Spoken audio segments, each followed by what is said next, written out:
HarperCollins presents Our Holiday by Louise Candlish. Read by Richard Attlee, Tom Babbage, Alex Dunmore, Lily Ann Lefkoe, Dawn Murphy, and George Naylor.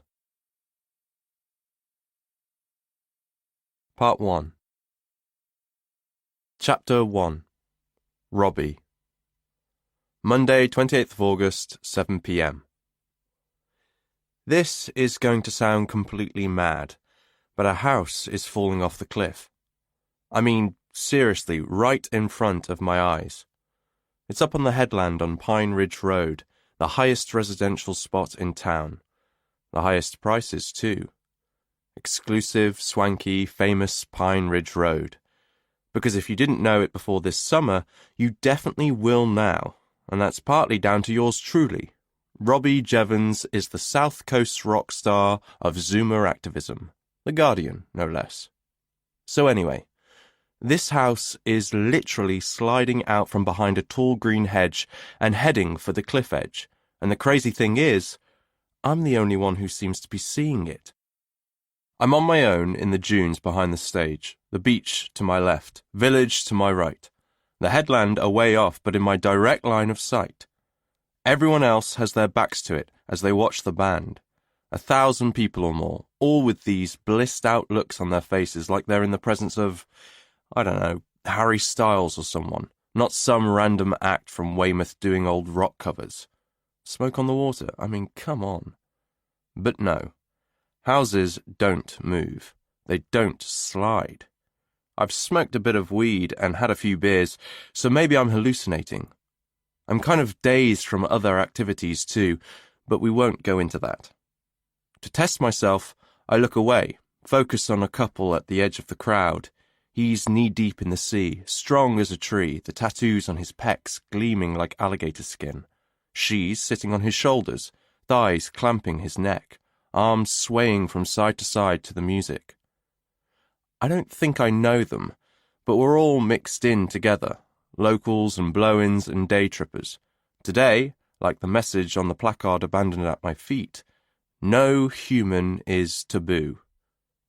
On the count of 10, I look up again, and fuck me if the front of the house isn't right over the cliff edge now, like one of those cantilevered balconies on the side of a block of flats, and it's definitely real. 1-story, wood-clad and slate-roofed, a row of windows shining gold in the dipping sun. Right behind it, visible through the hedge, a splint of bright yellow.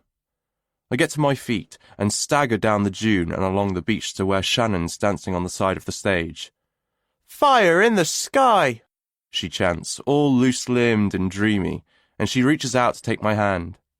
"Robster, where have you been?" "Look!" I shout through the ear-splitting guitars. "Look what's happening up there!" She swivels and follows my gaze, not knowing what she's seeing at first. But then the house jerks forward again, and she reacts. "What the fuck? We need to get help! Find one of the marshals or police!" But it's too late for that. By the time they reach it, it'll be dust. At that exact moment the song ends, and through the applause we start to hear it. A demonic scraping and rumbling, plus the unmistakable throb of something mechanical. As everyone twists to look, the singer's voice comes over the sound system. "Shit! What's going on up there? Can someone try to—" He runs out of words, and into the first pure silence of the day, maybe of the summer, the house tips off the cliff and smashes into the sea. Chapter 2. Charlotte. Earlier in August. It never got old. The first glimpse of Heather as you exited the toll ferry. That blurred ribbon of mauve between the blonde of the beach and the bottle green of the pine ridge beyond. Busy admiring the way the hues had mellowed since her last visit, Charlotte failed to notice a figure step from the verge and hurl red liquid over their windscreen. "What the hell?" Perry braked and pulled sharply to the side of the road, causing Mango, their fox-red Labrador, to spring to attention in the boot. They climbed out, raising their sunglasses to get a clearer look at the culprit. a wiry young male now scurrying, bucket in hand, towards his cohorts gathered near the toll booth. "Bloody better not be paint," Perry said, a flush spreading under his garden tan towards his hairline. "It's soup, I think." She extended a finger to touch it. It was disquietingly warm, almost body temperature. Or pizza sauce, maybe. It's quite thick. Passata? Passata? Are they eco-warriors or something? Like those cretins who threw custard over the Rembrandt? I think they're the Not Just for August crew. Charlotte craned for a better look at the group, most of whom were either masked or obscured by the signs they brandished. Signs with slogans like, "Holiday homes kill communities. Go back, summer people." And yep, there it was. #NJFA. "Hey! Stop!" Perry cried, as an approaching Volvo received the same treatment, the liquid splashing into the driver's open window and provoking a furious roar. An old Ford Focus had been allowed to pass without interference, Charlotte saw, even though the telltale paraphernalia of the second homeowner was visible through its rear window. No one took a garden hose or an electric drill to a holiday rental, which suggested a grading system that lacked nuance. Energized by Perry's challenge, the group swarmed closer to chant directly into his face, "Local homes for local people! Local homes for local people!" "Get off the road!" he yelled. "Go back to London!" "Fuck you!" Perry ducked past them for the toll booth. He was not a tall man, and his heft was more marked from behind, arms jerking back and forth as he strode.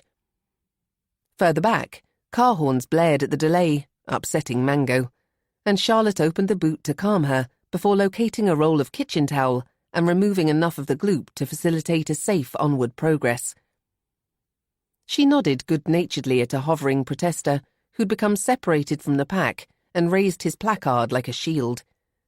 "Second home scum," she read. "That's not very welcoming, is it?" There'd been opposition to holiday homes in one form or another throughout the 15 years they'd owned Cliffview. But until recently, it had been a low-key fringe affair. Questions raised at council meetings, the occasional march along Old Beach Road and up Bird Lane, where the village's most photogenic cottages were situated. Features in the Voice highlighting the unfairness of key workers living in caravans while NIMBYs blocked plans for new housing estates. A presence, certainly, but it was not what you'd call a campaign. Not coordinated. Not militant as it was now. Not immediately associated with a single group. She had to admit that as rebrands went, this was an impressive one. Perry came stomping back, sweating. "The guys called the police. Wants us to hang around till they get here." Charlotte pulled a face. "They'll be ages. Why don't I ring them on Monday, and they can just log it then?" "If they even bother. Probably just give the little brats a pat on the back." With a resettling of sunglasses and a clunking of doors, they pulled away again. During the entire episode, Charlotte's heart rate had not altered. It would have been different had they been travelling at 70 when the attack took place. But as it was, no real harm had been done. And just minutes away, Cliffview and her beloved nook, where this evening they'd drink rosé on the veranda and watch the neon sky dissolve into inky darkness. Then, in the month ahead, dips in the limpid waters of the old beach, snoozes in the pine-scented shade, walks with Mango on mirrored sands, and her tax consultancy work shrunk to a single client managed from the kitchen table. Oh, and Benedict arriving in a few hours' time. The first time they'd seen their son in 6 weeks. Pine Ridge paradise, basically. "Wait, it's the 1st of August, isn't it?" she remembered. Given the name of the protest group, it was no wonder they were out in force. Taken the day off from jobs that in all probability serviced the very people they'd come to harass. Had they begun as soon as the ferry service got underway at 7 a.m? If so, their antics would be all over social media by now. We obviously chose the wrong day to arrive. Yes, unless they're going to do this every day for the entire month, Perry said. He applied the wipers to dislodge more tomato smears. And they call us scum. Surprise, surprise. There were NJFA daubings on their white-painted front wall, in dripping red for a nice crime scene effect. And she took photos to submit to the police website, where they would no doubt languish unseen for all eternity. At least the walls of the house itself were untouched. Cliffview was one of 4 original clifftop properties built from local grey limestone and slate, and easily the best placed, with one aspect to Old Beach and one to open water. It was the largest, too, the 3 smaller ones belonging to, and unlikely to be released any time soon by, 2 other couples from London and one from Winchester. In between these originals was a collection of one-offs built as and when land from gardens had been sold off, including their direct neighbour, Villa Pino, a Sandbanks light edifice owned by Tim and Madeline of Twickenham.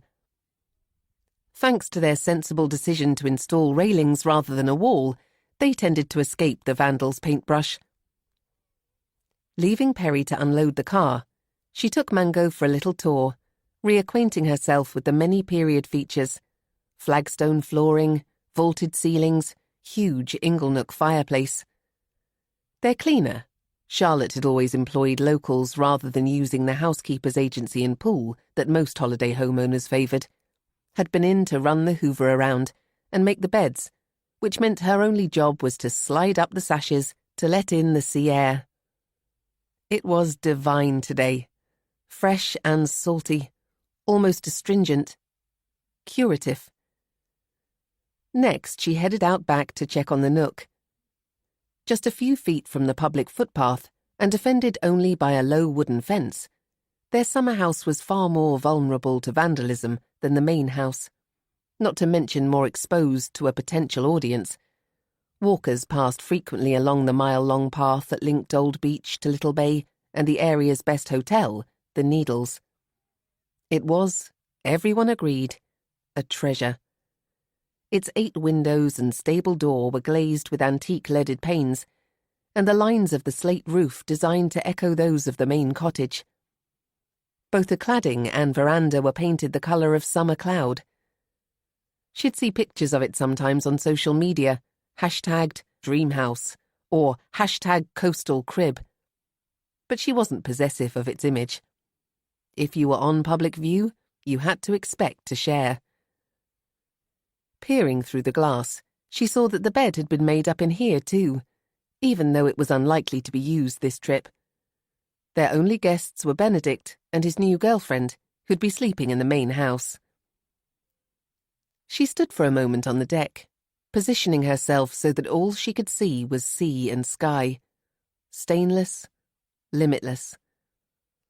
Like this, you could imagine yourself in a wartime vignette, looking out across the blue and contemplating the horrors in France.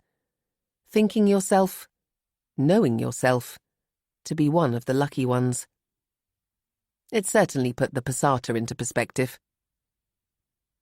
"You stay here," she told Mango, closing the gate on her and taking the steps down to the beach, a somewhat hair-raising shortcut to the old part of the village that Perry predicted would soon be closed by the Health and Safety Brigade.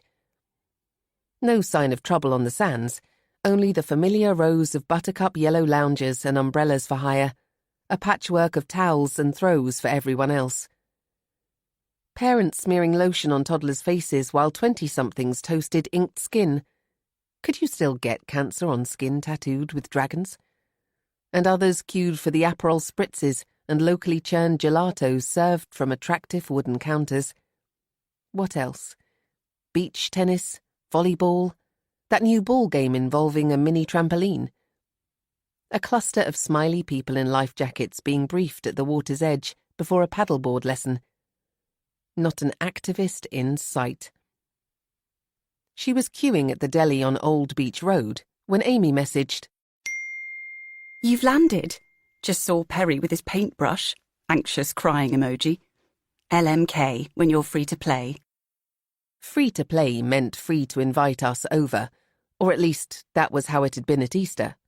Amy and Linus's first proper visit to their new retreat, a ramshackle bungalow unsuitable for even the most casual hosting. Neighbours in London, Charlotte and Amy had met almost a decade ago at the newfangled hot yoga studio on Lordship Lane that they'd both tried and quickly abandoned for the unheated original. And now here in Pine Ridge, they were going to be seeing more of each other than they did their own families. But, as Charlotte pointed out to Perry, you chose your friends, didn't you? She searched the shelves in vain for no-low options for Perry, who no longer drank, and hoped he'd remembered to bring his own stocks of Lucky Saint from London. She imagined him ranting to Amy about the ferry shenanigans. The Shaws had travelled down at the weekend, when it was still July, and likely been spared the mayhem, which was ironic because you had to assume they were part of the influx that had inspired the NJFA to up their game in the first place. Like other city folk, they'd only been reassessing their priorities when they'd bought a second home, reshaping their work-life balance following the COVID lockdown. But from down here, it had looked suspiciously like they'd taken advantage of suffering. It looked cruel. "Can I help?" said the girl at the till, who had fine gold-red hair and a distinctively English high colour. Did she share her fellow locals' anger? She looked so placid. A tag on her apron bore the name Shannon. "Hi, Shannon. Are you new?" "Been here nearly a year?" the girl said, her tone bright but impersonal. "Ah, well, it looks like it's going to be amazing weather for the next few weeks, doesn't it? Have you got any of that crab dip with the samphire? I couldn't see it in the chiller." "We're sold out. We've got the mackerel and horseradish, though." "I'm not so keen on that. Not to worry." The girl scanned her items. "That's 45.43. For a couple of dips and a box of cheese straws." Charlotte tapped her card with a grudging respect. For a community that harboured so many anti-wealth fanatics, there was some seriously good business sense on show. "They're putting in a summer house," Perry said. "Disruption will be minimal." Charlotte dumped the shopping inside and took a seat next to him at the terrace table. "Amy and Linus? Is that still hot?" She helped herself to coffee from the French press, even though she normally cut the caffeine at noon.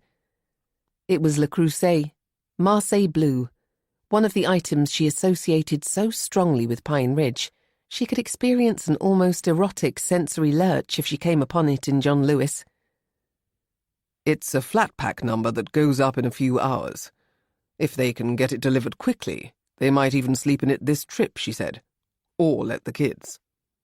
Huck's got a French exchange student coming, and one of their bedrooms has still got a boarded-up window, apparently." "Linus hasn't got a clue about DIY, Charlotte said. "Maybe you could help him out." "Maybe." Perry was rather less keen on Linus than he was Amy, the two being on opposite sides of the current South London controversy involving low-traffic neighbourhoods and equally resistant to compromise. Other rivalries were at play too, Charlotte knew, with Linus's cycle insurance business taking off at exactly the same time as Perry had semi-retired, which was just the kind of hierarchical rupture Perry struggled with. "Look, she sent me a pic." Perry passed her his phone. "Well, that looks familiar," Charlotte said, studying the chalet-style edifice with its wraparound veranda and sloping slate roof. "I know. Wait for this. She's going to call it the niche. Imitation is the sincerest form of flattery, I suppose." Charlotte was untroubled by this. 8 years older than Amy, she had been happy with the tone set early and naturally in their warm, frank friendship. She shared her wisdom, and Amy received it. It would be churlish to resent her acting on it. In any case, the Shaws' new garden room could not be exactly like theirs, because the nook was a vintage treasure. a one-off salvaged from an estate in Sussex and restored by specialist craftsmen. Perry's and her phones now pinged in unison, and they tended to their notifications like surgeons on call. Hers was a new message from Amy, saying much the same as the first. "What time shall I say to come over?" she said, and Perry looked up, startled. "Who?" "Amy and Linus, of course." She cocked her head, intrigued. "Why? Who's your text from?" He pocketed his phone, holding her gaze in that unyielding, almost brazen way he did when he lied. "No one," he said. Chapter 3. Amy. Hi, Tim and Madeline. If you're here, I'd love to keep you in the loop about our building works. There shouldn't be too much disruption over August. Then we start properly in September. Pop round any time to discuss. Amy, the bungalow. Kiss. How much of life was spent in activities you knew to be futile, she wondered, posting her note through the stainless steel letterbox of Villa Pinot, the cool white new build that separated their bungalow from Cliff View. She'd continue to think of them as the people in between, long after she'd learned their names. Tim and Madeline Rickman. They only came in July, Charlotte said, adding that they'd moved to Southeast Asia for Tim's work, which had something to do with the evil oil industry and involved a fat tax-free salary, and their kids' earlier school holidays meant they could avoid the British August bun fight. Nor did they choose to rent to holidaymakers while away, which was good in that there was no noise from partying groups or young families with screaming toddlers, and bad because second homes standing empty was the very reason for local antipathy. Back at the bungalow, she found her son, Huck, standing in the garden, mostly immobile, only his hands and feet twitching, as if he'd just been beamed there from the Starship Enterprise. "That's where it will go," she said. "Right where you're standing." He half-turned, reminding her that he'd recently grown a man's jaw and long bony nose. "What will?" "The niche, our new summer house." His lip curled. "Why are you calling it that?" "I just like it." She hoped Charlotte wouldn't think the name copycat and weird. She'd been on thesaurus.com and everything. "French for kennel," Huck said. "Really? I might put up a beware of the dog sign then, or get Julien to bring us one in French when he comes. What would that be?" "Attention au chien." "Your French has improved. Maybe you should think about doing it for A-level?" But this drew the same glower his sister produced whenever academic study was invoked. Out of the corner of her eye, she could see Beatty, at the window of her bedroom, changing her clothes. She did this constantly. As the girl pulled her top over her head, she turned, naked, to the glass. There was no one coming along the path, but still, Amy would need to have a word with her. With only the picket fence defending their rear garden from the public footpath, security was minimal. As Charlotte had explained, it was a straight choice between your privacy and the view, and since Pine Ridge was virtually crime-free, and they'd all bought the houses expressly for the view, it was a no-brainer. As if reading her mind, Huck advanced to the fence and eyed the water below, with an air of not quite believing it was there. They all did this, and presumably would continue to do so for months, maybe years, because it really wasn't something you could be blasé about. The sea, right there. A powerful force at your service. Even Linus agreed it was sensational, dismayed though he was that the path was too narrow to cycle. Both Huck and Beatty had declined his offer to go cycling this afternoon. When they were younger, they'd enjoyed this dedicated activity with Dad, but since he'd joined the cult of Strava and basically become deranged, what did Perry call them? Strav arseholes, that was it. He was on his own. His kid had travelled with them from London and was sharing space in the old garage with their DIY stores and general crap, which was a lot to ask of a space designed to hold one narrow 1960s car. She'd yet to figure out where everything was going to go when it was demolished at the end of August to create the access necessary for the build to begin. The council's rule that noisy construction work could not take place between the May and August bank holidays meant they could do very little before then, and were resigned to summering in virtual dilapidation. "They'll level the ground, won't they?" Huck said, turning. "I sincerely hope so, or it might slide off in the rain." "I was thinking, Huck, If it's up and ready by the time Julien comes, maybe one of you can sleep in it. I know it's a bit tight in the house.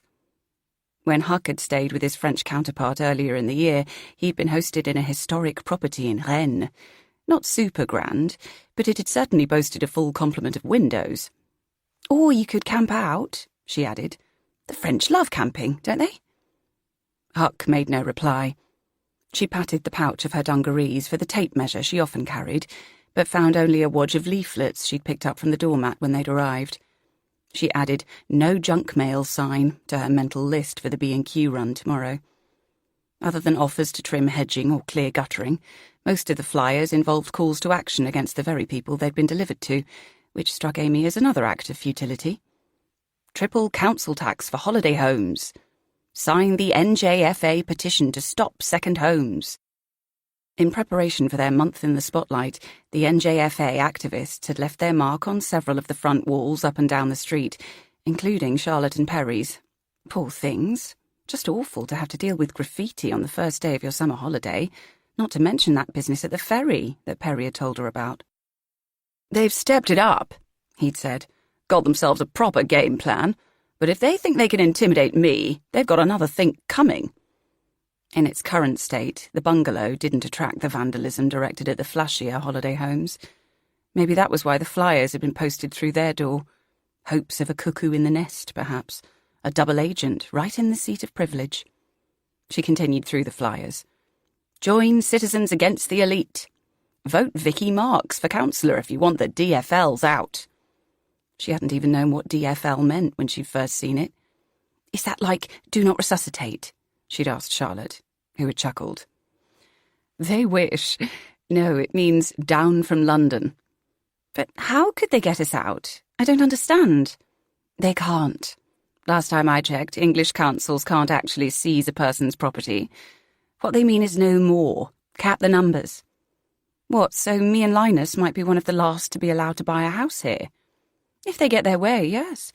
They have a register of second homeowners, you know, like a sex offenders register, Perry says. Is that legal? I suppose it must be. It's a handy resource for the haters, anyway. Amy had overheard some of the haters talking in the Gull when she'd come down on her own in May to meet with the builders. A copy of The Voice had lain open on the table between the group. 4 of them, as they chatted, the headline visible, First-time buyers kicked off coastal property ladder. In Cornwall they say emmets, someone said in a briefing sort of tone. It means ants. What do you say? A second voice asked, evidently an out-of-towner. Grockles. Grockles? Yeah. Or cunts. They'd all howled with laughter. Charlotte had advised soon after that the Gull was best left to the locals. They had the beach bar till 7 p.m, or better still, the bar at the Needles, which was 5 minutes away by car, or a short stroll along the cliff-top path. Amy and Linus had gone there for lunch at Easter, and it was all golf buggies and kitchen gardens and yoga on a decked dais. A gorgeous stone pool lay between the manor house and the beach. A separate building housed a spa and gym, and the rooms looked sublime, palatial yet boho. Linus had made a quick mental calculation. With the stamp duty they'd paid on the bungalow, they could have spent 6 months in the hotel. But only in a standard room, he conceded. At the buzz of a text notification, Charlotte. Drinks at the Nook at 6. Amy surfaced from her reverie and finally located the tape measure in her back pocket. Huck, could you do me a favour and hold the other end? Silence. She hadn't noticed that he'd sloped off. She opened the gate to the footpath and stepped out. Instantly she had the feeling that something was out of kilter, the path more exposed than the last time she'd stood on it. Had something been removed? A tree or an old fence post? The low wall of rocks looked the same, the grasses and what she thought might be samphire growing in between. To the right, just visible at the outermost point of the cliff's curve, was a concrete pillbox from the war. Huck! Huck! She peered over the edge and down to the water, half expecting to see her son clinging to the rock, or worse, bobbing lifeless in the water. Nothing. Just the sea, rolling and curling, an animal in a state of stress, frothing at the mouth. Chapter 4. Tate. "Thought you'd be sat outside," Ellie said, entering the caravan's bedroom, or, more accurately, hovering in the doorway about 6 inches from the only piece of furniture, a mattress enclosed on 3 sides and plonked on top of a set of drawers that provided their main storage. "I was gaming." The console was on the duvet next to him. He'd been, for the last half hour, catatonic, just staring at the ceiling. "Right." She leaned across and flung open the curtains, her face creased with disapproval, as if it were a crime to close them, as if she were his mother, not his lover. "It got hot," he said, blinking. For a few hours a day, you had the double whammy of the sun beating down on the aluminium roof and streaming through thin windows, and it was all you could do not to bake like a spud. "Then go out," she snapped. "It smells rank in here." He eyed his girlfriend with wariness. Somewhere, beneath the almost nun-like severity of the high-necked overalls and pinned hair required by her employer, was the girl with sexy raven hair and wild eyes he'd lusted after and pursued the previous summer, who'd wanted only to please him. None of this moaning and criticising. Seeming to read his mind, she changed tack. "You weren't arrested, then?" He pulled himself up with a satisfying display of core strength. "No, just got a warning. I think the police agree with us, to be honest. Look at Ethan. Still in his mum's spare room." "Oh, I forgot he'd started his training. Was he there?" "Yeah. Looked about 12 in his uniform." "Wish I could have come." This was an ongoing frustration for Ellie. Though she helped NJFA behind the scenes, her boss at the Needles Spa would not take kindly to an employee being seen to attack their own clients. Not that it was the hotel guests they targeted, of course. It was the second home owners. But both groups arrived in high-end cars, and it wasn't easy to tell them apart. The compiling of a list of registration numbers was underway, complicated in its own way, since a lot of these rich DFLs had second cars as well as second homes. All right for some. "How was work?" Following her into the living area, he saw how knackered she looked in the light. She'd come back for her lunch break, which she didn't get till 4 on Fridays and Saturdays, because treatments ran back-to-back till 9 p.m. "Fine. Had this woman just now for a full body. She goes, 'It was much more vicious in the Thai spa I went to.' She kept saying that word. 'You can be more vicious, Ellie.'" "Hope you were." He slid onto the bench at the fold-down table and opened his tobacco tin to roll a smoke, thinking it had been a while since he'd felt her trained touch on his body. Weeks, maybe a month. Full body. The words made him shift on the bench seat. "Did you pick up the gas?" "Not yet. There's still enough for a shower," he said. Hoped. Running out of hot water mid-shower made a shit experience soul-destroying. Robbie's description. Robbie was a bit of a wordsmith. Alongside his job at the garage and role as leader of the NJFA, he was frequently asked to quote to media outlets covering the housing crisis. Hoping Ellie wouldn't start on about the laundrette, he'd failed in that task too, on account of not having the right coins, he dug in his pocket for a lighter. "Not in here," she said sharply. "I can't go back stinking of smoke." "I was going out." She had no choice but to submit to his touch as he eased by. It was impossible to give someone the cold shoulder in a space measuring 300 square feet. "Chill, babe." "Chill, babe?" she scoffed, less like his mother now and more like her own. "Are you listening to me?"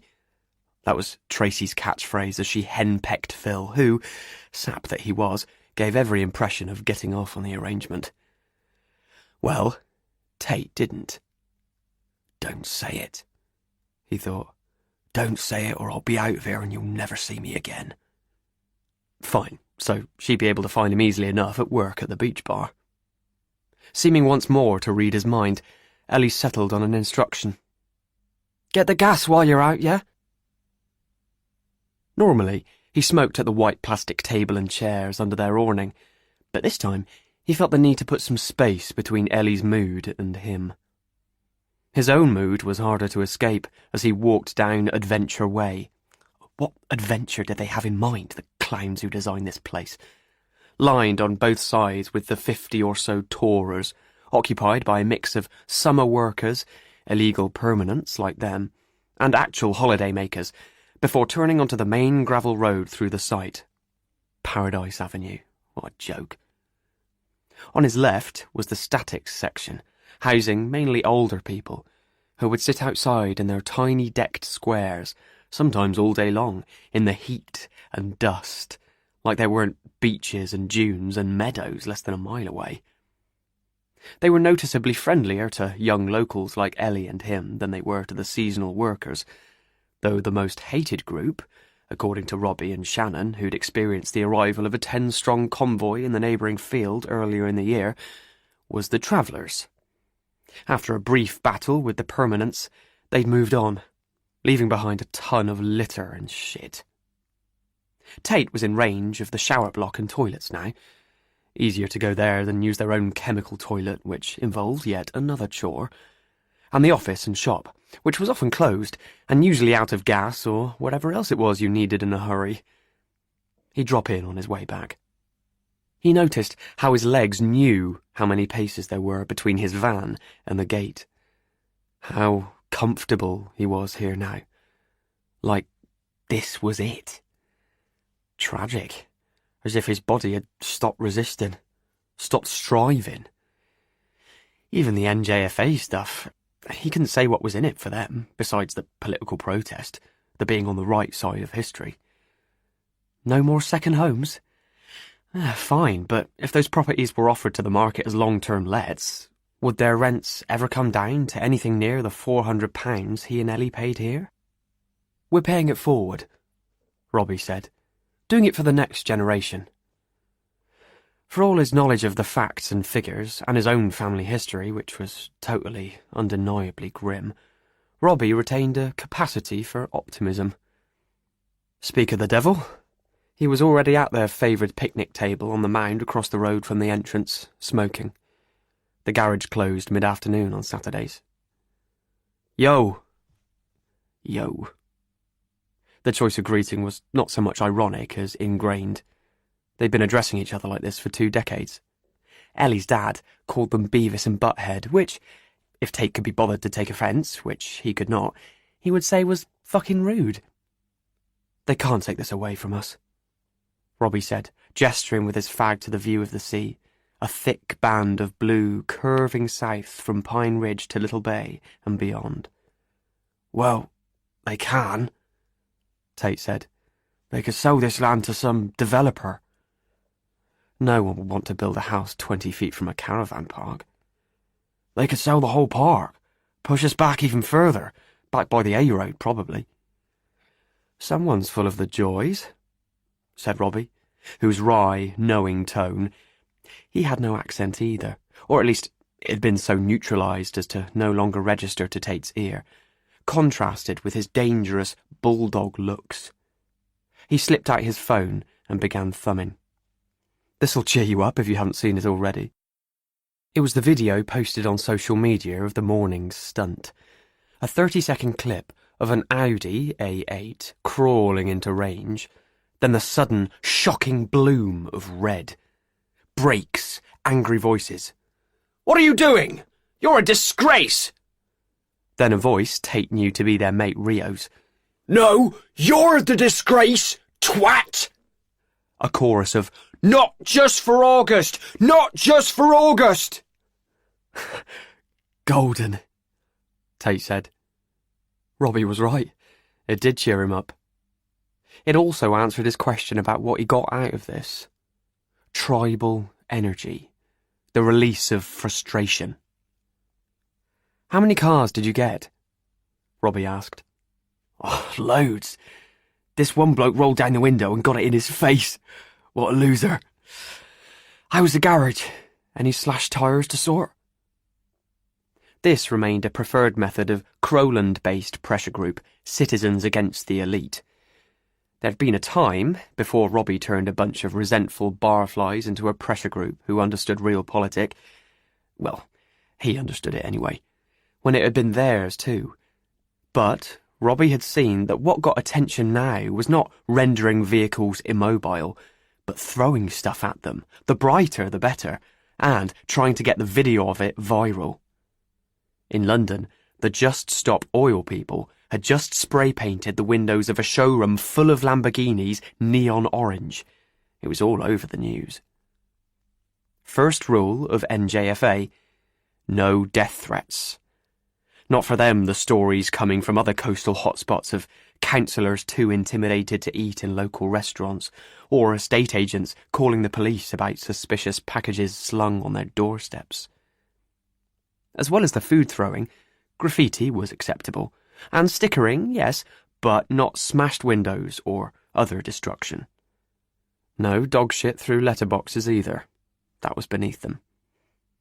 Above all else, Robbie said, any act had to involve words.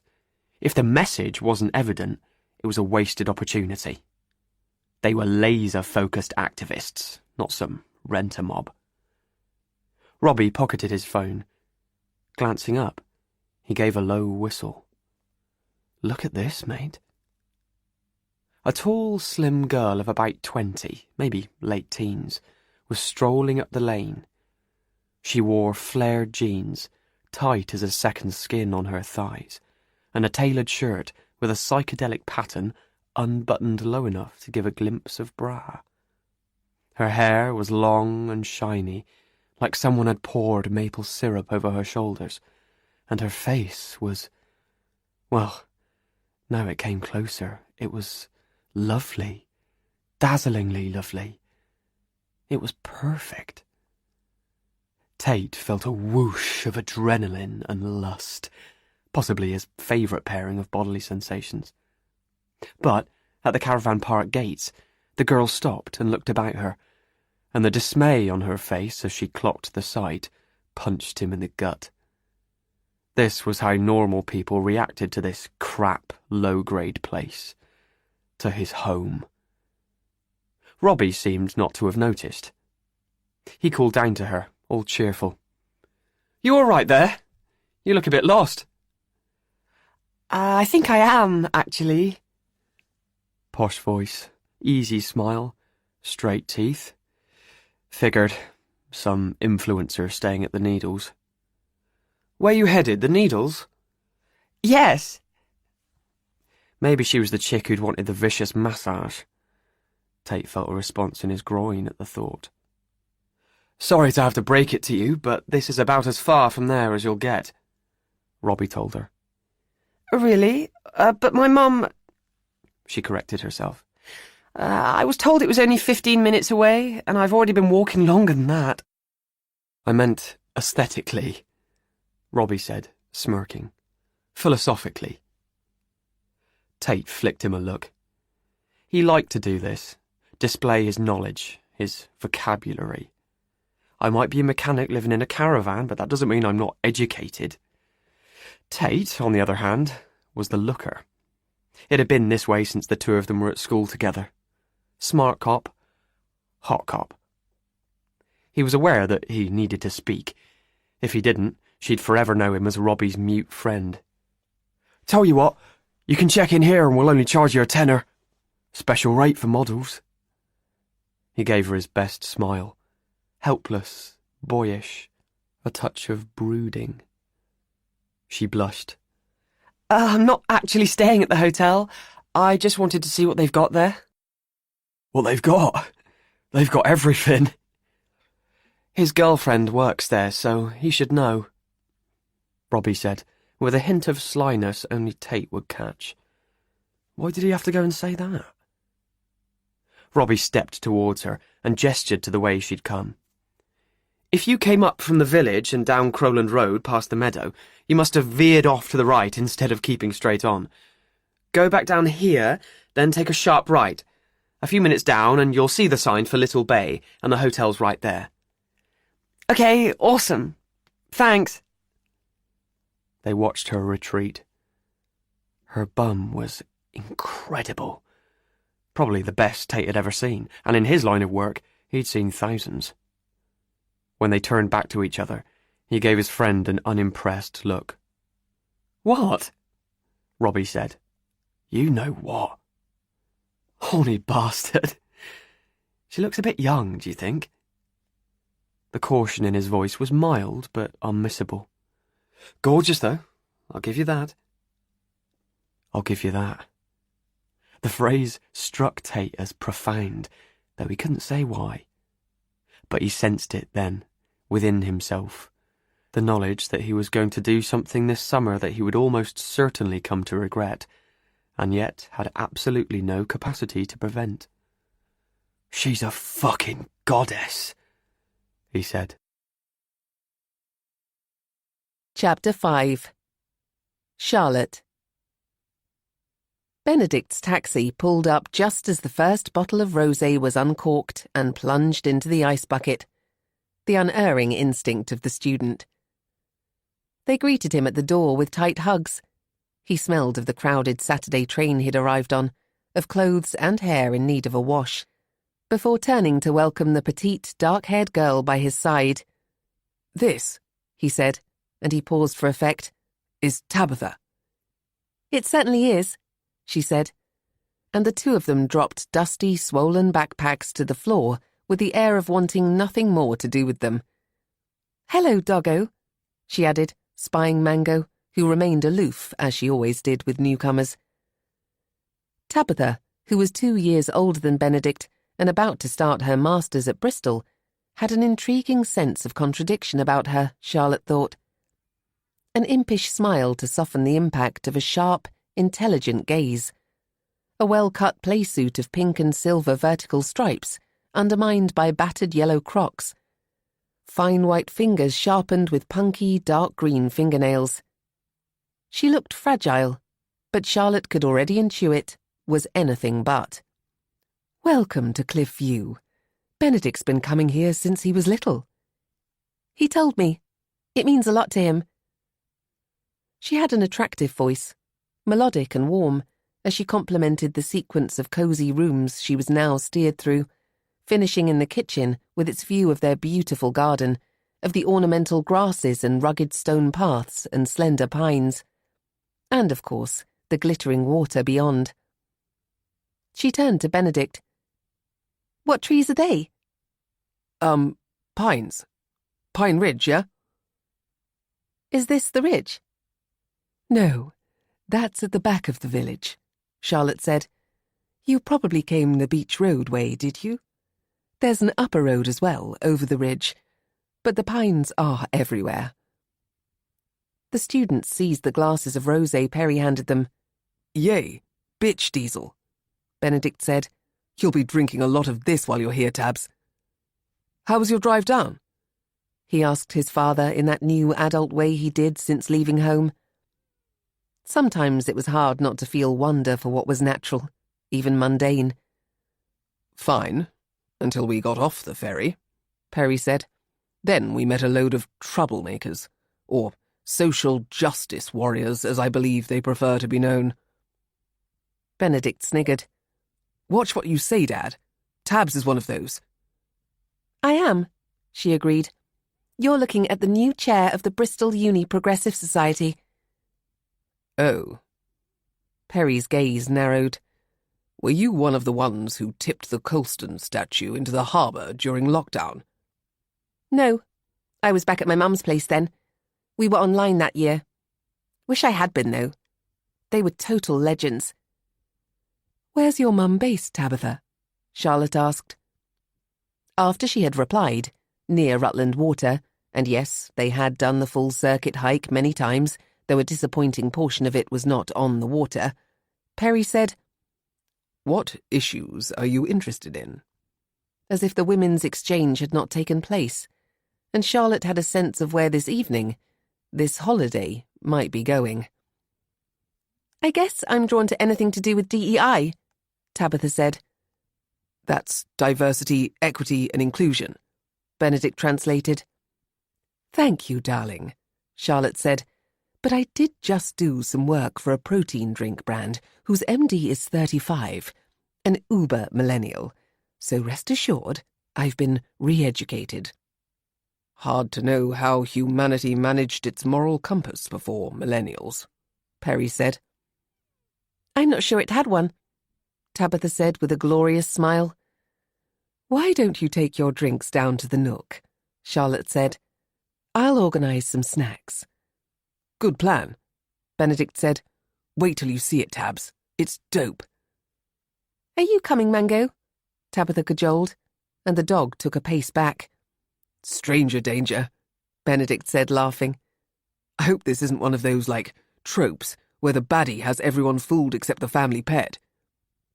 I'll win her over, Tabitha said.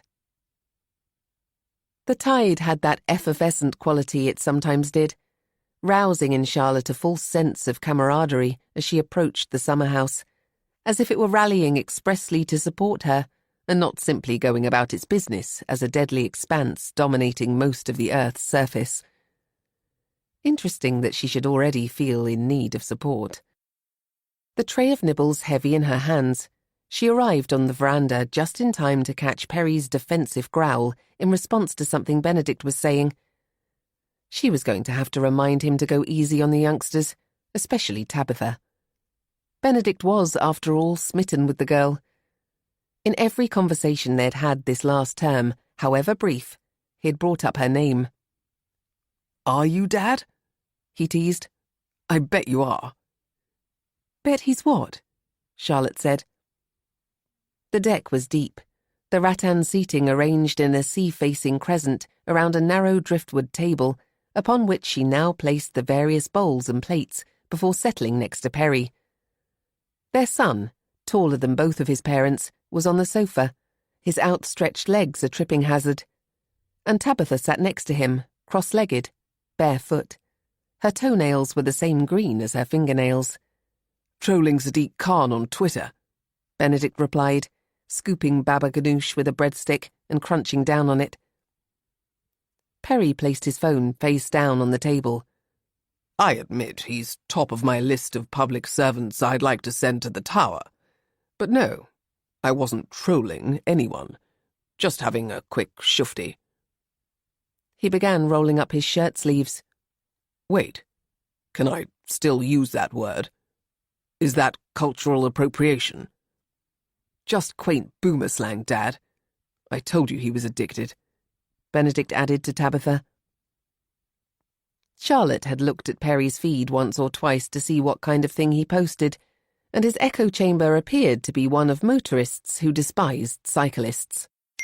For fuck's sake, are there any boroughs left in London where you can still drive at 30? This is discrimination, pure and simple. Cyclists should pay road tax as well. No exemptions. At Mayor of London, Sadiq Khan, you are a hypocrite. And a bellend. Still, at least he wasn't going to be stopped for drunk driving. What's that white on your elbow, Dad? Perry rubbed at it. He bit his nails, and so wouldn't be able to pick it off easily. Oh, it's just a bit of paint. He's been covering over the latest hate, Charlotte said, explaining to Tabitha. Every time we come down now, there's graffiti on the front wall. Who by? The same people who were at the ferry? Benedict lifted the bowl of olives and balanced it on the arm of the sofa. What did they write? NJFA, short for Not Just for August. That's their name now, meaning a house is for life, not just for August. You know, she told Tabitha, as in a puppy is for life, not just for Christmas. Oh, right. That's quite clever, Tabitha said. If you consider criminal damage clever, Perry said with a visible clench, and Tabitha pulled herself upright, the wine in her glass sloshing. No, it's just, from their point of view, it's justified, isn't it? It must be terrible to see outsiders buy these amazing houses in your hometown and only use them in the summer, when you can't afford one to live in all year round. Sure, Perry said. I feel the same when I walk through Kensington and Belgravia. No one there from 1 month to the next. That's my hometown. But I don't daub obscenities on their wall because they can afford it and I can't. I go back to my own less valuable home and get on with my day. Okay. Tabitha's expression remained agreeable. But your home is, I don't know, a really nice place in Dulwich? She turned to Benedict for confirmation, and he nodded, still munching. Eager fingers caressed the back of her neck, and Charlotte imagined them depositing flecks of dip in the girl's hair. He'd always been a finger-licker, Benedict. Both father and son had an oral fixation, which was not a pleasant thought. Their home might be someone's living room floor, Tabitha continued earnestly. Maybe even a tent. Charlotte focused on the sky, on the fluorescent blue that preceded sunset. A single bird moving across it. A hobby, perhaps. Bird life in August was sparse, most skulking in the trees before waiting to migrate. So, what do you suggest? Perry said. That we swap? I can assure you, they'll take one look at the running costs of this place and beg to have their tent back. Then maybe the running costs could be part of the deal, Tabitha said, with the air of being happy to run with a good idea when she heard one. What deal is that? Can't I just fund the system that pays their benefits like I always have, with my decades of higher rate tax? Before Benedict could rile him by pointing out that he currently paid no income tax at all, Charlotte intervened. The locals aren't on benefits, Perry. They work incredibly hard, in tourism, for example, making our holidays more enjoyable. But it was too late. Perry had hit his stride. Levelling down. That's what you young people seem to want. Here's a question for you. Who was it who said the problem with socialism is that sooner or later you run out of other people's money to spend? Benedict shot Tabitha a look of comic long-suffering. Churchill? Nope. Orwell? Orwell was a socialist, Charlotte said, though he was alert to the corruptive nature of all types of power, obviously. She wished she hadn't added the obviously, when Tabitha looked like she might not know who Orwell was, much less what he'd been alert to. This should have beggared belief, but sadly did not with this generation. The girl had not, after all, been able to identify a pine tree. It was Thatcher. Perry spoke with excessive satisfaction, and Charlotte read the looks Benedict and Tabitha now exchanged. Is our whole holiday going to be like this? Hers. I did warn you. His. And even though the interpretation was entirely her own, she couldn't help feeling a little betrayed by her son. Right. Thatcher. Okay. With an air of magnanimity, Benedict helped himself to more wine, and Charlotte was pleased when Perry let the debate end there. They were going to need to find some other topics of conversation as afore, because going at it hammer and tongs on the culture wars was not how she intended spending her precious holiday with her only child. Meanwhile, let the youngsters share their outrage at the wealth hoarders while drinking £20 rosé, supplied by said group. They were students. It would be far worse if they were hard-hearted, dreaming of boots stamping on a human face forever. Congratulating herself for remembering a quote she'd committed to memory over 30 years ago, she peered up the footpath and wondered what was keeping Amy and Linus. Chapter 6. Amy. "Guys!" she yelled. "Time to go!" Beatty appeared first, coming out of her bedroom and making a big song and dance about checking the soles of her feet for splinters. Though Amy had laid out a crazy paving of cheap rugs where the previous owner's carpet had been pulled up, they slipped easily out of place. "Can you not shout, Mum?" she said, her face displeased. "Like we're in the world's smallest house?" "Hardly." Amy watched her daughter put on a pair of sandals she'd not seen before, ancient Greek style, with braided gold straps. "And be careful who you say that kind of thing to around here. It could sound a bit tone-deaf. Why? Who would want to live here? I'm getting total condemned building vibes. In a disappointing reversal of her original position as Amy's chief ally when renovation plans were first discussed, Beatty had developed misgivings when confronted with the reality of staying in the before model. There was no way she was inviting her friends here, she'd declared on arrival, having initially liked the notion of bringing them to hang out on the beach after dark with the local talent. Italy would have been better, obviously, because Italian boys were so fucking hot.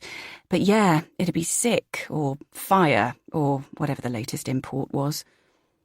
It was all an act, her dumb Love Island thing. She was an A-star student, an academic scholar at her academic school. At first it had irritated Amy, but Charlotte had advised a different approach. As long as her grades didn't slip, let her try out these different personas.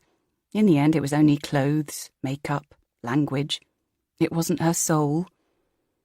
It still ranked as one of the best days of Amy's life when the scholarship offer from Spencer had come through and they were able to share the news with their circle, exchanging shining, prideful looks with the fellow successful and groans of commiseration with those whose children had not made the cut. "I knew she'd get in," she'd said to Linus. "She always makes really bold eye contact with authority figures. They love that in a candidate." Sometimes Amy felt embarrassed by how unquestioningly she'd bought into the Spencer cult in those early days. There'd been, she realised, a lack of self-awareness on her part. A renewed focus on her own work as an administrator had helped her restore a sense of balance, albeit now paused, on account of her project management duties down here. Gradually, she'd learned to give Beatty the space to develop. Into what? Best not to think about it. With Huck, who went to the local comp, she was just glad to see him leave vaguely on time in the morning and come back in the afternoon the same gender. "How was your wander?" she asked. "Did you pick up the treatment list from the Needles Spa?" It had been her idea that Beatty should go and take a look at the hotel, to satisfy herself that there were plenty of glamorous, structurally sound places to retreat to in Pine Ridge. "No, I didn't even get there. I took a wrong turn." "But it's a straight road." "I know, but it kind of forked off and I wasn't concentrating. I ended up by a caravan site, maybe?" It was hard to see how there might be any doubt. "Up near the ridge? That's Golden Sands Park. I think Charlotte said some of the summer workers live there." "Well, we can check out the hotel tomorrow, if you like." But the mere inference of a mother-daughter expedition was enough to silence the girl. Never commit. That was Beatty's motto, which was ironic because the motto of her school was always commit. At least she was ready to leave for the Tuckers, done up to the nines in the knock-off designer gear she'd recently adopted. The 70s jeans, shirt, and grey-framed sunglasses propped on her head were all fake high-end labels. But when you were 17 and gorgeous, you didn't need the real thing. She'd looked just as good in her previous incarnation, a kind of ironic granny chic that had involved penny-pinching thrifting on her part and expensive dry cleaning on Amy's. "Boys!" Amy advanced through the ramshackle kitchen and took a bottle of wine from the fridge. "Here, miss," Linus said, arriving just ahead of Huck. Both had showered, nut-brown hair combed, pale skin newly charred. Unlike Beatty, both were underdressed to the point of downright disrespect. Huck in the same shapeless clothes he travelled in and made dusty, schlepping around the garden. Linus in fraying shorts and a T-shirt pasted to his back. It made Amy feel a bit squeamish to see the muscles and sinews bulging in his oversized cyclist's calves. "I was thinking," she said, "why don't you ask Perry if he wants to go on a bike ride with you? You're having a laugh, aren't you? There's more chance of hail freezing over than him saying yes to that." Owing to his mild delivery, with its trace of a Scots accent, Linus had the ability to present the steeliest of criticism as gentle fun poking. "I just thought it might be nice if you did some activities together." She and Charlotte had agreed this first summer together offered an excellent opportunity for the men to bond. Besides drinking. "Why? He's fine with that," I thought. I didn't mean him. Perry, a reformed alcoholic, had been more than fine on the occasions they'd had dinner together in Dulwich. Sometimes, when a debate was raging, Amy suspected him of goading the less clear-eyed. "I was thinking about us, actually. We're here for more than 4 weeks. I don't want to booze every night." "Really?" Linus said. I'd do. As they approached the beautiful corner plot of cliff view, the nook resplendent on the near side, Amy wondered why it was that she always thought of the house as Charlotte's, as if some old money inheritance had paid for it, and not Perry's bonuses from his years in the city. In any case, though the house was 10 times grander and more covetable than their bungalow, the Tuckers had paid less for it than they had theirs. No point being galled. They'd all benefited from soaring house prices in London. Respect to the Pine Ridge pioneers, that was Amy's attitude. "You're here!" Charlotte cried in imperial holiday mode, her expensively streaked bob freshly tousled, yoga slim waist accentuated by the smocked bodice of a floral print dress. Designer, no doubt. She worked her Net-a-Porter loyalty card hard.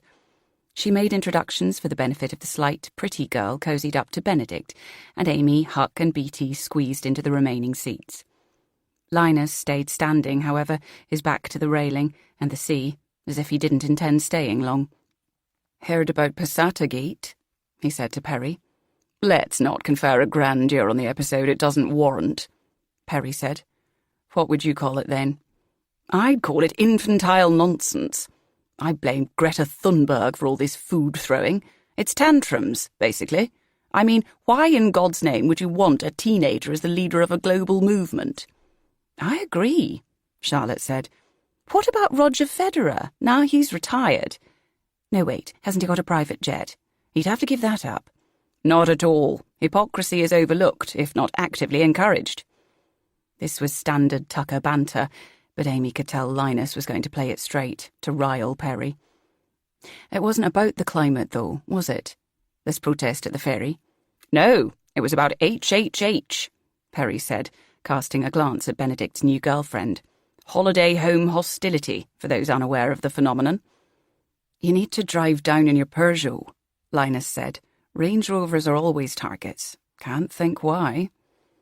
Amy sent him a warning look before turning to Tabitha. "Tell us all about uni. Beatty's about to apply. We'd love your advice." "What subjects are you thinking of doing?" Tabitha asked Beatty. "Maybe economics or business studies?" "I thought you wanted to do natural sciences," Amy said, and Beatty just flicked her hand at her, as if it were none of her business. "I didn't decide until I was literally filling in the UCAS form," Tabitha said kindly. "Like, how are you supposed to know at 17 how you want to spend your time, even a year later?" 100%, Beatty agreed. Amy had long given up campaigning for the reintroduction of the word yes into her daughter's vocabulary.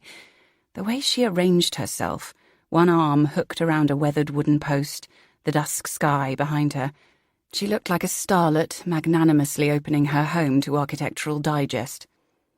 Her mind wandered to their own summer house. She'd offered it to Huck, or his exchange student, but maybe she and Linus could sleep there, let the kids have the 2 habitable bedrooms in the bungalow, and make the niche a kind of love nest. Would Linus go for that? Watching his eyes flash as he described to Perry and Benedict the episode in which he'd been knocked off his bike by a rogue cockapoo, resulting in his threat to report the animal to the police, it felt less a stretch than a full-blown Disney fantasy. And since Perry was not only a cyclist hater, but also a dog fanatic, this was not a story to charm his host. Mango, possibly the most handsome animal she'd seen in her life, lay under her master's chair with outstretched legs and bent elbows, watching the cliff path for intruders. She tuned back into the girls' conversation. Tabitha was talking now of her extracurricular pursuits at Bristol, recommending societies, recalling the past year's protests. She had a lovely natural look, Amy thought. Pale skin with a pretty pink flush, navy blue eyes with feathery lashes. "You don't have these crazy false eyelashes all the girls have, Tabitha," she said, when the girl drew breath. "Mum, don't be judgy," Beatty said. "I've got hypersensitive skin," Tabitha said. "I actually think they look really great, though." "I'm quite tempted myself," Amy said. "Mine are stubs." "They look stupid on you," Beatty said. "They're not for old people." Amy felt no hurt, or at least countered the hurt with the reminder that to declare it only fueled the teen's appetite to punish harder. Better to focus on the fact that Huck was laughing with Benedict. Actually, really laughing. She wished her two had had more of Benedict's influence these last years. But since the advent of exam season, first his, now Beattie's, the families had rarely come together like this in London. All the more reason to celebrate this new era. "That's not what I said," Perry objected on her other side, sounding far from celebratory. "Course I'm in. Looks piss easy." "We're going to get paddleboarding lessons together," Linus told her, with a mischievous smirk. "Me, Perry and the boys. A nice shared activity." "Oh, great." She couldn't help wishing the one he'd chosen did not involve taking Huck out to sea. He was not as strong a swimmer as his father. "I want to come," Tabitha said, but Benedict overruled her. "Just the boys." "That's exclusionary." "Not exclusionary, exclusive," Perry corrected her, in a tone that struck Amy as a little sharp. "I don't see why men shouldn't be entitled to a safe space like every other group." "What, the middle of the English Channel?" Charlotte said, hooting. "They're welcome to it, aren't they, girls?" Tabitha gave a surprisingly girlish giggle. Beattie laughed her sardonic drain laugh, a nice girl acting mean, and Charlotte began telling them about the history of Cliff View, how it used to have a garden twice this size until the previous owners sold half the land, and a generation later the Rickmans bought it and built Villa Pino. "It's very nice inside, quite understated and Scandi. They're out of the UK, so you won't meet them this time." "They must be able to charge a fortune on Airbnb," Tabitha said, which made Amy think of her own bullish financial projections for the bungalow. "Oh, they don't do holiday lets," Charlotte said. "Why not?" "They don't want the hassle." "A choice they are fully entitled to make," Perry put in. "So you think their place will be empty for the rest of the year?" Amy said. "Why?" Charlotte chuckled. "Thinking of asking if you can rent it while you do your building work?" "Over my dead body," Linus said before Amy could answer. "We're already paying for 2 houses. No way are we paying for a third." It was almost dark by the time they left. Dim enough for them to have to pay attention to their footing on the rough path back to the bungalow, their steps inaudible thanks to the noisy slosh of the full tide below. Lights inched across the horizon. A ferry, Amy guessed, bound for France or the Channel Islands. As they passed Villa Pino, it occurred to her what the weird sensation she'd felt earlier might have been, when she checked Huck hadn't fallen over the edge. Because she was having it again now, fainter this time, but definitely the same strain of anxiety. It wasn't the feeling of something bad having happened, of someone having slipped or fallen. It was more a sensing of inaction, a cold, deliberate stillness. The feeling of being watched. Chapter 7. Robbie. Monday, 28th of August, 7:10 p.m. Instantly, people are yelling to each other in panic, running barefoot, shoes snatched up or abandoned. Some are even shielding their kids with their bodies, like a plane just broke up in mid-air and an engine's about to smack down and make a crater of them and their family. This seems like a bit of an overreaction, if you ask me. I mean, I'm the one who's going to be in the firing line for this, not any of them. "I think they think the cliff's collapsing," I tell Shannon, and we stay where we are for a minute and just watch the spot where the house went in, where an almighty fountain exploded from the water. It's actually kind of satisfying, the way the sea jumps and sloshes as it rearranges itself around this new entity. A ship gone down, a dog swallowing a treat. In a second, there'll be a bigger wave than usual on the shore. Then there's going to be smashed glass washing up, timber, tiles, furniture, God knows what else. I'll have to close the beach and clean up. "I can't believe this, Robbie." Shannon cast me a fearful look, an out-of-her-depth kind of look. "That's right where we were the other night." "I know. Up goes Plod, look." One of the police officers working the festival is taking the steps up to the cliff path, his high-vis jacket vivid against the dark rock, while a second positions himself at the foot of the steps, presumably to bar entry to Gawkers. There are more of them than in previous years. They've been expecting something, some climactic hijinks. They just didn't know what. And now they'll think this is it. "Can't see anyone else rushing up," You think the owners would be up there like a shot. Right. Where are they? Shannon doesn't question the assumption that the owners must be here on the beach. August Bank Holiday Monday, great weather, a festival for all the family. This is the Pine Ridge experience. Unless they've already gone for dinner. Sounds about right. They hung around long enough to judge, correctly, that the band was crap and hightailed over to the Needles for a last lobster burger and thrice-cooked truffle fries or whatever they serve down there, before hitting the road back to London first thing tomorrow. Because they're DFLs, of course. Even if we hadn't had the interaction with the Pine Ridge Road residents that we have, we all know what they are. A voice that isn't the singer's comes over the system. I'm very sorry to advise you that for health and safety reasons we need to end the festival early.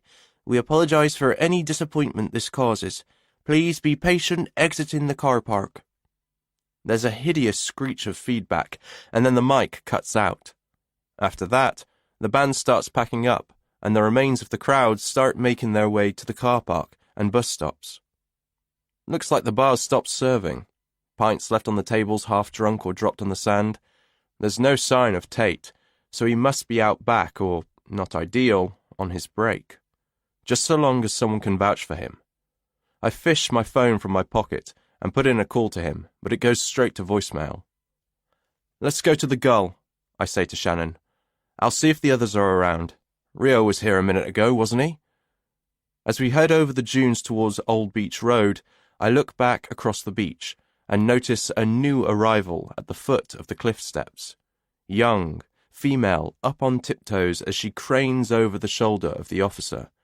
Even from this distance, you can see how self-assured she is, how determined. I know who she is, of course. She's been a presence this summer. She's been a presence today. By the way, your flies are undone, Shannon says. You didn't piss in the dunes, did you? It's so gross. I zip myself up. The flush in my face is purely from the alcohol. I swear. Seriously, I tell her. You don't want to know. Chapter 8. Charlotte. Earlier in August.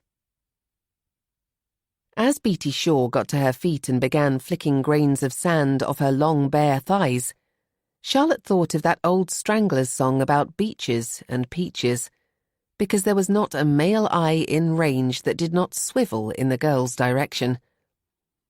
She'd been in jeans and a long-sleeved top the previous evening, and it was only now she wore a swimsuit that you could fully appreciate her metamorphosis.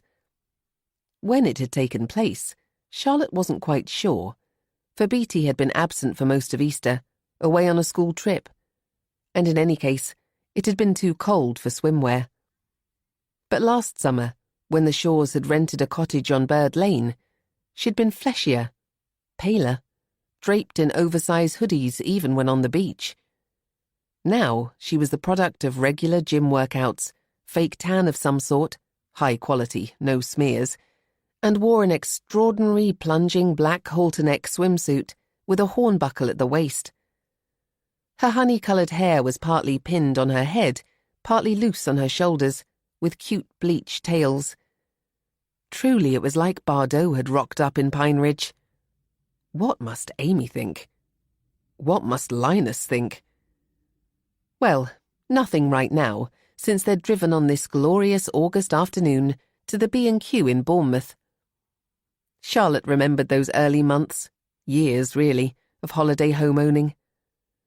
Everyone assumed you were sitting at the water's edge, shucking oysters and knocking back the bubbles, when in reality you were standing in the queue of a DIY superstore or plumber's merchant, wondering where you were going to find the washer you needed to fit the shower, since they'd inconveniently sold out and didn't have the first idea when it would be back in stock. "I love your sunglasses, Beatty," she said. "Can I try them on?" "Sure." The girl handed them to her. They had large amber lenses and a fine, well-crafted feel to the frames, and said how nice they looked on her, even as Perry laughed out loud. "You look like you're in some 70s Amdram production." "What's Amdram?" Beatty said, and Charlotte explained. 2 generations divided by a common language, Perry quipped, which meant nothing to Beatty either. She took back her shades and picked her way across the sand to the water. As she entered the shallows, famously clear, Caribbean placid, there was something very sensuous about the way she put one foot in front of the other, as if savouring the drag of the water on her shins. Really, the cut of that swimsuit at the back was stunning, contriving somehow to extend the girl's legs while preserving her modesty. Too many other women, and God forbid men, were wearing thongs this summer. What's stunning? She turned at the sound of Benedict's voice behind her.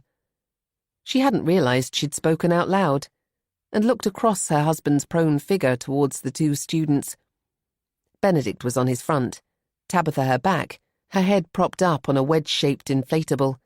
Their legs were intertwined, Benedict's longer limbs overshooting the beach blanket, his bony toes digging into the sand. Beatty's swimsuit, she said. It's fake designer, Tabitha said. She gets stuff online from Vietnam. She's going to send me the link.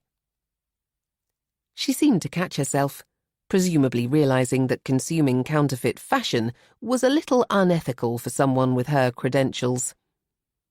Charlotte vaguely remembered seeing an article about students marching in protest down Counterfeit Alley in Manchester, or wherever it was. Wouldn't mind having a look myself. Honestly, she looks just like that famous Vogue shoot with Jerry Hall. Who's Jerry Hall? She suppressed a sigh. Clearly this holiday was going to involve a fair bit of explaining cultural references to the Zoomers. You know, the model. Tall and blonde and Texan. Married to Mick Jagger and Rupert Murdoch. Maybe someone else as well, actually. Not all at the same time. That would be polygamy. Polyandry, when it's a woman who's doing it, Perry said. Well, she's got an amazing wardrobe, that's for sure. I only ever see her in her school uniform at home. Beatty was submerged now, a bobbing golden head in the glitter. Not far beyond her, a jet ski was weaving through the yellow buoys, treating them like slalom poles. It was far too close to the swimmers. At the lifeguard station, 2 guards chatted, necks bent over a phone. There'd be a horrible accident if they didn't watch out, Charlotte thought. Banned on Old Beach, but hired out from other centres on the coast, jet skis were, in her view, a menace. What's the subject of your master's, Tabitha? She asked, regretting the question even before learning the answer, which had something to do with the persecution of non-binary groups in North Korea. She didn't blame Perry for draping his forearm over his face, his hand covering the ear closest to their guest. Oh, I didn't know that was a thing there, she said. I wouldn't call it a thing, Tabitha said. She was extremely precise about language, Charlotte had noticed. The problem of inherited gender roles is a lived experience across the globe. You don't plan on going out there, do you? To do your research? It is possible, isn't it, if you get on one of those government-sanctioned tours? Maybe. I'll probably just reach out online, Tabitha said. It's terrible how people don't care, she added, casting her gaze beyond their own group, not so much critical as wounded. Benedict gave her arm a little squeeze. Just so long as he didn't book himself a flight to Pyongyang, Charlotte thought. She was starting to wonder about an Aperol from the beach bar, but she tried to avoid daytime drinking in support of Perry. She admired his sobriety. Of course she did. She depended on it, knew how hard it had been to achieve and continued to be to sustain. And yet there were times when she secretly admitted to herself that he was a less appealing playmate for it. A bit diminished. Shameful, but true. Voices carried from the shore, posh London ones, a mum and a dad. "Move your arms, darling. That's it." "Well done, Isabel." Look at your sister swimming. Isn't she clever? Clever, Isabel. She's going to be in the Olympics one day. Had she and Perry been this emphatic, this public in their praise of Benedict? She was fairly confident they had not. Certainly not as a couple, anyway. Perry, if he'd been there at all, had been on his Nokia or BlackBerry or whatever the device du jour had been back in the noughties. Beer in hand or something stronger, leaving Charlotte to do the heavy lifting. Not that she minded particularly. The problem with men being involved in things was the positive reinforcement they required. Just children by another name. She felt the tickle of hot sand on her legs as Benedict and Tabitha tripped past her to join Beatty in the water. Pity the poor North Koreans, Perry groaned. How long's she staying? Do we know? Charlotte checked that Huck was safely out of earshot. He had earbuds in, and his head nodded gently to music, before replying. At least 2 weeks, I think. Their plans are fluid. I bet they are. She's harmless, Charlotte said. Let's not fall out with them, Perry. We can save our outmoded views for when we're on our own. Outmoded? He scoffed, and removed his sun hat to reveal a band of sweat-dampened hair. I notice our bank account's current enough. Huh! As Perry flopped back, Charlotte stood to adjust her parasol. The sun was fierce, and there was not the breeze they got up on the headland.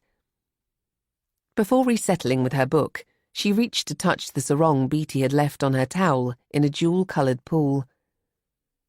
Expecting to feel something cheap and synthetic, she was surprised to find it was pure silk, and as beautifully stitched as a made-to-measure wedding gown, which made no sense at all. She scooped up her phone and took a picture of the label. Chapter 9. Amy.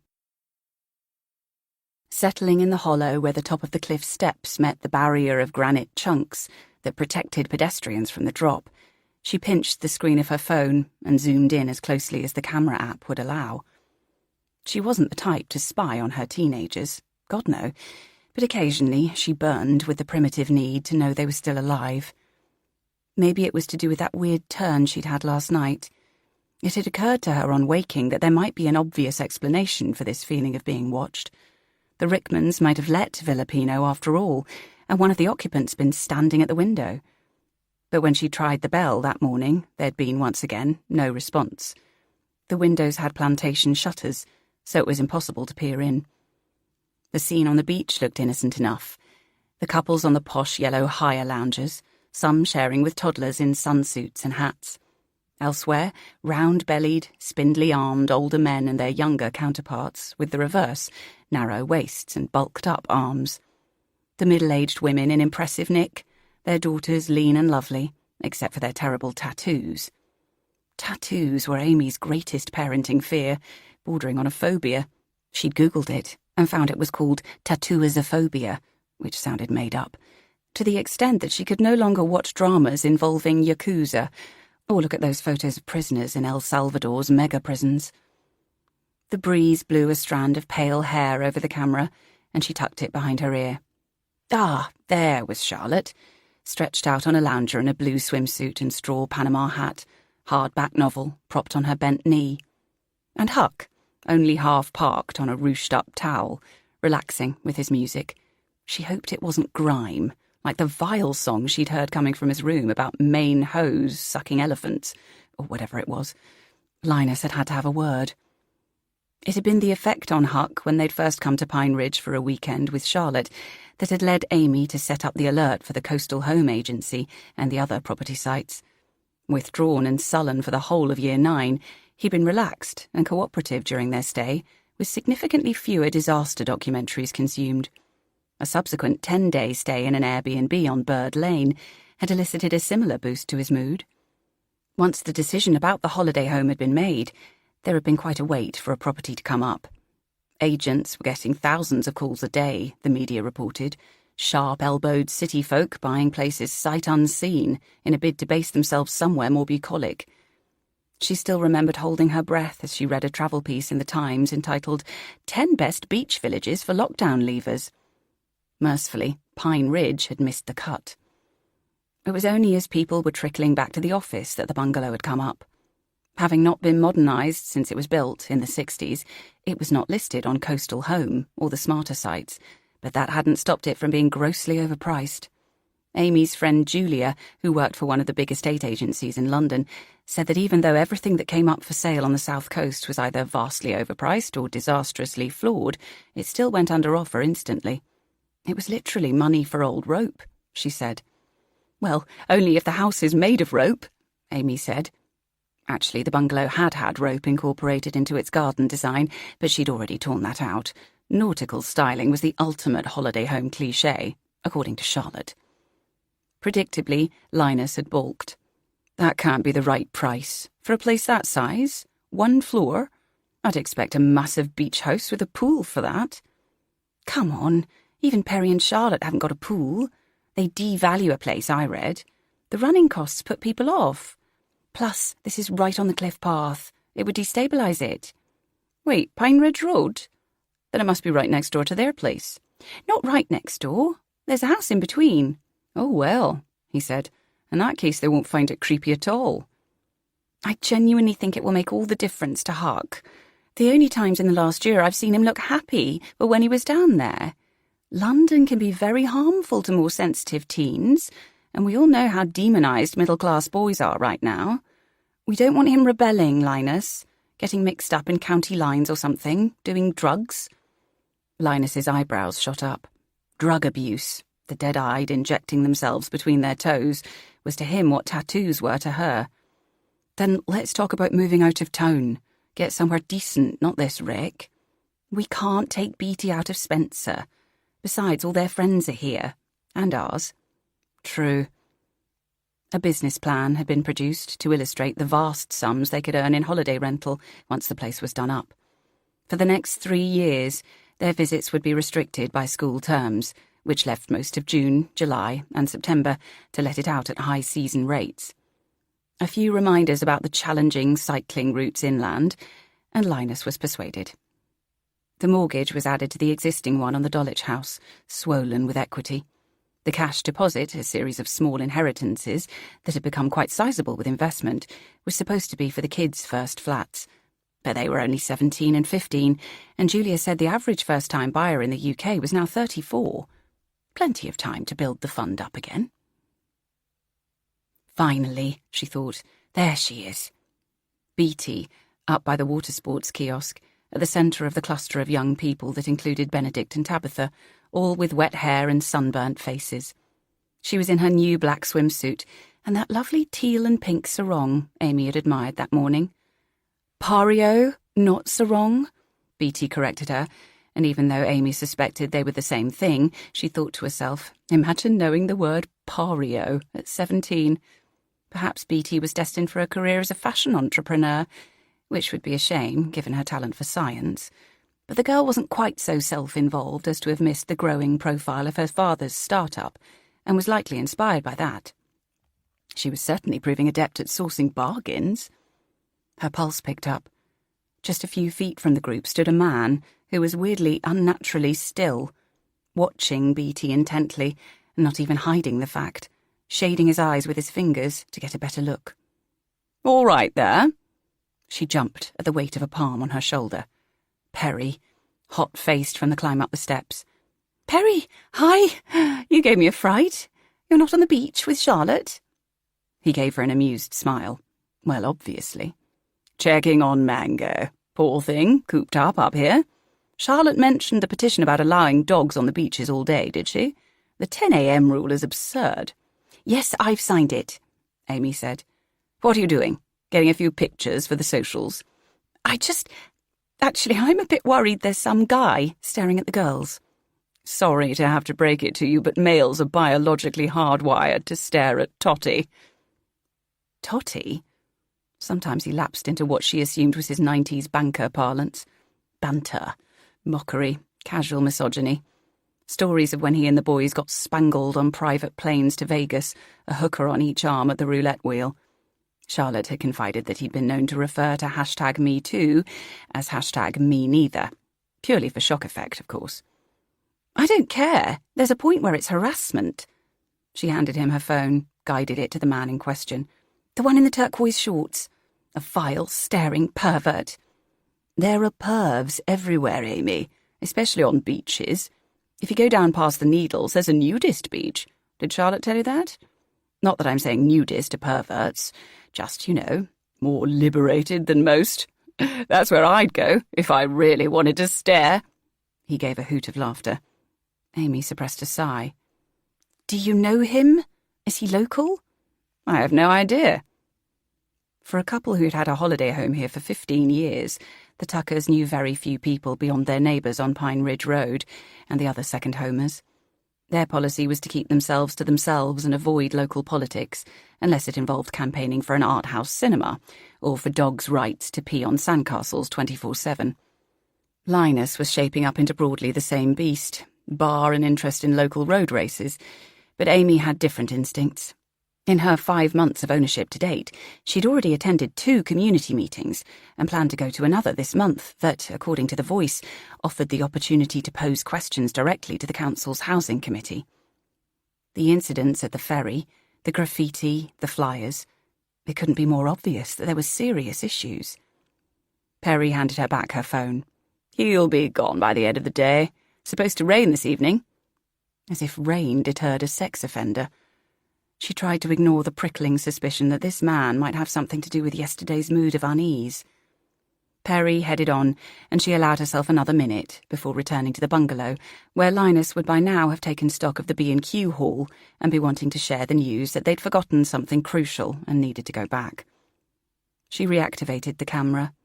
The stalker was on his way to the water, while Beatty was on the move in the other direction, to the beach bar, where she'd joined the queue. Coke Zero was her tipple.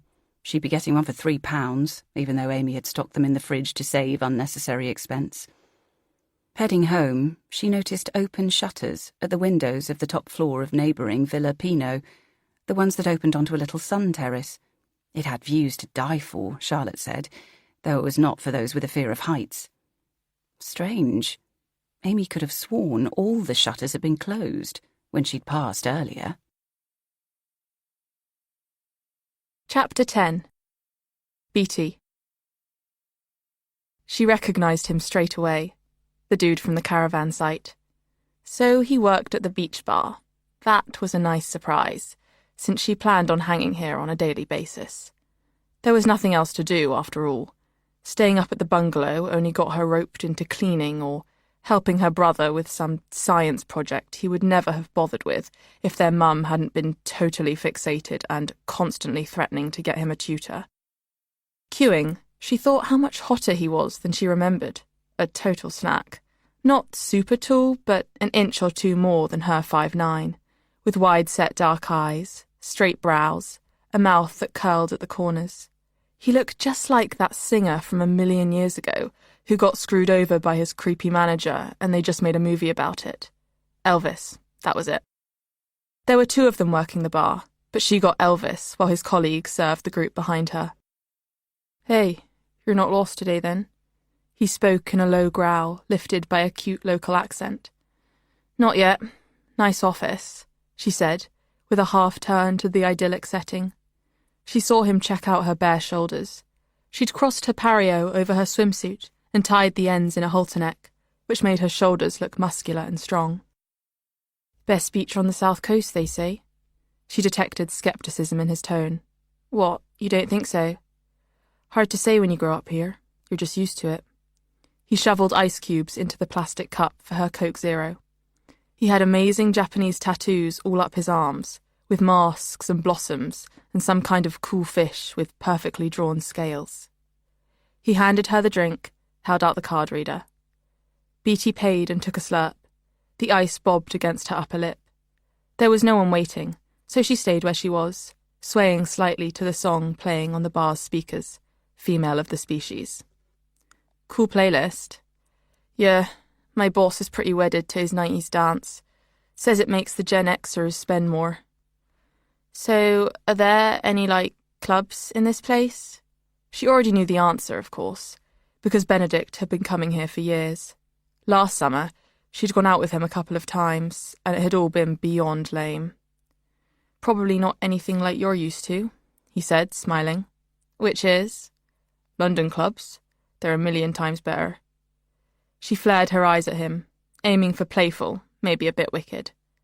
How do you even know I'm from London? It's just obvious. He met her gaze, challenging her to hold it, to look at him properly. Where do you hang out, then? Me and my mates go to the Gull, far end of Old Beach Road.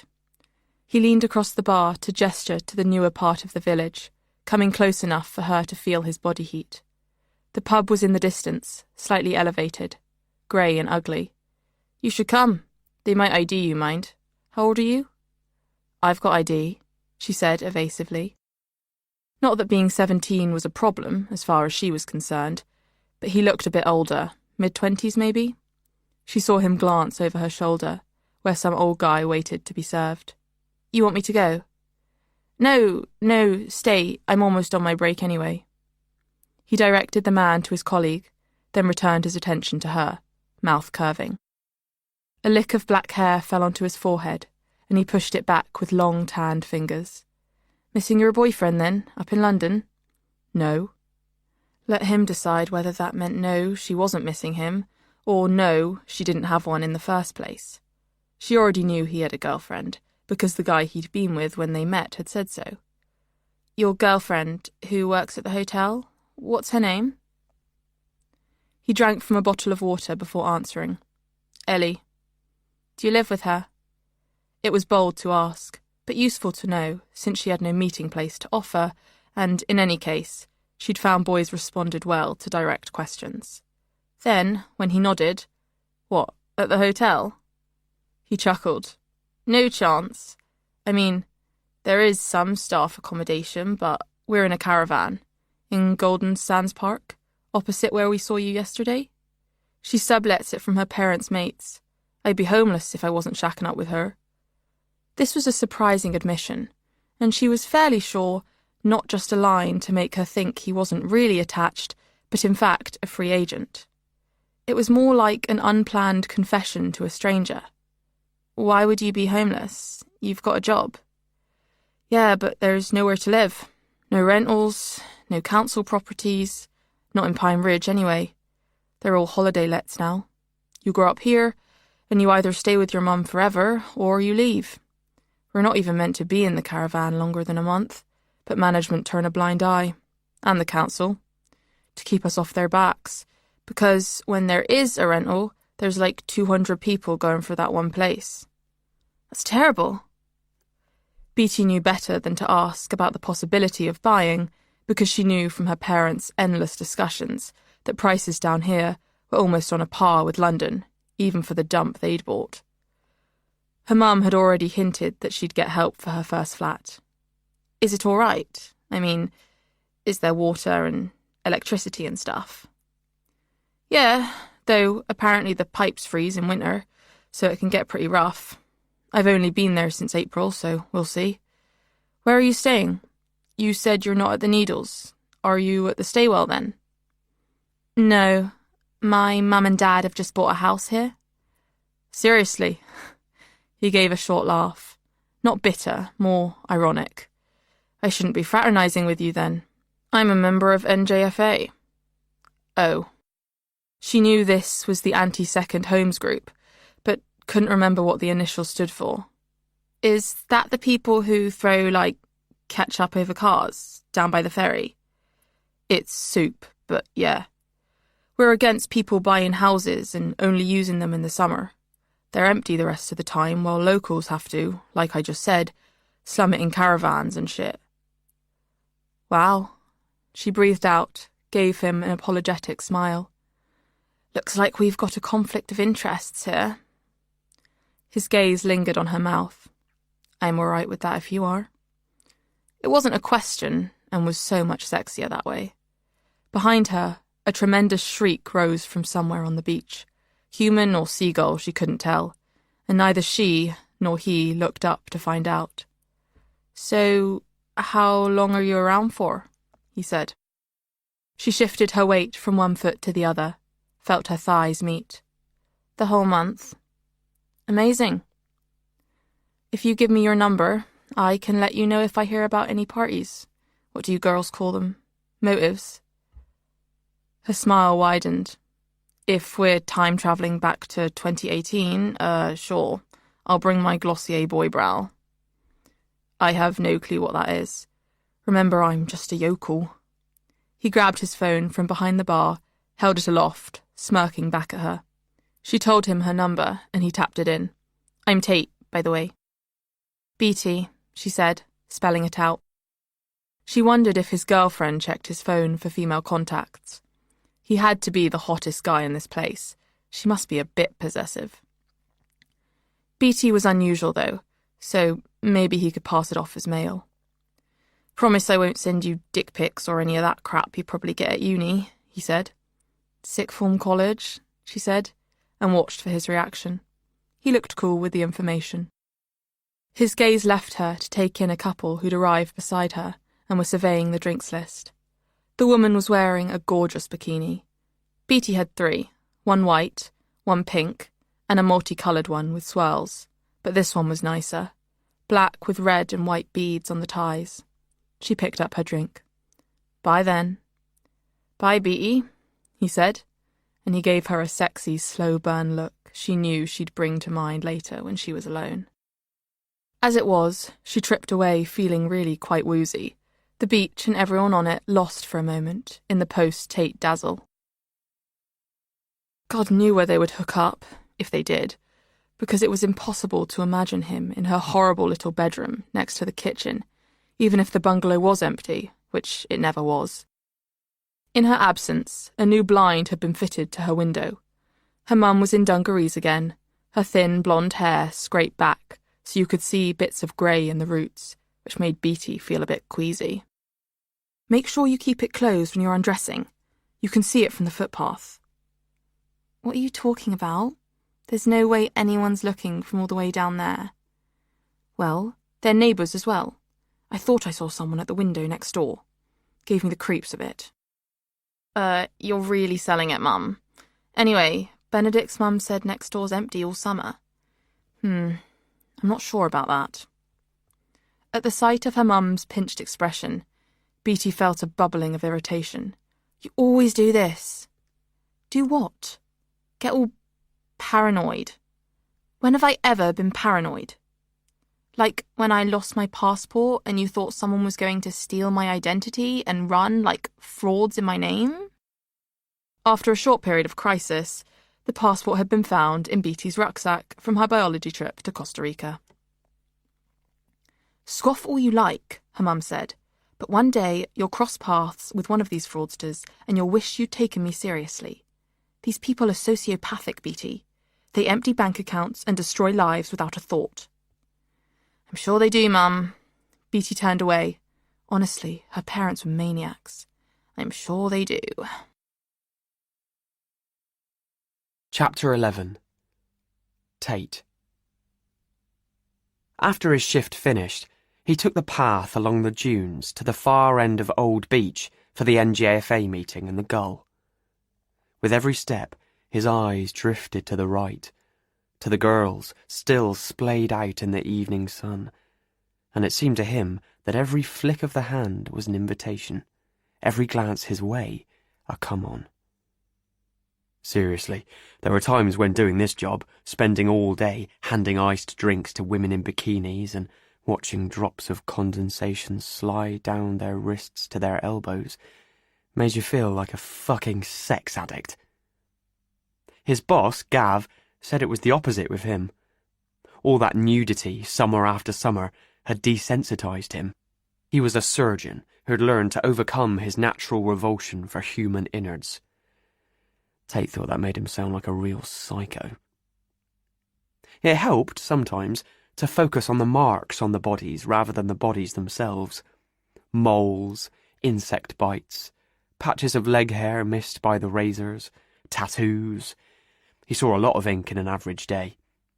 Birds on buttocks, flowers between shoulder blades, barbed wire around ankles. Snakes and circles and love hearts. Occasionally, he'd recognise one as the work of his friend Des, who'd done most of Tate's own. He knew that his interaction with the girl, Beatty, God, even the name had an erotic ring to it, had upped the heat for sure, got his hormones racing. The sex drought at home was also a factor. No, not home. Since that horrible realisation that the caravan park had wormed its way into his muscle memory, he'd made a point of never calling it that. "We're not meant to be there for longer than a month," he told Beatty, and yet he'd been there for 4 so far. Towing bits of shell and pine cones from the sandy path, he wondered about the alternatives. The winter kipping in the box room at Rio's mum's hadn't been a total disaster. He'd only left because Ellie had asked him to move in with her, not because he'd been thrown out. Des had taken his place, but there were other box rooms, and it wasn't like he'd be sleeping rough. He left the dune path and crossed to Old Beach Road. The gull was heaving. He beat his way through the mob in the main bar to take the stairs to the smaller bar upstairs where the group met. This summer, NJFA meetings had become so frequent they were almost an every other day routine, those absent through work or other commitments updated by Robbie on their WhatsApp group after the event. Management was cool about hosting activists, most of their customers being locals or day trippers. They had nothing to lose. The enemy drank at the beach bar. Gav knew about Tate's radical tendencies, but was prepared to overlook them, Tate being such a babe magnet. Or till late, down at the Needles. This evening, there were about 10 of them, mostly on their feet for a view of the TV screen on the far wall, and Tate soon saw why. Robbie was on the regional BBC News. It happened now and again, when reporters were doing a segment about the housing crisis in coastal communities and couldn't be bothered to travel to Cornwall or Wales. He remembered now Robbie telling him about it a week or so ago. Ellie had given him a haircut specially for it. They had him standing outside his old house at the top of Bird Lane, with a reporter asking questions from off-camera. "So, this is where you grew up?" That's right. This is the foot of the ridge, so you've got the woods behind and the sea down below. From that top window you get an amazing view of the dunes and the water. When did you move out, Robbie? When I was 16, my mum got the eviction notice when I was doing my GCSEs, and we had to move to temporary accommodation. The landlord sold to the highest bidder, a couple from London who turned it into a holiday lets business. What's the harm in that? We all need a break, don't we? Yes, absolutely. It's not that we begrudge city people their holidays, but by definition, it's seasonal. For at least half the year, this place is empty. And you have to remember that every time the usage changes like this, it's one less family that gets to grow up here. Follow that to its logical conclusion, and eventually you have no permanent population at all. No families, no school, no library, no real community. It's basically extinction. Tate had to admit his best friend was TV gold. He looked like a bit of rough, but sounded refined, intelligent and reasonable. He was never impatient, even though he'd been asked these questions 100 times before, or so angry he risked being dismissed as a crank or a gammon. When they'd formed NJFA during the pandemic, he'd been the natural choice for leader. He put in the hours, he knew the stats. And besides, he was a real victim of all of this. It was horrific what had happened to his mum, and typically discreet of him not to weaponise it on camera. Now he was walking down the path of the cottage and knocking on the door, the house number pixelated, though easily identifiable by any local. There was no answer. They were probably out paddleboarding or eating £5 gelatos, and he peered through the front window, turning to the interviewer with a rueful smile. It looks nothing like it did when I lived here with my mum. They've knocked the downstairs room through and done it up. I can see a lot of beach knickknacks, you know what I mean? I'm not sure I'd recognise it if it weren't for the number on the door. It used to be a home, but if you ask me, What it is now is a trophy, hardly different from an elephant tusk or a tiger skin. That's quite a disturbing image, Robbie. I know. It's quite a disturbing situation. Tate had known the cottage almost as well as his own home. Birthday parties, sleepovers, all-night gaming marathons, smoking weed out of the window in the turret room, polluting that fresh pine air with their illicit toxins. After a while, the view used to go all fuzzy, like the horizon was swarming with swallows or something. Not even 10 years ago, and yet it felt completely distant, unreal. Robbie had been all set to go to uni, but when his mum died, he had to scrap that and stay to sort things out. Went full-time at Jevons Motors in Crowland, which was owned by his uncle, and where he previously had a Saturday job. Lived with his uncle's family as well for a few years. Then he started going out with Shannon, who'd been living with her parents in their static in Golden Sands Park, and they'd kept an eye out for one of the tourists coming free. Just temporary, of course, but they all knew what that meant. Tate had passed his friend's caravan last night on his way back from the shower block, and it had been creaking, very faintly. You could tell what they were doing in there. Oh, stop bringing everything back to sex! He returned his attention to the news segment, in which a couple of dissenting voices had been rolled out, among them Gav. Figured. He had an "I'm all right, Jack" attitude, and had built his own house in Poole. Obviously, here at the beach bar, we're part of the tourist industry, and our policy is to treat every customer the same. People just want to have a good time, not be lectured about who's entitled to be here and who isn't. This is a free country, isn't it? Pine Ridge has always been a holiday destination. Everyone's welcome as far as I'm concerned. Next was the familiar face of Katie, owner of Fleur, the boutique around the corner from the deli where Shannon worked. It's up to the council to decide on housing matters. They're our elected representatives. To my mind, it's not right what the protesters are doing. We don't want Pine Ridge associated with violence and abuse. Local businesses value holidaymakers' trade. Why would we want to bite the hand that feeds us? There'd be no reprisals for public dissent like this. Not from NJFA, anyhow, because Robbie said infighting was a distraction from the main cause. They would not fall for the old divide and rule tactics. Oh no, their fellow Pine Ridgers were not the enemy, whatever their views. No, the enemy was the rich second homers. People like the owners of Robbie's former home. People like Beatty's parents. The feature ended with video of the NJFA group assembled on the roadside, placards lowered as Robbie addressed them, like Gareth Southgate giving the lads a half-time pep talk. Not unlike the scene in the pub, where the group now clapped and whistled and cried out in celebration. Robbie held his hands up, modest, resigned to their adulation. "It's never too late to get our homes back," he said, more emotional than usual, and the cheer went up again. Then he outlined his latest idea, to name and shame the houses standing empty this month via time-lapse videos released across social media. Empty in August, they'd call it. He was keen on sub-brands, targeting the bastards who hadn't even bothered coming down in the height of summer. More approval from the troops, but Tate struggled to feel the same unquestioning zeal as his fellows.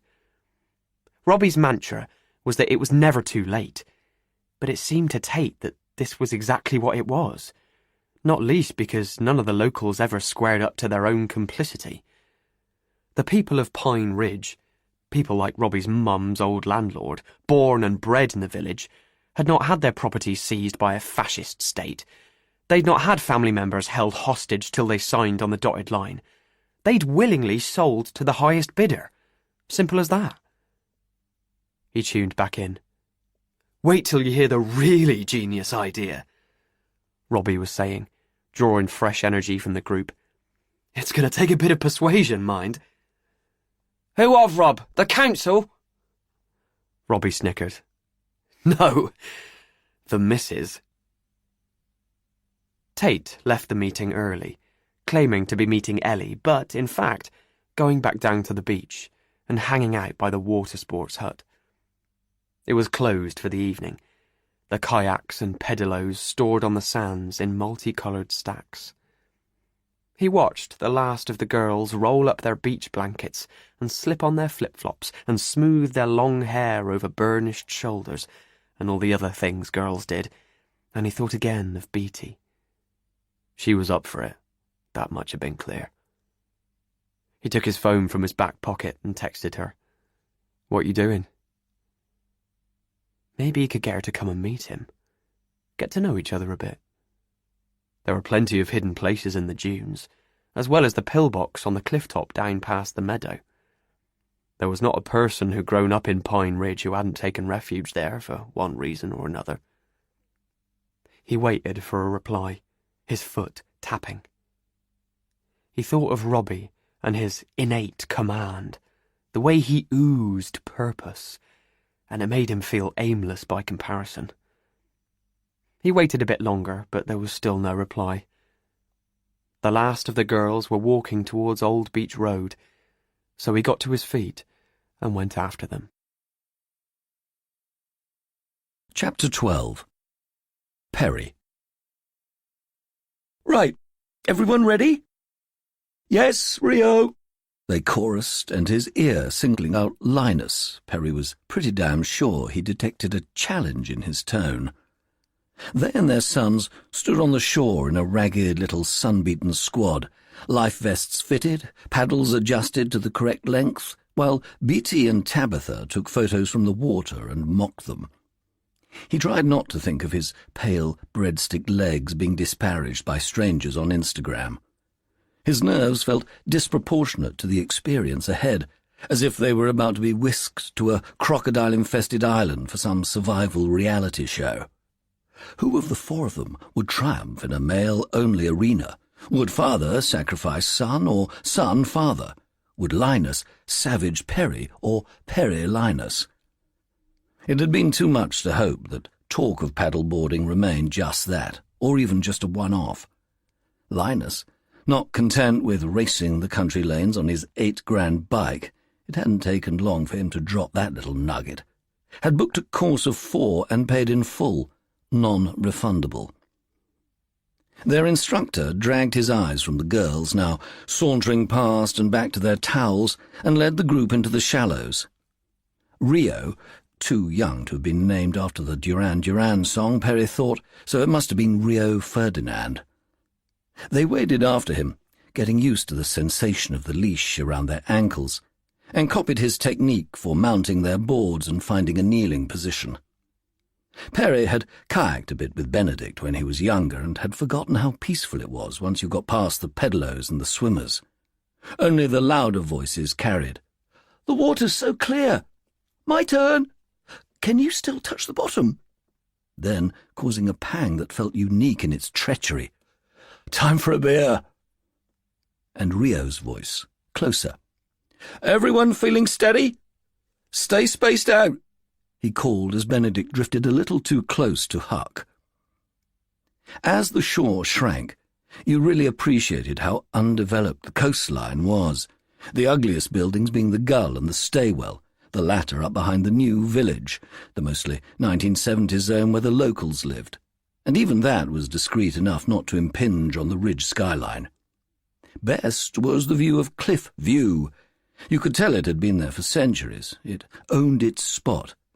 Unlike the Shaw's bungalow, which was scarcely visible beyond the pines, a nondescript slug of a thing, the street's poor relation by anyone's standards. He wondered if Linus was looking up and thinking the same.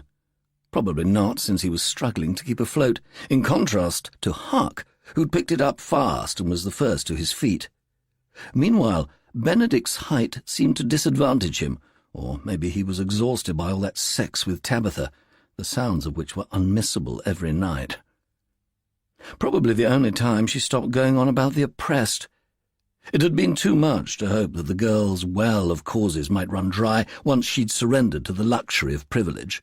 On the contrary, it appeared to be a magic porridge pot, perpetually refilling itself. Only that morning she'd made breakfast pure torture by outlining her role in the university's Ink Bid movement, or was it Bid Ink? Either way, it was basically a campaign for inclusion that seemed to involve finding new ways to exclude anyone who disagreed with them. Would it not be in the spirit of inclusion to listen to the other side's views? Perry had asked her. Not if they cause people to literally break down, she explained in her warm, husky, helpful voice. People have a right not to be challenged. Perry and Charlotte had exchanged a glance at that. People have a right not to be challenged. Okay, not quite the motto of student life in their day, or indeed of a democratic society committed to free speech, but it did have the potential to become a summer catchphrase. He'd work on that. Sometimes he thought that what he missed most about office life was the catchphrases, though likely they were censored now, even in the city. According to his old friend Charlie, emails were now subject to secret HR scans, and Stasi-like programs have been put in place to encourage colleague to shop colleague with evidence of problematic bias. Surely that could not be true. I wonder if you're still allowed to say the old lady, he said. Does she need to declare her pronouns, do you think? The old lady? Tabitha queried. Well, I hope so. It can really affect your mental health if people get it wrong. I wondered when the mental L's were going to get a mention. Perry muttered, not quite under his breath. Dad, Benedict protested.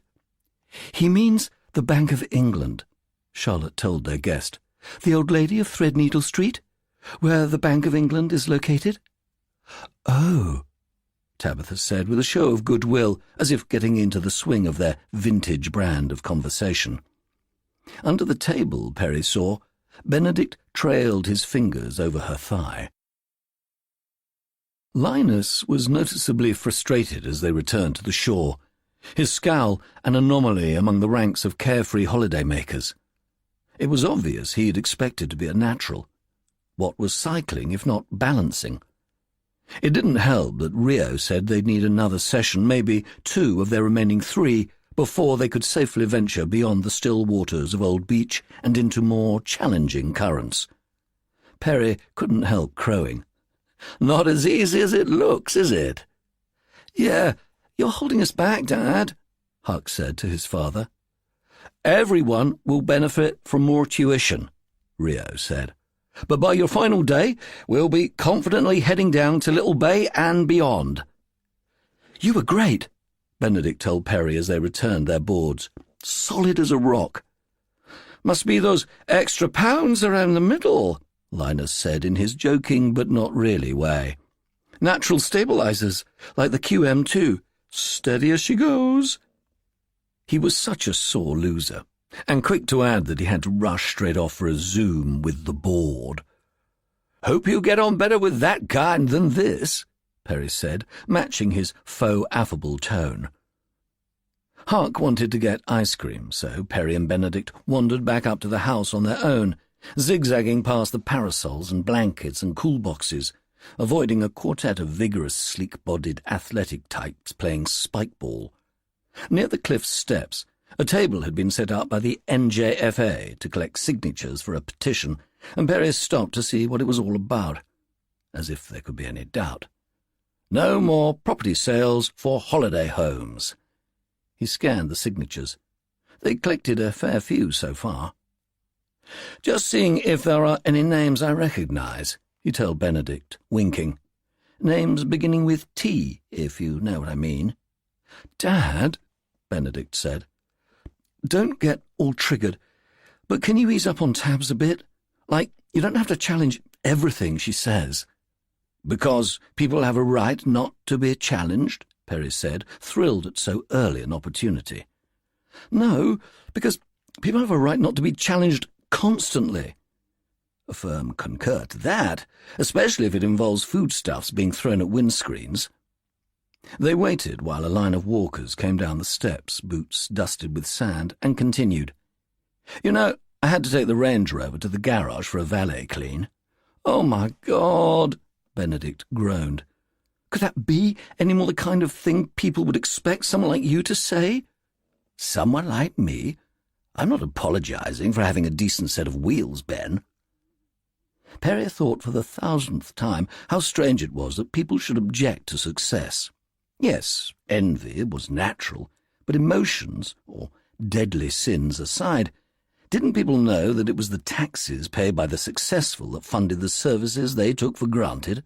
And by successful, he did not mean the super-rich. Everyone knew they were tax evaders, registered in the Bahamas or Luxembourg or whatever. No, the middle classes, paying more than half their earnings to the government and getting diddly squat in return. Just a load of abuse. Obviously, people didn't know. Let's face it, there wasn't a great deal of understanding of economics in this country. It wasn't a compulsory subject in schools. Young people, like these passata-throwing, graffiti-spattering vandals, thought money grew on trees. They thought they could put nothing in and yet take out whatever they needed. Well, one thing was for sure. If Comrade Tabitha did sign her name to any of this anti-holiday home stuff, she'd be out of Hotel Cliffview on her ear, no matter how in lust Benedict was. They took the steps, steep enough to give Perry a vertiginous feeling when he looked down at the beach, even as the tableau gave him a pleasing sense of responsibility. For who were they? The nearest residents, if not protectors, custodians, latter-day lamplighters. At the top, his son made a fresh appeal. "You know what, Dad? Maybe it's not a bad idea to admit things have swung too far one way. You of all people know how important it is to have a roof over your head. I mean, you volunteer at Helping Homes. Tabs didn't even know that till I told her this morning." "Because I don't go on about it," Perry said. "Charity creates a multitude of sins after all." "Thatcher again?" "Oscar Wilde." Benedict rolled his eyes. "You never quote anyone from this century." "That's not true," Perry crowed. "I literally just quoted your girlfriend." This, at least, drew a grin of concession from the boy. "I need to head back to town tomorrow," he told Charlotte that evening as they shelled prawns for a salad. Through open doors, shouts of laughter could be heard coming from the Nook, where Benedict and Tabitha were chugging beers with the Shaw kids. Beatty had already been sent up to the house for restocks, tripping into the kitchen in a minuscule dress and trainers with peculiar patchwork uppers and corrugated soles that looked like they'd been designed by a blind man. "Why?" Charlotte asked. "We've only just got here." "The charity needs me, just for one day." That made him think of Heroes, and he sang the line, treating her to a few Bowie moves. "Thank you, Perry." Sometimes, just occasionally, she spoke to him as if she were an infant school teacher and he the gobby boy at the back. "I thought the whole point of volunteering was that you dictated your own availability." "Well, I'm not sure that's the whole point. I told you I'd probably need to go back once a week." "Did you? I don't remember you having to last year." "I was new then." He pulled a face. "Not quite so indispensable." She was cool about it, of course. It suited her that he was involved with a housing charity, supporting the less fortunate in a bodily, quantifiable way. It was good optics. Benedict had virtually said the same thing a few hours ago. Seriously, how had they reached the point in society when private citizens needed to concern themselves with optics? The prawns done, he took the red peppers his wife handed him and sliced into the first. A tickle of chill entered through the open door, not what you'd expect after such a roasting day. "I was thinking, with all this not just for August crap, there's actually no reason for us to be here in August, not now Ben's at uni. We should come down earlier, when the natives are less restless." Charlotte said. "Honestly, these avocados are still rock hard. I wish they wouldn't label them ready to eat when they're obviously anything but." "Better weather as well," Perry added. "It was stunning when we were here in June." She glanced up. "We? You came on your own. I was in the office." He felt a flush creep over his face, turned to the cutlery drawer, even though he already had the knife he needed, a single stark thought rising. I'm a bastard and a fraud. He imagined himself saying it out loud, seeing Charlotte's confusion and denial. Anyway, she said, everything's set up for August.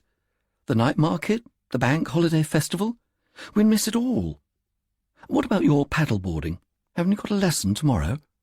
Perry recovered himself. The next one's not till next week. We're having to work around Linus's global Zoom schedule. You'll be okay with just the moke, will you? The moke had been Perry's gift to her the last summer he'd been earning. A vintage Austin in green and white, perfect for trundling to the Needles or to the beaches beyond or down to the farm shop in Crowland. Benedict and Tabitha are using it tomorrow, I think. I'm fine, though.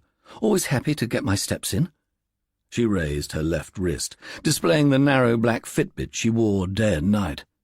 It made Perry feel a bit claustrophobic to think of a device monitoring your heart rate and REM and the rest of it, the kind of voluntary surveillance that could end up getting you fingered for a crime.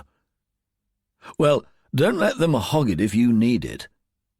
Trust Benedict, he thought. This time next year he'd probably have taken their bedroom as well, moved the young Marxist in with him, seized their property as reparations for thought crimes detectable exclusively by the young, like those high-frequency alarms audible only to teenagers and dogs. "Will you be back for dinner tomorrow?" Charlotte asked. She was on her phone now, and Perry glimpsed a shopping page of trainers like the ones Beatty Shaw was wearing. He hoped his wife wasn't going to order them for herself. If a teenage hottie struggled to pull them off, he didn't fancy her chances. "I don't think I will, no." He gathered the last of the pepper slices and released them into the salad bowl with a satisfying splash of colour. It makes more sense to stay over. Chapter 13. Charlotte. Oh dear. It was becoming a thing, Amy's suspicions. First there'd been the sex offender on the beach, and now she was convinced she had seen someone on the upper floor of Villa Pino. She wasn't on edge like this in London, so Charlotte could only assume it was new second homeowner anxiety, the natural byproduct of the stress of holidaying in a house 20 times less comfortable than the one you'd left behind in the city. In which case, did she really want to add to it? They were close, that went without saying, had been mutually candid from the off, in the way women destined to be good friends were. But even so, was what Charlotte planned to say, what was the phrase Benedict used all the time that meant out of order? Out of pocket. That was it. Was this out of pocket? "They do have an alarm, don't they?" Amy said, her dainty features crinkling with concern. "The Rickmans." Her mood was at odds with the anarchic holiday cheer of the Needles Conservatory Cafe. It was the first Friday in August, and every seat was taken, weekenders newly arrived and ready for fun, having booked their rooms in deep midwinter. It was mostly the Chelsea-on-Sea crowd, of course, the men dressed like yacht crew, the women Talitha Getty wannabes, whose drug of choice began and ended with Brad Pitt rosé. Younger children running riot, melting down. "Yes, I'm sure they do," she assured Amy. "I wonder if they've got cameras so they can keep tabs remotely." "I doubt it. They're not very techy." "Do you and Perry?" Amy asked. "No. It's always been very safe here. Mind you, he's talking about fitting something now we're getting all this graffiti. Wants to catch the vandals red-handed, take the footage to the police. But I told him they probably mask up. They're not stupid. I really do think they must have left the shutters open by mistake, Amy. Either that or the housekeeper's girl was doing her rounds." "What's housekeepers?" "An agency that services holiday lets." Charlotte adjusted her seat a fraction to avoid a sunbeam. There was something vaguely colonial about the way the ceiling fans made the bamboo blinds flutter. "They're based in Poole, but they do a lot of the properties here. Madeline's probably asked them to look in every now and then, air the place." "You haven't got a key?" "I don't, no. Amy, listen. Charlotte leaned in, feeling rare trepidation now. I wasn't sure whether to say anything, but, I don't have a daughter myself, obviously. But if it was Benedict, I think I'd like to know. Amy lowered her coffee cup. Know what? Something to do with Beatty? Has she been rude to you? She placed a palm on her heart, her expression pained. She's usually quite nice to people who aren't her parents. She is. She's charming.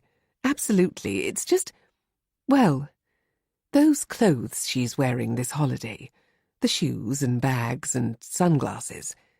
She didn't have them at Easter, did she? They all look very expensive. I know, Amy exhaled in relief. Best fakes I've ever seen. The thing is, Charlotte said, I'm pretty sure they're not fakes. Amy frowned. Her fingers went to the pendant at her throat. Boss Mum spelled out in cursive letters. They must be. How could she possibly afford the real thing? That fake Fendi tote she takes everywhere, that'd cost hundreds, wouldn't it? Over 1,000, I'd say. I thought maybe with Linus's business taking off. But Charlotte suggested this with little hope. The Shaws were not ones to spoil their kids. No, Amy said. We haven't upped their allowances or anything. And even if we wanted to, all our spare cash is going on the build. Some side hustle, maybe? She does a bit of babysitting, but that just covers her gym membership. Amy paused. You don't think... Oh my God, you don't think she shoplifted all these things? No. Charlotte bit down on her lip. They'd have security tags on them. Is there a boyfriend? Maybe someone older with money? Not that I know of. Amy took a moment to consider. No, I really don't think so. She goes out at weekends, but just to house parties or the pub. That could be when she goes off and meets him. Amy looked doubtful. But she usually comes back with a girlfriend who stays over. So maybe he's only wooing her at this stage, Charlotte said, then realizing she needed to be more explicit. Maybe what I mean is groom? Or something a bit more active on her part. There's this thing I read about in the Times a few weeks ago. Findoms. Have you heard of them? They're girls who interact online with men who want to be dominated. Amy's mouth fell open. Dominated? Like, with whips? No, not physically. Financially. Some of the girls have wish lists on shopping sites, and the men buy things for them from the list. It can be very lucrative, apparently. At the sight of Amy's misting eyes, Charlotte reined back. I'm sorry, Amy. I'm not accusing her of anything. I'm just trying to think how she might have come to afford these things. Might being the operative word, Amy said, retreating to the safety of denial. But how can you be so sure they're genuine designer? I saw the label on her beach wrap the other day. It's Erdem, definitely genuine, and not really an obvious one for the counterfeit industry. And the sunglasses are Chloe. I tried them on myself in Liberty. She'd Googled them and brought up an image on her phone. Are these them? Yes. Amy scanned the details and exclaimed, £350! And the Birkenstocks she was wearing last night. I'm sure they're... Oh, we gave her the money for those. For her exam results. Did you give her £500? What? No, they cost less than 100. Not the ones she's got. They're a collaboration with Manolo Blahnik. Again, Charlotte showed her the photo online. It was obvious Amy recognized the match.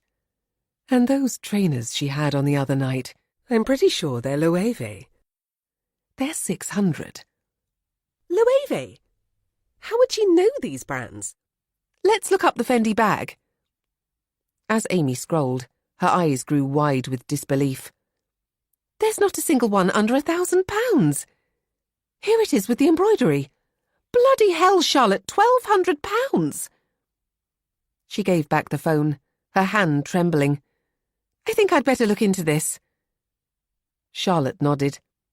I would. Maybe start by taking a proper look at the labels. Are they made in China? Check what the authentic labels look like online and compare. She's been doing her own laundry, Amy said suddenly. I thought it was weird that she wanted to, but it's not like I'm going to turn the offer down. Of course not.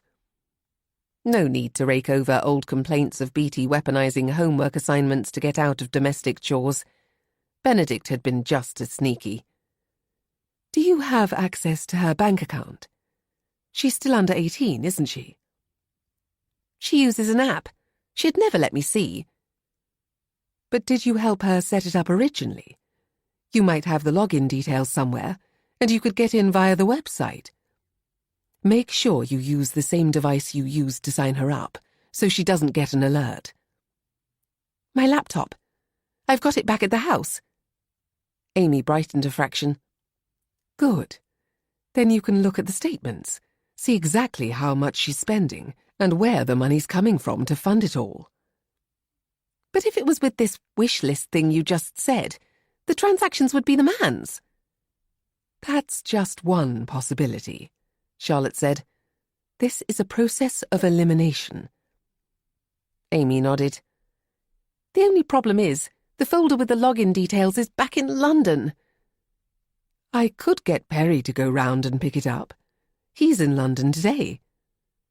That would be brilliant. Our neighbour's got a spare key. She gave Charlotte directions for finding the file, and Charlotte relayed them to Perry by text. All sorted, Charlotte said, both relieved that she'd put investigations in motion, and sorry she'd single-handedly added to Amy's troubles. What about a glass of rosé? The Miraval's lovely. Chapter 14. Perry. In the event, the capital did not offer a warm welcome, at least not at first. The Friday traffic was typically blood pressure raising, with lanes closed for roadworks, not a worker in sight, naturally, and a filthy, almost acid drizzle smearing his windscreen as he crawled from red light to red light around the South Circular. The house on Macefield Road, a gently curving stretch of grand red brick Edwardians overlooking the playing fields of Spencer School, was exactly as they'd left it, their trusty Peugeot run around in the off-street parking space, bins present and correct in the wooden shelter he'd built in the first weeks of his return from rehab. He let himself in, glanced at the post and did a cursory tour of the downstairs rooms before collecting his toolkit and departing in the Peugeot. He never took the Range Rover to Keeler House. Unlike well-heeled Macefield Road, with its robust neighbourhood watch culture, Ryland Street was in a pocket off Tulse Hill best described as vibrant, which was to say in no position to defend itself from undesirables like the drunks on the corner, there again today, whose spare clothes were spread out on the pavement like a picnic blanket, or from whoever had fly-tipped the skanky old sofa 2 doors down from Keeler House. The winos should relocate to the sofa, he thought, like in The Wire. There just wasn't enough joined-up thinking on Ryland Street. He parked up just opposite. Since his last visit, someone had sculpted BLM in the hedge, and he chuckled at the thought of activists taking to topiary art in Pine Ridge, on their hedge that screened the garden from the beach steps, perhaps. NJFA was too fiddly, hopefully, especially if they wanted to include the hashtag. He approached Keeler House and pressed the bell for number 2. It was a converted Victorian house with 12 units, and he'd been in all of them at one time or another to fix skirting boards, hang shelving, draft-proof sashes, and so on. When he'd initially volunteered with Helping Homes, a charity dedicated to resettling the homeless and facilitating independent living, he'd had in mind bookkeeping or fundraising, but those roles were held centrally, and the moment he'd revealed his rudimentary DIY skills, His fate had been sealed. The lock released, and he made his way down the narrow hallway, given a lick of paint last year but already badly scuffed, to the rear ground floor unit. The door was opened by a boyish, chestnut-haired figure, who blinked and smiled before stepping aside to let him in. "Hi, Jordan." Perry closed the door behind him gently, carefully, and lowered his toolbox to the floor. There was nothing gentle or careful about the way he manhandled the other man towards the unmade bed, pinning him to it with his full weight as he kissed him on the mouth. They'd met in recovery. Not the rehab bit.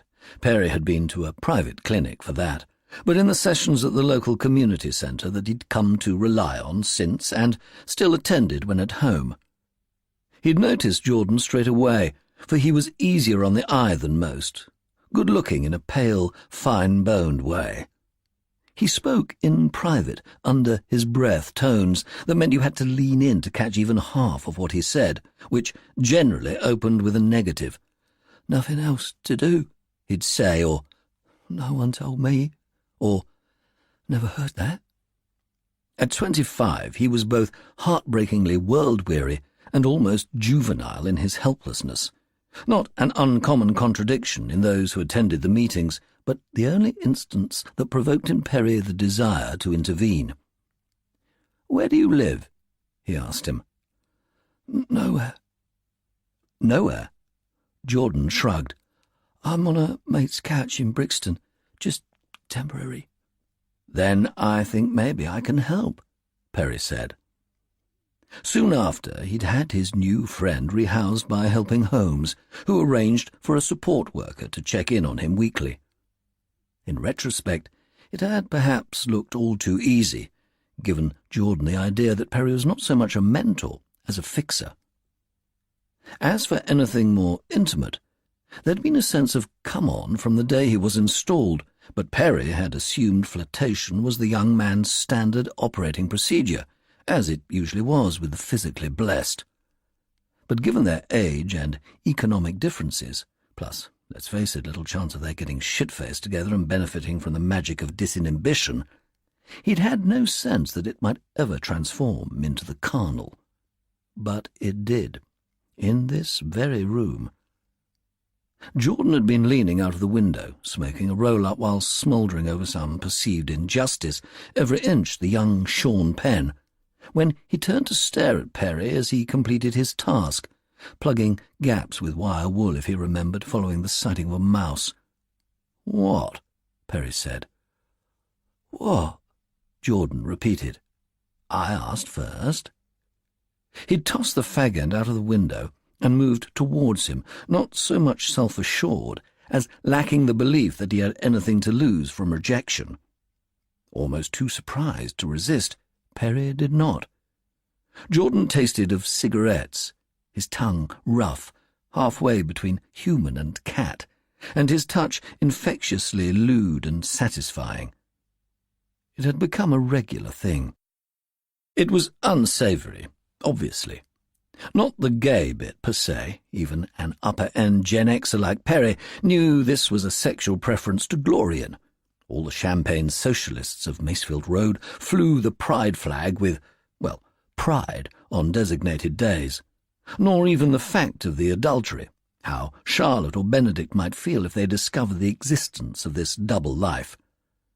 This first affair, first gay relationship, for previous dalliances had been a case of too few to mention, and had occurred without exception when Perry was out of the country. As a student, travelling in South America and doing so many drugs, he would have slept with an alpaca if someone had suggested it. Once, thrillingly, with an escort on a work jolly to Monaco. No, what was unsavoury was that Jordan was technically vulnerable, and Perry's liaisons with him a clear abuse of his position within the charity. While Jordan had not yet said what their relationship meant to him, and Perry was wary about asking, for him it had developed into something all too familiar, a craving, something to feel incomplete without, not quite alive. "I was going to ask you a favour," Jordan said, next to him on the slender single mattress, standard issue throughout the centre, as was the small chest of drawers and freestanding wardrobe. Perry had fixed the wardrobe doors for the previous incumbent when they had been hanging off their hinges. "Is that what I'm doing?" he thought, his hand resting on Jordan's chest, feeling its rhythmic rise and fall. "Waiting for someone to put me back on my hinges?" He'd found that there were useful metaphors to be found in DIY. There was no warden or live-in helper at Keeler House, not since last year's cuts, and residents had to call their off-site support worker if they had an issue. Luckily, Jordan's was not one to go the extra mile, which meant no inconvenient unscheduled visits. "Oh, yes? What favour?" He could hear how artificially cheerful he sounded, like he used to when Benedict would try to tell him about his geography homework, and his tone would belie his sinking feeling because he knew it was going to be something really boring to do with carbon cycles. "This job's come up. A delivery. Super flexible, so I choose when I want to work. Thing is, I need a car." A shiver of disquiet passed through Perry. Oh, God, was he going to ask to use the Peugeot? In the room directly above, dialogue thundered from what he knew to be a super-sized TV. You couldn't complain directly because the guy, Trev, was an intimidating specimen. Weight-trained, inked to within an inch of his life, and homophobic too, if Jordan's rather hammy accounts of verbal abuse were to be taken seriously. He was also known to hog the bathroom, taking hour-long soaks in the residence's only bathtub. "Keep out of his way and stick to showers," Perry advised, stopping short of promising to arrange alternative accommodation. "There's this Astra I can have. My mate Tom's. He says I can have it for free. It's just an old banger." Jordan paused. "I was wondering, could I register it in your name?" Perry frowned. "Why not yours?" "My licence never came back, did it?" He'd complained about this before, something to do with a renewal that had not been dealt with, the suspicion that his licence had been lost in the system. "Have you rung the DVLA to chase it up?" "Couldn't get through. Didn't want to use all my data getting put on hold for hours." "Use my phone," Perry offered. This they now did, but there were over an hour's worth of callers ahead of them on the helpline, and Perry didn't have all day, especially now Charlotte had messaged him to ask him to pick up something from the Shaw's place, an errand he could have done without, even if he would enjoy having a little nose to see what high-end toys Linus had treated himself to now his annoyingly well-marketed bike insurance business was turning a decent profit. "It's an absolute disgrace," he said, cutting off the call. The passport office was the same, he'd read. The UK was sliding into a banana republic. Wait, were you allowed to say banana republic these days? He'd asked Tabitha. She'd soon let him know if it was now deemed a slur against Hondurans or fruit-eaters or whatever. Instruct him on the correct terminology. "As soon as I get it, I'll change it to mine." Jordan shrugged the duvet from him. He overheated easily. "But I need to take it now or he'll give it to someone else." Pointless to suggest he ask a family member. He'd estranged himself from them during the drinking years, and suggestions by his support worker that he might make efforts to reconcile had been met with caution. "This address or mine?" Perry asked. "Suppose it'd need to be yours, would it?" Hard to think this through with a naked body jammed against his and fresh stirrings of arousal under the covers, but Perry tried. The whole thing could be done online, he imagined, but even if there turned out to be a couple of letters from the DVLA, he was confident Charlotte wouldn't open them. She was the breadwinner now, but certain traditional gender roles still applied, and cars were his department. MOTs, services, insurance, breakdown coverage, parking fines, the whole shebang. He had a sudden flash of his wife and the rest of the Pine Ridge gang, limbs shiny with sunscreen as they floated on their backs in the crystalline waters of Old Beach, and it was like experiencing interference from life forms on a planet far away. He couldn't tell if the bleak feeling in his stomach was love or guilt or disgust. Sure, he told Jordan. If it's just for a few weeks, I don't see why not. Chapter 15. Robbie. Monday, 28th of August, 8 p.m. We're sinking the pints like there's no tomorrow, trying to sedate our racing hearts, make sense of this carnage. From our table in the upstairs window of the Gull, we can just make out the emergency vehicles gathering in the beach car park, the cluster of police at the top of the cliff steps, silhouetted against a tangerine dust sky that's all wrong, like it thinks it's the backdrop to a marriage proposal. The wind's picked up, and it's got to be tricky navigating the tide, on its way out now, but still lashing at the headland. So my guess is they'll wait for it to go right out before attempting any proper clean-up. I can't see any media yet, but they'll be here by first light, you can be sure of that. Cliff House tumbles in festival horror. The police won't be the only ones wanting to interview us. There's 4 of us so far. Me, Tate, Rio, and Shannon, who's on the phone to her cousin, Ethan, a police trainee who's on shift today and with any luck, part of the response crew. Des and Ellie are still at work and missed the whole thing. It was surreal, I tell Tate, who wants to hear for the second time exactly what I saw. They don't have a view of the cliff from the bar, so it took them a minute to figure out why people were dumping their drinks and getting hysterical. It was like it was on wheels or something. I thought the cliff must have fallen away, Rio says. He's got the worst sunburn on his face and neck, livid against his white neckline. No, it's not going anywhere, that cliff, I say. They stabilised it a few years ago, remember? They all ask, apparently, the rich Londoners who view houses on Pine Ridge Road. Is the cliff solid? How bad is the erosion? You inbreds do know there's a climate crisis, don't you? If it's safe enough for the coastal path, it's safe enough for the houses, the agents parrot. Shannon gets off the phone, bright-eyed with news. It wasn't a house, she announces. As in the main, actual house. It was one of those summer houses at the bottom of the garden. Got to be one of the ones we hit the other week. I'm trying to remember.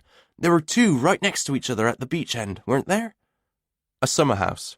If I'd been sober, I'd have worked that out for myself. We all know most of the second homes have additional buildings. Garden rooms, guest cottages, shepherd's huts. Up by the ridge, someone's done up an old horse box as a cocktail bar.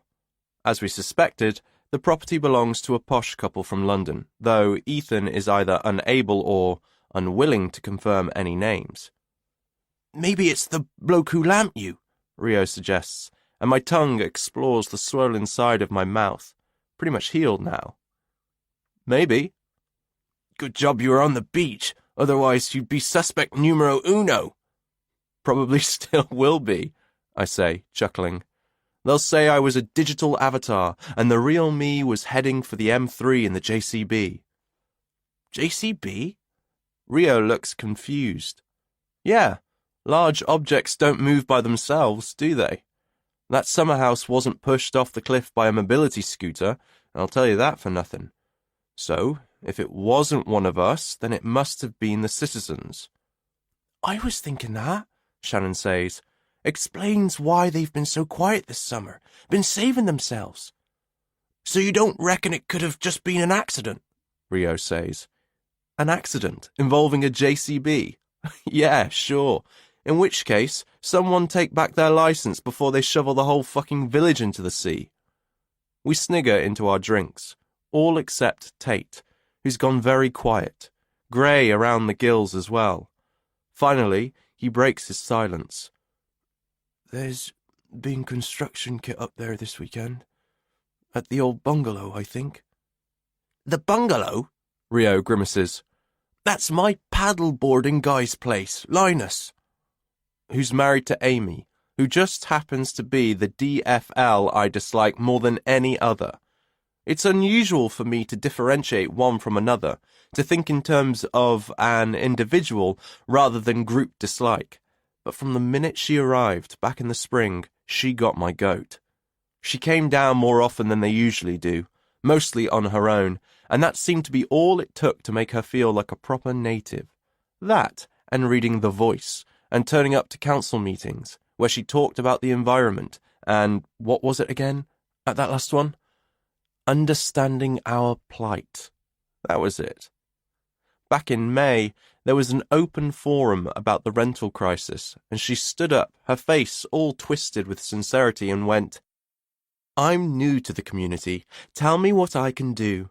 I want to be part of the solution, not the problem." Silence is violence. All the clichés. She wanted us to know she considered Pine Ridge her first home, her spiritual home, even if, formally, for tax and stuff, i.e. everything except holidays. Her London place would continue to be her main residence. I thought, yeah, right. One thing I'll say for most of them, they don't pretend. They're not acting like it's some quirk of fortune they got their second home, and now they need to wear a hair shirt or whatever. They're more like, I've worked hard, I've got the money, so why shouldn't I have a holiday place by the sea if that's what I fancy? But she wants it both ways, this Amy, which is so next-level elite. Anyway, I looked up her London house online. Easy enough to find out the address, down Dulwich Way. And I can tell you for nothing that it's enormous. I mean, you could almost get the whole two homes thing if they were in some shoebox the rest of the time, like the people trapped in tower blocks during lockdown. But no, it's massive. Must have 4 or 5 bedrooms. It's the Pine Ridge house that's the shoebox. "Robbie!" Shannon's speaking in my ear really loudly, almost yelling. "Stop doing that!" Resurfacing, I blow air like I've been holding my breath. "Doing what?" "Going into a trance." "Sorry, still a bit wasted. What were you saying?" "The JCB. Tate's seen one up at the bungalow, and they've got a summer house." "Oh, yeah. Well, it could have been them. It was hard to tell which garden it was, the way the cliff curves, you know? Could have been any of them." I try to catch Tate's eye, but he's staring into his glass, eyeballing the last inch of his pint, as if it's all that stands between him and survival. And I have a really strong instinct there's more to come. More news. More damage. "Well," Shannon says into the void, "whosoever it is, they're not putting it back together any time soon. So let's hope they were insured." "Or let's hope they weren't," Rio says, with a wicked little smile. Chapter 16. Amy. Earlier in August. "Yes!" she celebrated, but under her breath, because Linus was in the room, inconveniently spending his Sunday morning on work emails. The kids, at least, had hightailed it to the beach at the first suggestion they might help with a spot of dust containment. The login details buried in the file Perry had brought back from London yesterday had worked, and she was into Beatty's bank account and scrolling through the last 6 months of transactions. Most of the payments were under £20. Starbucks, Grind Coffee, their local pusher, Uber, TfL, Amazon, debits to friends that she guessed were for drinks bought by those who'd already turned 18. The account had an automatic lock on payments to pubs and bars. No cash withdrawals. The Zoomers didn't use cash points. As for clothing, there was one purchase at Urban Outfitters, another at a cancer research shop, but no retailers of designer clothes, and not a single payment out over £50, much less the hundreds, even thousands charged by the labels Charlotte had identified, and others she had been able to authenticate with minimal research. As for deposits, there was only Beatty's monthly allowance, plus the £100 they'd given her after her latest stellar exam results, gifts from grandparents and other relatives on her birthday back in April, the occasional payment from local families for babysitting jobs, though Amy knew many paid cash. She scanned the debits a second time, reassuring herself that there was indeed nothing rogue afoot. How, then, to explain the mystery of her daughter's luxury shopping habit? Logging out, she reread the article in the Times that Charlotte had forwarded. Pay pig loses home after debt spiral. A man who became embroiled in the BDSM world of findom, or financial domination, has declared himself bankrupt and lost his home after debts to a dom spiraled out of control. I was addicted, John Gibbs told Warwick County Court on Tuesday. I willingly gave away control of my bank accounts. I have no one to blame but myself, and I am very sorry to let my creditors down." It read slightly as if someone had written the apology for him. His dom, perhaps. Men like Gibbs are known as pay pigs, part of a consensual relationship that involves the transfer of financial power from the submissive to the dominatrix. The motivation is predominantly erotic, explains sex therapist Rena Powell. The submissive finds the dynamic sexually arousing, despite their not meeting the other party in person. Thank God for that. The transactions involved in FinDom relationships vary from one-off payments to regular transfers of money and even, as in Gibbs's case, the surrendering of login details and passwords, allowing the Dom to take control of their bank accounts. A Dom may construct a strict punitive budget for the submissive or create a shopping wish list from which she permits the submissive to make purchases for her. Amy paused and read the last sentence again. This must have been the point that caught Charlotte's eye, too. While Gibbs picked up the pieces of his life and hopes that psychotherapy will curb future urges to enter into similar relationships, his former Dom, whose identity was protected during the court proceedings, will not be charged. Whatever her motives, she has committed no crime, providing her financial gains are declared to HMRC. Closing the laptop, she walked out of the bungalow, down the back garden, along the cliff-top path, and up the Tuckers' garden to the open door of their kitchen, where Charlotte, dressed in yoga top and wide-legged pants, sat in front of her laptop, the screen split into multiple documents. "Are you working on a Sunday as well?" Charlotte had commented more than once that while people envied them their month-long vacation, the reality was she worked more weekends down here than at home, what with the beaches teeming with day trippers and the restaurant service harried. "I can do this later," she said, and gestured to Amy to take a seat. "I've looked at Beatty's bank statement, and there's no sign of anything suspicious," Amy said, plonking herself opposite. "So I think what you said about the FinDom thing could be right." "Hi, by the way." "Hi. You know you said she did some babysitting?" Charlotte had the ability to enter a conversation with minimal warm-up. "I was thinking, is there anyone who might have given these things to her? Someone who works in fashion, maybe?" "No, they're just regular families. They barely want to pay the going rate. There's no way they're handing out designer clothes as a tip. I have to face it, Charlotte. Beatty's got use of some saddo's account. All these items are on a wish list and he's buying them for her." Charlotte nodded. "I have to agree it might be something like that, though I'd question whether we're allowed to use the word saddo anymore. Self-esteem non-normative." But Amy couldn't laugh.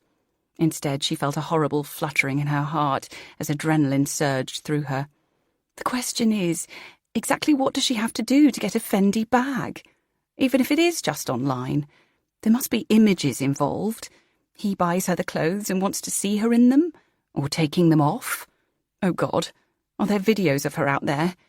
You read about this stuff turning up on Pornhub without girls' consent and ruining their lives, driving them to suicide. Should I get onto the police, do you think? "You have no evidence whatsoever that there are images of her out there," Charlotte said calmly. "Not even in the possession of this one individual, if he exists in the first place. It's all just a theory at this stage." They looked at each other, and Amy was touched to find her own pain reflected in Charlotte's eyes. This was a young girl who'd somehow got herself in the clutches of someone, at best not quite right, and at worst dangerous. She had a new thought. "You know, I saw that man watching her on the beach. I'm wondering if he has anything to do with this. Maybe he's found out where she lives and is stalking her." "Let's not let our imaginations run away with us," Charlotte said, meaning you're, but Amy appreciated the adjustment. "The good news is she seems perfectly happy. I saw her earlier, laughing away with Benedict and Tabitha. You haven't noticed she's been more anxious or angry than usual?" Amy considered. First off, Beatty was never anxious. Unlike 99% of her peers, she gave no impression of harbouring self-doubt or of disliking her appearance or personality. On the contrary, she seemed a little too thrilled with her assets. Her delight in male attention positively old school. Last night, when Tabitha had cheered news of the outlawing of wolf whistling, she'd looked amazed. Angry? She'd certainly been annoyed by the state of the bungalow. Also irritated to discover you had to be 18 to use the gym at the Needles, but she had brightened when Amy offered to drive her to the branch of gym lads in Bournemouth, which would be covered by her membership. If anything, I'd say she's grown in confidence. A bit of humility wouldn't go amiss, to be honest. Good, Charlotte said. Then whatever's going on, it isn't making her feel victimised. We need to get into her messaging apps. Benedict's great with IT. I could ask him. No, she'd never forgive me if I involved one of her friends. Linus? He must know all the tech tricks. I think I'd rather not escalate it quite yet. What then? Amy took a breath. Crazy as it sounds, I think I'll just ask her direct. Wow, Charlotte said. When? Maybe tomorrow morning, when the boys are out paddleboarding. Good plan, Charlotte said. Till then, hold your nerve. As she left Cliff View, a seagull took flight from the roof of the Nook and plunged towards her almost in attack. She felt silly for cringing when it angled away at the last moment, especially when two walkers passed by on the cliff path and laughed. Passing Villa Pino, she noticed the gate swinging open. OK, she was definitely not imagining this. And if Charlotte was right about there being agency workers going in and out, then she'd simply introduce herself and ask for a business card. This time next year, she might need their services. She padded up the garden, a chic, low-maintenance design with broad stone paths winding through beds of shrubs and lavender, and approached the back door. This too gave way, so she took a breath and stepped inside. Hello? She walked through a vast sky-blue kitchen diner towards the door on the far side. Even in the dim, shuttered light, you could tell the place had been professionally designed, one of those interiors they described as a symphony, all the elements, colour, texture, shape, conceived as a whole. If she hadn't been trespassing, she might have taken out her phone and got some shots for her mood board. Moving deeper, she reached the hallway, where a heap of mail sat on the doormat. On instinct, she gathered it up and stacked it neatly on the jade-coloured console table at the foot of the stairs. Then, hearing a hoover starting up overhead, she called out again. Hello? Housekeepers? A young woman in grey leggings, cleaner's smock, and white plimsolls appeared on the landing. You gave me a fright. She spoke with an accent Amy couldn't place. I'm so sorry, are you from housekeepers? She descended a few steps, giving Amy a searching look. Sorry, who are you? I'm the next-door neighbour. I shouldn't have just walked in, but the gate was open, and I know the Rickmans are away, so I thought I'd better check. I'm Amy. Ah, yes, that's right. Housekeepers. You work Sundays? Weekends are our busiest times. Which made sense. Holiday-let changeover days, second homers arriving late Sunday evening when the traffic had eased. Is it a regular time you come, or just whenever you're passing? I'm probably being silly, but I've just had a feeling someone's been in here. Like yesterday. Were you here then? I don't think so. We're only here once a week, and the house is locked up the rest of the time, with the alarm on. The girl looked a bit sorry for Amy, who could feel her worry lines deepening. I'll give you my mobile number, and you can phone me if you think it happens again. If you think. Thank you. Yes, that would be great. Amy added the number to her contacts. Back at the bungalow, she checked in with Linus. I just saw inside Villa Pino. It's really nice. Villa Pino? Next door? Oh, right, he said vaguely. It was clear he had not yet fully engaged with this trip. I was thinking, let's go out for dinner tonight. Just the four of us. We haven't actually done that yet. I'll see if they've got a table at the Needles. Sure, Linus said, returning his attention to his laptop. Wouldn't mind a break from the Tuckers? It was maybe a little early in the holiday for him to be voicing this sentiment, but Amy said nothing, just opened her contacts, still showing the housekeeper's girl, and dialed the restaurant. Chapter 17. Tate. I need to talk to you about something, Ellie said in a low, grave voice, and he saw apprehension in her eyes, which he knew from a lifetime's observations of female dynamics ought to make him apprehensive too. She'd made a big deal of tonight.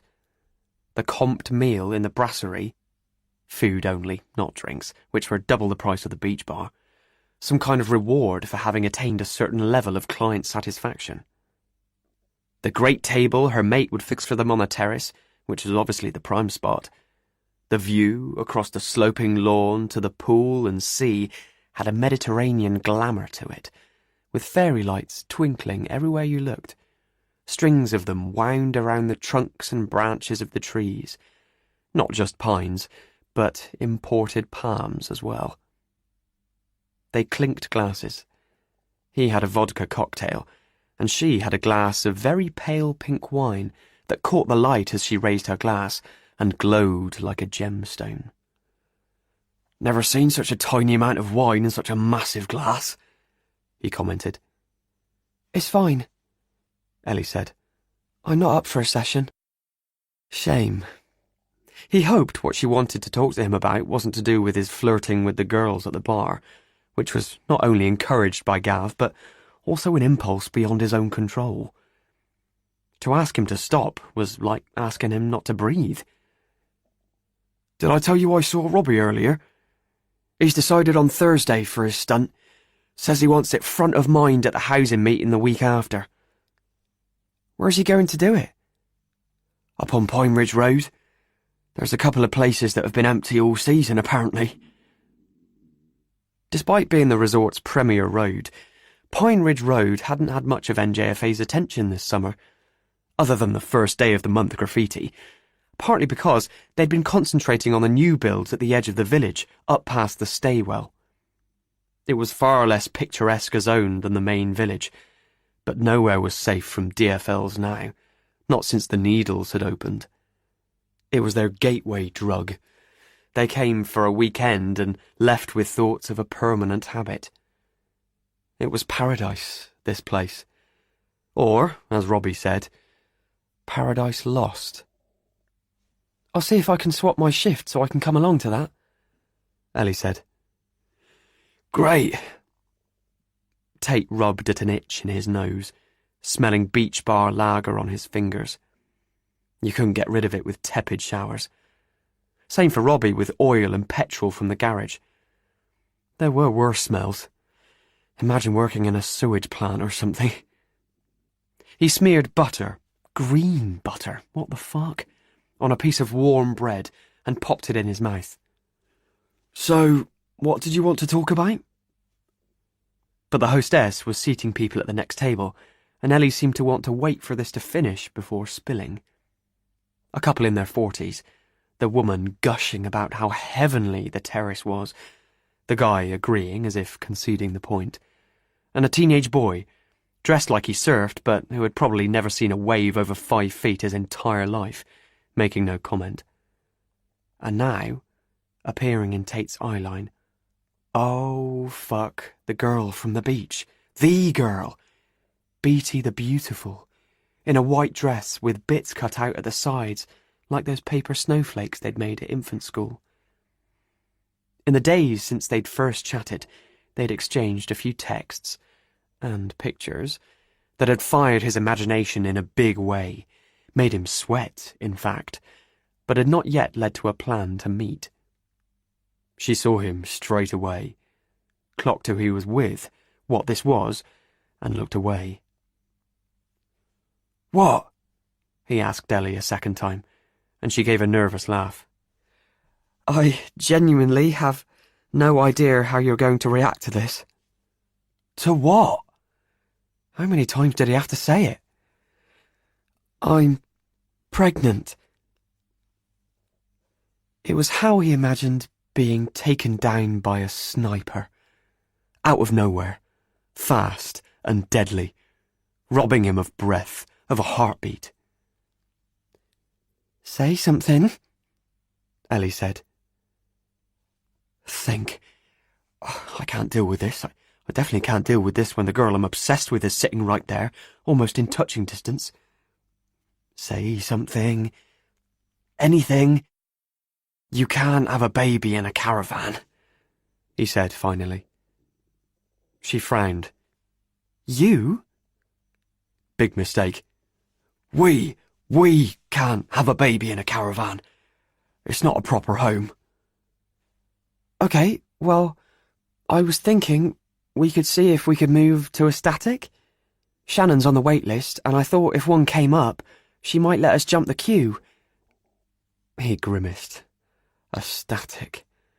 The same, but fixed. Not just for now, but forever. Pensioners for neighbours, or middle-aged people like Shannon's parents, who were nice enough but deathly dull.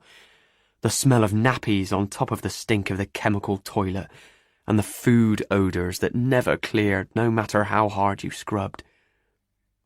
He took 2 huge swallows of his drink, basically finishing it.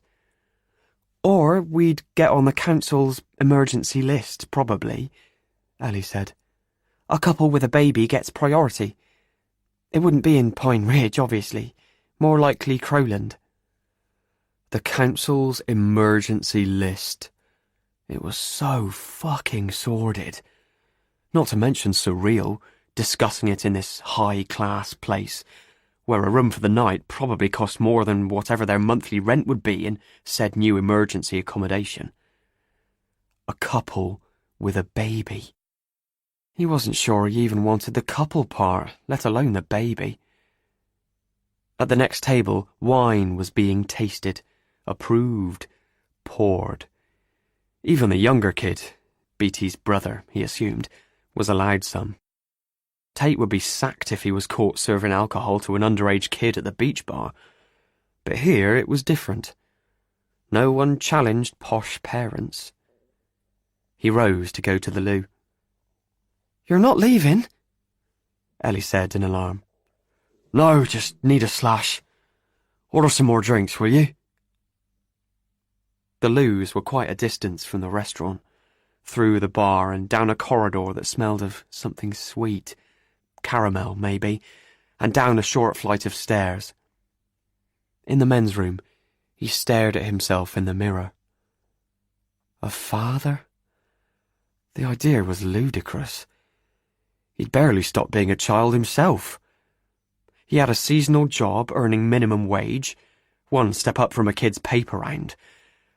Ellie said it herself sometimes, and not always as fondly as she might. He needed looking after. When he came out, someone was waiting to the side of the door, and fingers fluttered in front of his face. Fingers with long baby blue nails and clusters of rings. Beatty! Even standing at a gawky angle, her legs crooked, she looked wildly sexy in the dress with the cutouts that flashed her tanned skin. Her feet were in pimped-up Birkenstocks, velvet and jewels and whatever. "Awkward," she said, and he had no idea if the shyness in her smile was real or a total act. "You look incredible," he blurted. "I know." She reached out and took his left hand, using her other hand to push open the door to the ladies. Pulled him into the cubicle nearest the entrance so violently he banged his hip on the edge of the door. Then they were kissing. Frantic, savage, as if someone had told them they had 5 minutes left to live. He had one quick, rational thought. How could it be that this was the best he'd felt in his entire life, when he'd just heard possibly the worst news, before allowing physical sensation to obliterate it? Their hands were everywhere on each other, under their clothes, on the skin. His fingers inside the scooped-out bits, then under her bra, inside her knickers. Both of them were moaning, getting past the point of no return, but there was no way they could have sex here, in this cubicle. "We have to stop. Someone's going to come in." "I know. We need somewhere to meet," she said, a hot, breathless whisper. "Your place?" He thought of the caravan, Ellie's work rota on the corkboard. Was it possible? She never missed a shift. You couldn't keep rich clients waiting even 5 minutes. Ellie was pregnant. Knowledge only minutes old and already the most haunting thought in his entire head. "Yeah," he said finally. "Friday daytime should be all right." If he remembered correctly, this was the next time Ellie was working, and he was not. Beatty opened the door. Coast's clear. You go first. But, opening the main door, he bumped into a punter, who looked at him askance. Gender fluid, he said, and he heard Beatty giggle behind him. Of course, the woman said, all earnest. No problem. His lips felt chewed and swollen. He hoped he didn't have makeup smeared on his face as he rejoined Ellie, thanked his lucky stars for the fading light. You okay? Yeah. We don't have to talk about it if you don't want to, she said, and he averted his gaze, frightened by what he suddenly saw across the table, saw behind her eyes. A maternal, sexless caregiver under the skin of a pretty young woman. A cute avatar to catfish him. Their food arrived then, which bought him a few minutes. He was both ravenous and nauseous as he plunged his knife into the aged steak and watched red juice leak from it. His hip throbbed, and he had a residual ache in his trousers that was not going to subside until he had her. Beatty. Shit. She was back at her table now. He could hear her saying, "You are such a worm, Huck." Then the dad was berating her, and the brother was grumbling, and the mum snapped. Let's just try to get on, shall we? We're supposed to be on holiday. I'm having a great time, Beatty said, and Tate didn't dare catch her eye in case Ellie picked up on it. She'd have to do a 180, but still, she probably had an enhanced radar for rivals now she was pregnant. I know it's a shock, she said, because she hadn't meant it when she'd said he didn't have to talk about it. She just meant that she would spoon-feed him his lines if he wasn't capable of delivering them independently. You could say that, he said through a mouthful of fries. We just need time to get used to it. He used the arrival of their drinks to sneak a glance at Beatty. She was forking fingernails through her hair, sucking in her lower lip before letting it slide slowly back. She was so exactly the solution to his chronically frustrated libido, he feared he might have imagined her. Ellie noticed him looking, turned as well. God, he'd been right about her radar. That kid's checking you out, she said. What the fuck? But she meant the boy. Likes your tattoos, I reckon.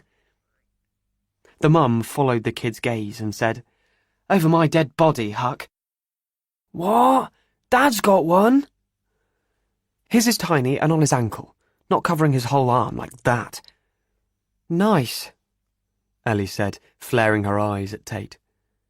Her second drink was water, he noticed. We'll be all right, though, won't we? He knew what she wanted to hear, and it wasn't complicated. Just reassurance. 3 words, or, better still, an extension of them. I love you, and I'll love our baby too. She needed it. She deserved it. But he couldn't say it. Chapter 18. Amy. Of all the trepidations that a lifetime of Monday mornings had flung in her path, none quite matched this one. Ideally, she'd have waited for Beatty to emerge from her room of her own accord, but the paddleboarding lesson was only an hour long, and she didn't want to risk it. As soon as Linus and Huck left, she made 2 oat flat whites and knocked on her daughter's door. Beatty? She was stretched out on top of her duvet in pale blue cotton pyjamas. On her phone, of course. Every hour spent on a screen took 13 minutes off your night's sleep, Amy had read. But tell that to the digital natives. At least she looked her age, first thing in the morning, makeup removed on little reusable pads she left lying around the bathroom. It had been hard at dinner last night to watch her, in her little dress, lips pouting, eyes glittering, drawing glances from all the men. She'd wanted to hustle her aside and say, "Who are you, you siren, and what have you done with my daughter?" "I brought you a coffee." Beatty reached to take the cup. "Hey, Thanks. Do you have a minute? I wanted to have a chat.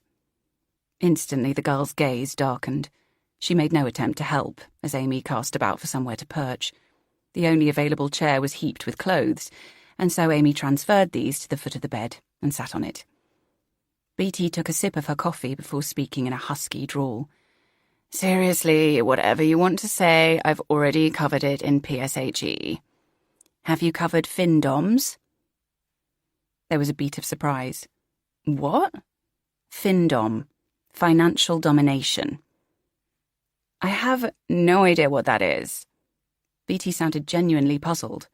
Wait, is that like coercive control?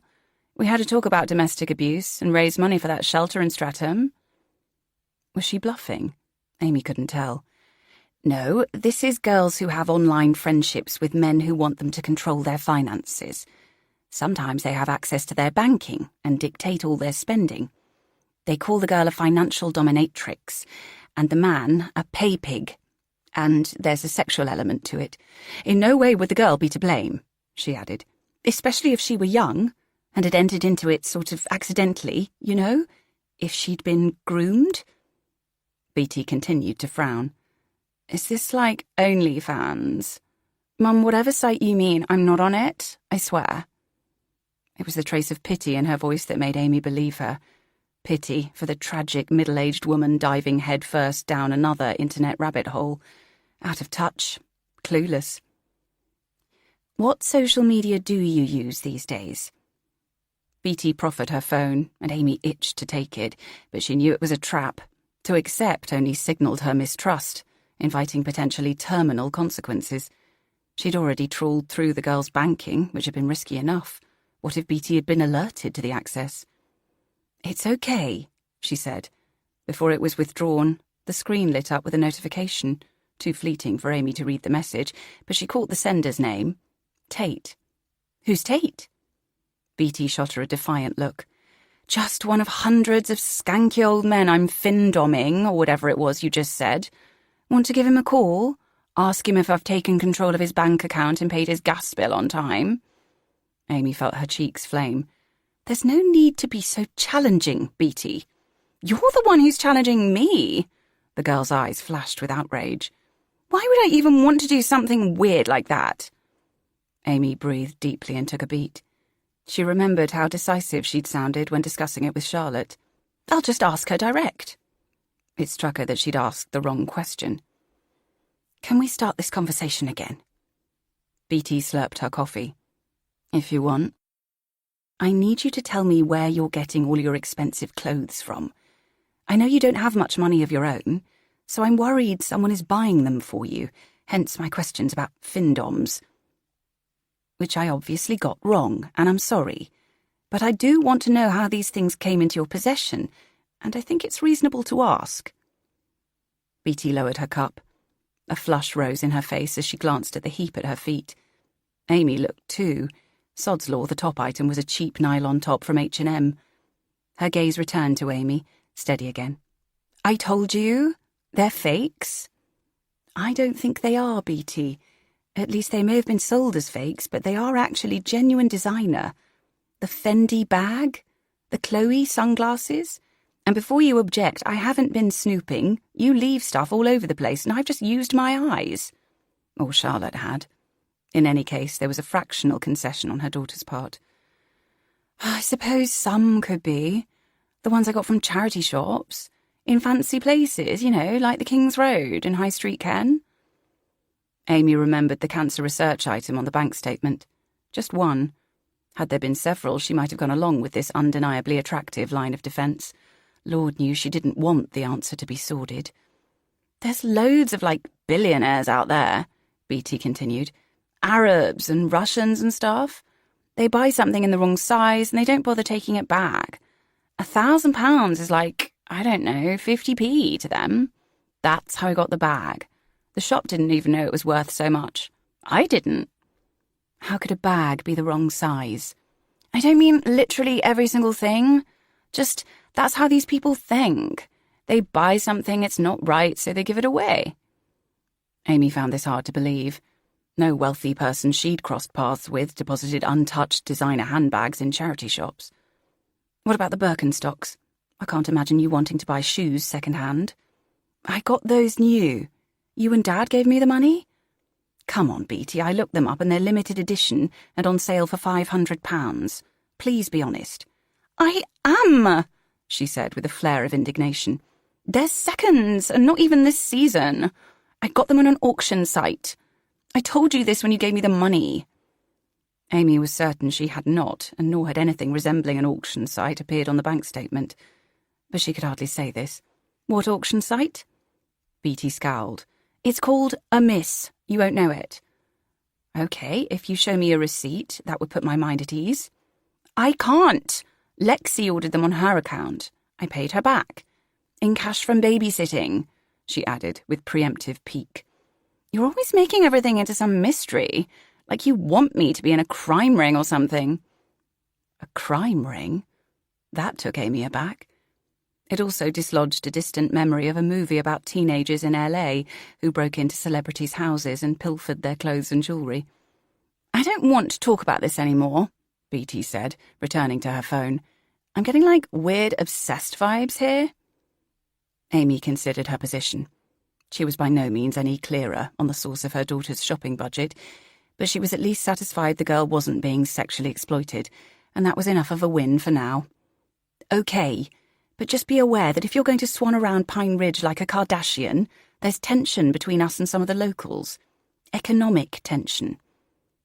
It was a pathetic, cowardly swerve of focus, and again Beatty looked at her with pity. Fine, Mum. I'll try not to let my shoes cause social unrest. Since Linus was not one to hide his light under a bushel, his glum mood on returning from paddleboarding could only mean that this session had been as inglorious as the first. Amy didn't dare ask if Perry had once more proved to be a natural. When's the next one? Not for a few days. Rio's booked solid. Well, at least you can practice in his absence. This was the sort of remark that made the kids bristle, but worked well with Linus, especially if she invoked one of his cycling mantras, as she now did. Hate it now, love it later, and all that. He nodded. Pain is temporary.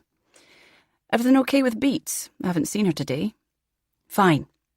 Feeling guilty for excluding him from her investigations, Amy reached instead for the consolation of a secondary mystery. Linus, you know I told you I met the woman from Housekeepers when I went into the house next door? Oh, yes. Well, there was this huge pile of junk mail on the doormat, including the note I posted the day we arrived. I recognised it because the envelope is pink. So? So why didn't she pick it up? A touch of impatience crossed his brow. I don't know. Maybe she does stuff in a certain order. But it wasn't pushed to the side, by the front door opening.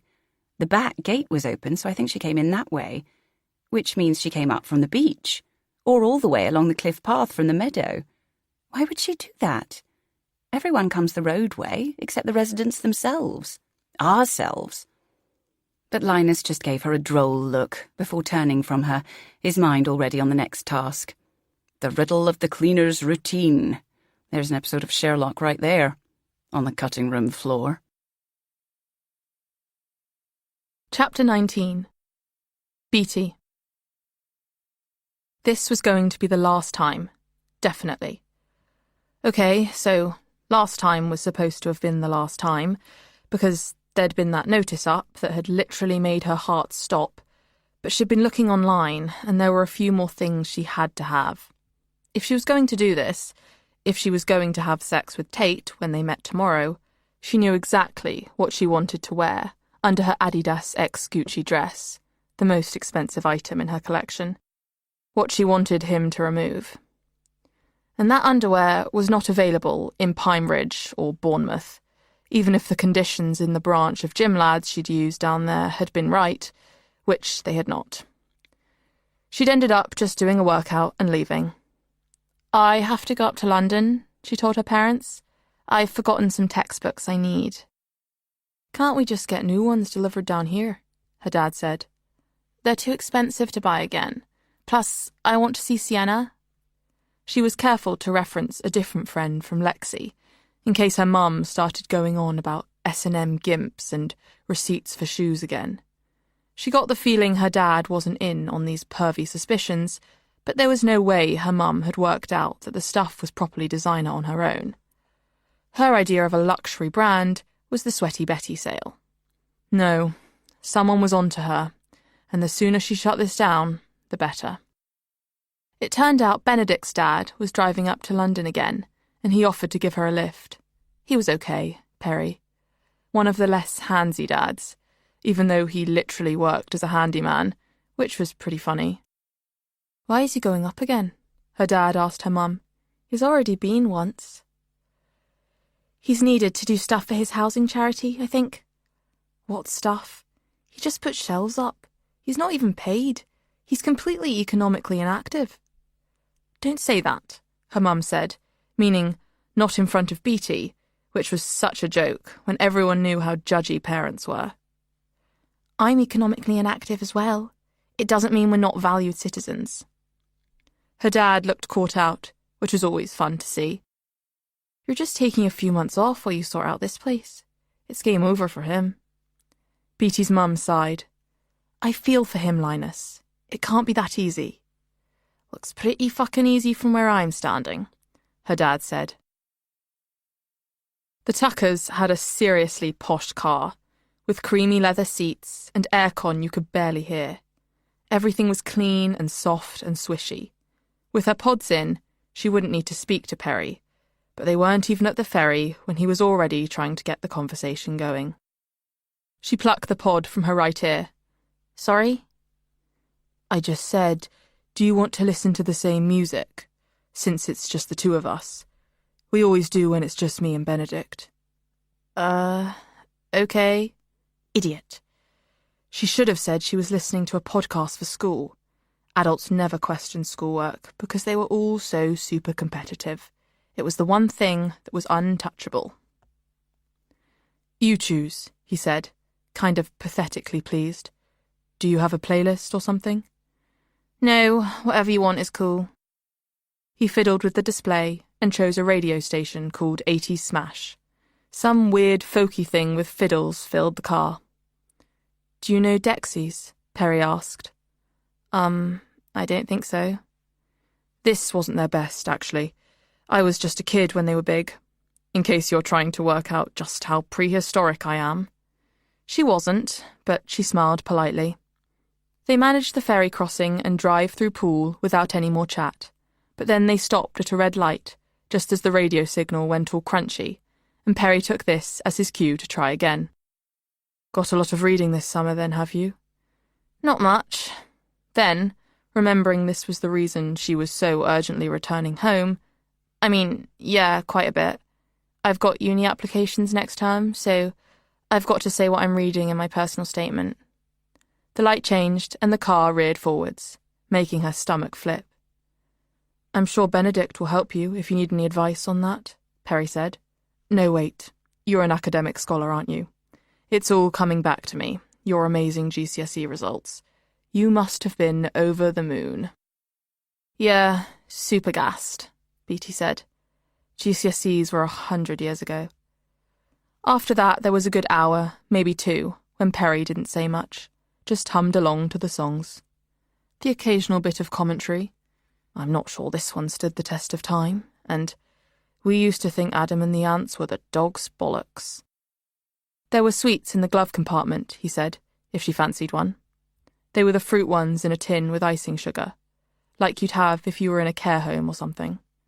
She took one shaped like a raspberry and had a lovely daydream about Tate while sucking it.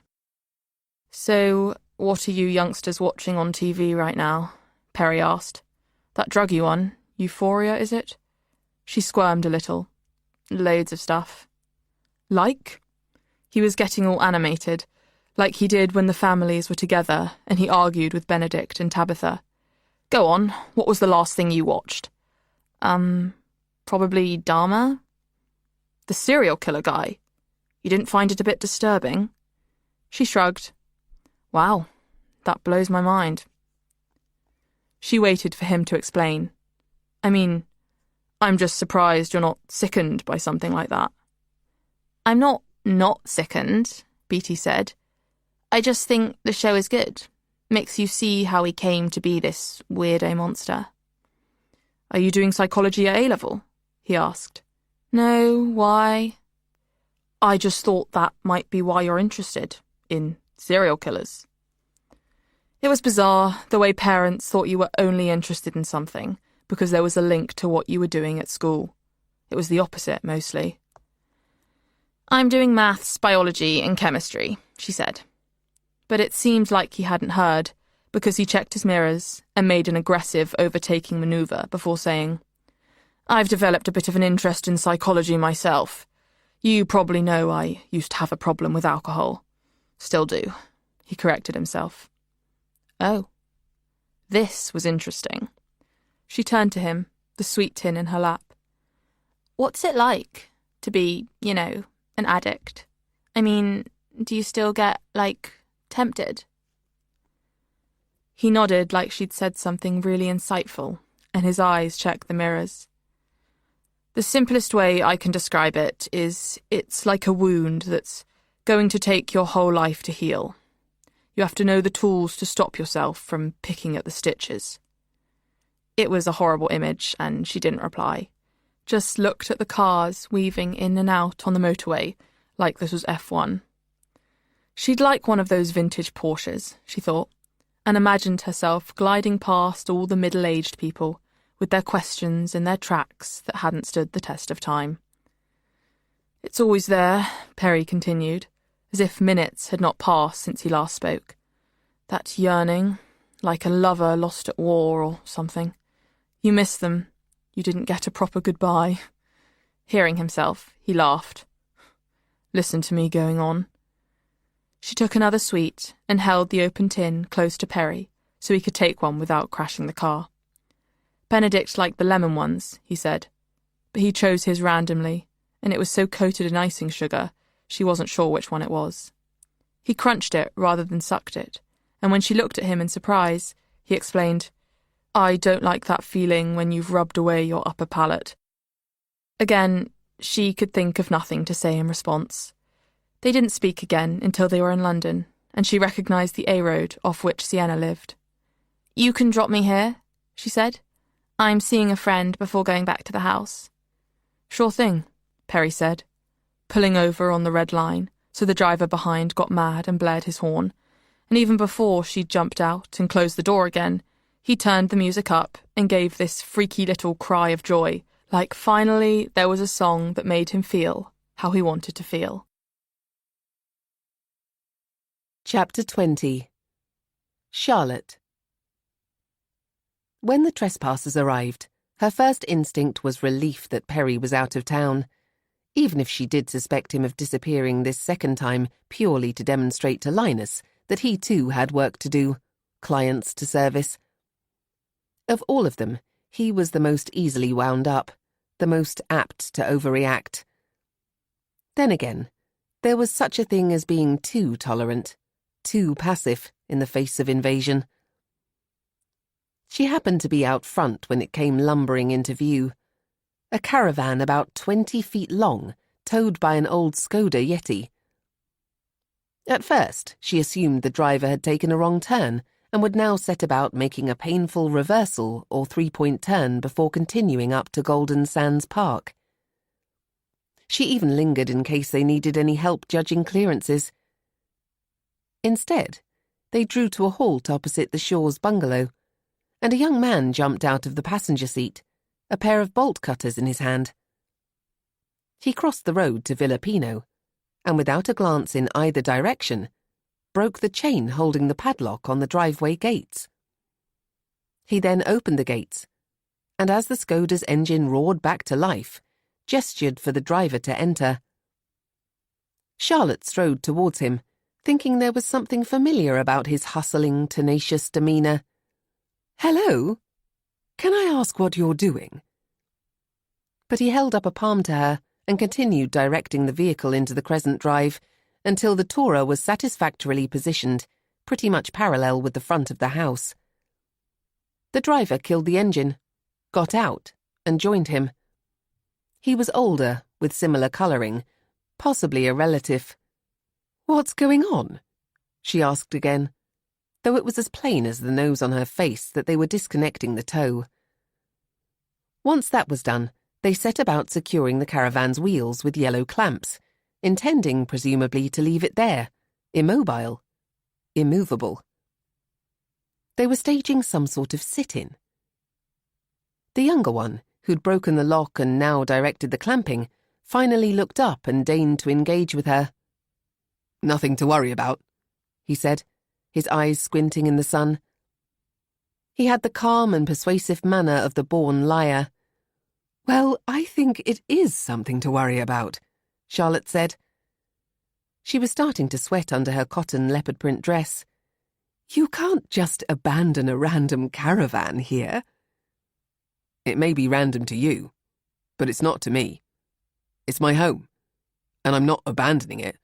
I'm very much staying with it." It came to her then who he was. The leader of the NJFA. She had seen him on TV and in The Voice. She spoke more forcefully. "Unless you have the owner's permission, this is trespassing and criminal damage." "What criminal damage?" "I saw you break the padlock, and so did your friend." "Didn't see nothing," the friend said, laughing. She noticed they didn't address the trespassing accusation. There was probably no such thing when you were a Trotskyist, or whatever they were. Private property must be abolished and all that. Everything for everyone. That was the Soviets' cry. Or wait, was it the Welsh? "I know you're from Not Just for August. Robbie something, isn't it?" "My fame grows." He straightened and thanked his compadre. "Sorted, mate. You head, yeah?"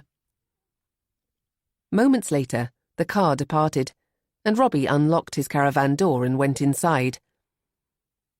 Charlotte glanced down the empty street. It was one of those unsettlingly still days where the sky looked more like a ceiling fresco than a real cloudscape. As if she might not be flesh and bone at all, but a figure conjured out of pigment and lime plaster. She wondered whether to call Amy and get her back from IKEA in Southampton, but that seemed a bit of an overreaction. She noticed a woman emerging from a house further down. Not the owner, who Charlotte and Perry had had drinks with many times, but a stranger in a beach caftan and flip-flops, and she waved to get her attention. "Hi there. Have you seen this?" The woman waved back.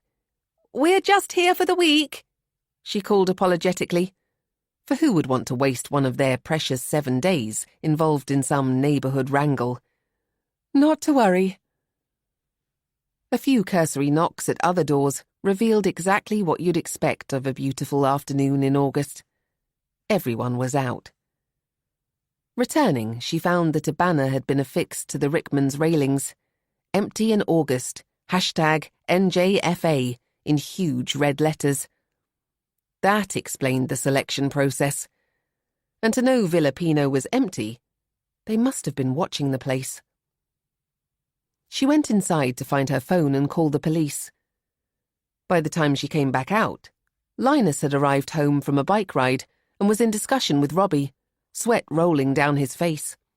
Joining them, she found they were talking not about the flagrant act of audacity taking place in front of the resident's eyes, but the lightweight beauty of his bike. 8 kilos, Linus said in a proud, boastful tone. "You're joking me," Robbie said. "No, seriously. Some of them only weigh 7. That's mad, that is. How do—" "Can I have a word, Linus?" Charlotte interrupted, and steered him towards his own driveway.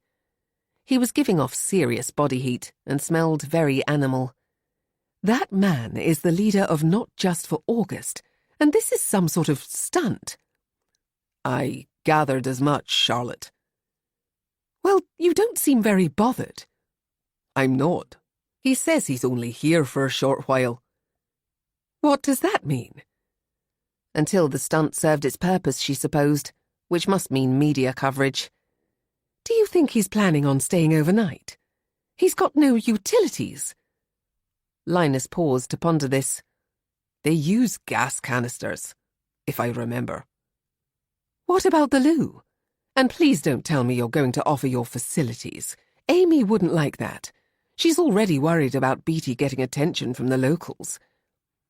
This at least elicited a flicker of concern, but no more. Amy worries too much. Anyway, they've probably got one of those chemical loos. Perry not back from London yet? Not till tomorrow morning. Linus nodded, satisfied, and Charlotte tipped her head, trying to figure him out. Pragmatism was one thing, but there was something about his manner that suggested he was taking a perverse pleasure in this turn of events. It felt like an extension of his tendency to support Tabitha in her political disagreements with Perry. As she had anticipated, supporters were now populating the street, and Robbie soon began lobbing sound bites to people filming with their phones. God knew who they were. It was hard to tell these days if someone was bona fide media or just a moocher with nothing better to do. "What message are you sending to the council, Robbie?" Robbie thrust his hands in his jeans pockets and raised himself onto the balls of his feet, instantly taller.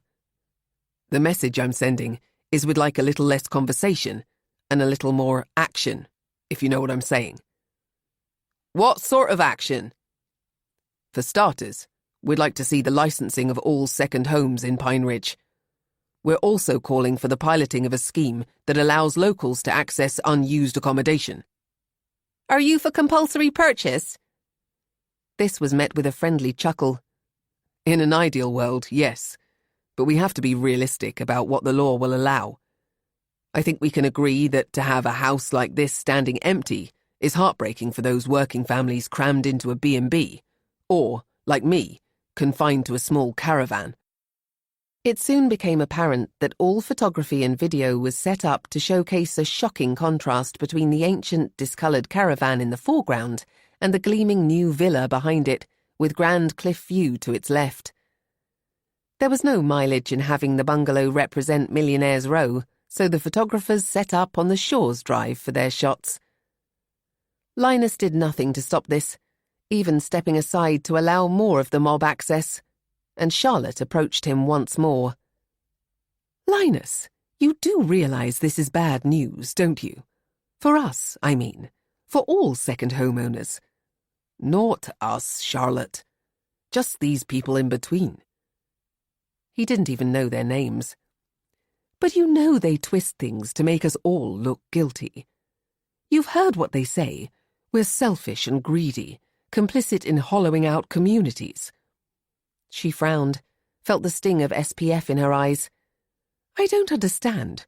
Why would you support them and not your own neighbours?" "I'm not supporting anyone." "It looks like you are, Linus. What's going on? Is there something I need to know about?" Then finally, she guessed. "Wait, is this to do with the paddleboarding?"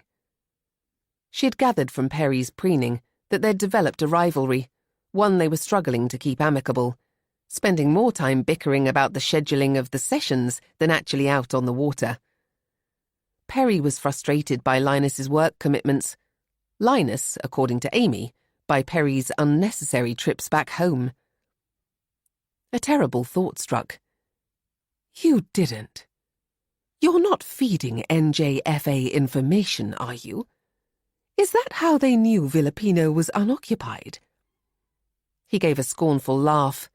"This isn't Bridge of Spies, Charlotte. Seriously, can you back off? I get more than my fair share of conspiracy theories from Amy." She gave him a last hard stare.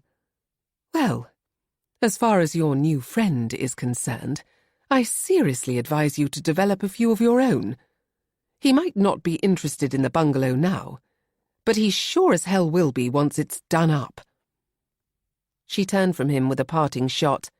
"And when that happens, you just might find you need your neighbours after all." Chapter 21. Beatty.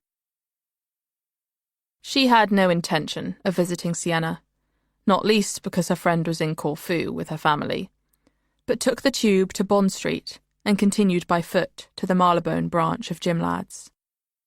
As she tapped in and eased through the barrier, She thought about her first time in her home branch in South London. Not that it had been much like what she did now, because the bank card had just been sitting there under the bench in the changing room, presumably having fallen from someone's pocket or bag. She'd had no idea if the woman whose name it bore, Miss Joanne Whittaker, was in the next room busy on the cross-trainer or had already done her workout and left. As if controlled remotely by someone else, she'd snatched it up, slipped it into the pocket of her hoodie and left. Walked across the park towards Brixton, where there was a department store with a ton of brands, mostly lame. She flipped through the racks of clothes, struggling to find something she wanted. Then, just as she was giving up, saw the pink Ugg fuzzy slides. The contactless worked like a dream. She worked her way down the high street, buying bits and pieces. It was a confusing escalation of feelings, because she was getting both more confident as each transaction cleared and more nervous as time ticked by and poor Joanne Whittaker got closer to noticing she'd lost her card and decided to phone her bank. She'd binned the card before getting on the bus. At home, she told her mum she'd spent her birthday money. "You got a lot," her mum said in a praising tone. "There was a sale on," Beatty said. She found out later that after a certain number of contactless payments, they asked for your PIN, so she must have been lucky. She'd have crapped herself if that had happened. Maybe it would have put her off trying anything again. Who knew? Now, in the changing room of Jim Ladd's Marylebone, she could see at once that the conditions were perfect. August, not too busy, but not so empty that there'd only be 3 of them tapping in and out if anyone bothered to check. She went to do a quick workout. Leaving within 10 minutes of arrival would be a dead giveaway, before returning to survey the women getting changed and using the lockers. Quite a few yoga bunnies, undoubtedly here for the 90-minute advanced class that started in 15 minutes. They liked to go in 10 minutes early to get the spot they wanted, or to fuss about with layering mats and arranging bricks or whatever. Then afterwards, they'd stand around with their water bottles, chatting about how scented they felt. All in all, she could count on having almost 2 hours. Once the changing room emptied, she approached the chosen locker and took out her shim, sliding it into the gap to force the lever aside. Inside was a kit bag and a handbag, in which phone and wallet were conveniently stored together. She took the phone and selected the debit card for a well-known high street bank, checking the name was an ethnically plausible match. Susanna Rice. Good. She left the wallet where she'd found it, having learned that most people didn't go immediately to their wallets to see if everything was there. Their phones? Yes. But she knew that if it were her, she'd just think she'd left it at home. Well, she wouldn't, obviously, not now that she knew what evil geniuses like her got up to. The entire time, she acted exactly like this were her locker. If someone came in, which had happened once or twice, she knew to slip off her hoodie and shove it in, do up her shoelace or something. Leaving the gym, she noticed the same sign she'd seen in a previously visited branch. "Thefts have been reported in branches of Gym Lads. Keep your belongings safe." And asked herself a tough question. Would it have deterred her if she'd seen it on the way in? Maybe. Then again, she did really need this spree before tomorrow's meet with Tate. She dipped into a Starbucks and picked up a skinny caramel latte with extra and surprisingly nice vegan whipped cream, her victim's treat, and set about downloading the relevant banking app to the secret iPhone she'd bought with cash saved up from babysitting jobs. Going rate in her neighbourhood, £12 an hour. Average job, 4 hours, usually rounded up to £50. Up came the message, always a variation of the same. "We have detected a new device. A security passcode will be sent to your registered device." Instantly, the notification popped up on the stolen phone. It was only visible for a second, but long enough for her to memorise the code. Sometimes people had their notifications turned off, in which case she had to ditch the phone and be content with the contactless purchases on the card, with its frustratingly low £100 limit. She tapped in the code, reset the access details and Apple Pay security, and checked out the available balance. Shit. This Susanna Rice bitch had over £20,000 just sitting there. She indulged a brief fantasy of transferring the whole lot to her own account. Of course, instantly traceable, since she only had her young person's account, not some, offshore thing, before slipping from her seat, phone and latte in hand. Selfridge's was her chosen store today, and she went straight to the underwear department to buy the Agent Provocateur corset and knickers she'd seen online, plus a bra or two that caught her eye. A pair of zebra print silk pyjamas, a cute silk eye mask. She'd need to cut the labels out and tell her mum she got them at the market or something. She didn't need another interrogation like the last one. At the till, the total was £1,570, and the girl didn't bat an eye. Rich teenagers came in the whole time and dropped thousands. Emerging into Oxford Street, she didn't feel entirely sated. Could she risk going down to the Apple store on Regent Street and getting some new AirPods? Maybe another iPhone to sell or stash? She did. Her haul included phone, AirPods, a few silicone wallets, and a couple of HomePod minis that would be good birthday presents for friends. Afterwards, with barely an hour on the clock, Ms. Rice would still be doing her warrior poses or whatever. She deleted the banking app from her phone and turned it off. The stolen one she ditched in a bin. She always felt bad about the phone, knowing how her own life would be basically over if she lost hers, but it was too much of a risk to return to the gym and deposit it somewhere. Maybe even hand it in and say she'd found it. How twisted would that be? Also, for all she knew, it might have recorded information about the new device it had sought verification for. Yes, she'd bought the phone with cash, but it might still be traceable to the Apple store, where old security footage could be requisitioned. You had to be one step ahead in this game. She took the steps down to Oxford Circus Tube, picturing herself at home in an hour's time, getting rid of the packaging and labels in a neighbour's bin, before stuffing everything into her day pack with the textbooks she had no intention of reading. Perry was staying in town overnight, so she'd need to use her own money for the train fare back to the south coast. All in all, seriously exhausting for the sake of a date with a man in a caravan, even if he was the hottest dude she'd laid eyes on in the entirety of her 17 years and 4 months. She approached the barriers down to the Victoria line. She became aware of someone behind her, a second before feeling a tap on her shoulder. She turned, heart jumping, to find a tall, slender woman in her 20s, dressed in normal work-type clothes, blonde hair tucked behind her ears. Store detective? Police? Not Susanna Rice. What? Beatty said, wondering if she should bolt, and, if so, whether up or down would be better. In movies, when people were chased into subways, they were always lucky and the train was right there on the platform, the doors snapping shut in the enemy's face. I'm with Fire Talent. I was wondering if you'd ever thought about modelling? She was a scout, trying to give Beatty a business card and smiling, all gooey and sincere, like that was all it would take to persuade her to sign up.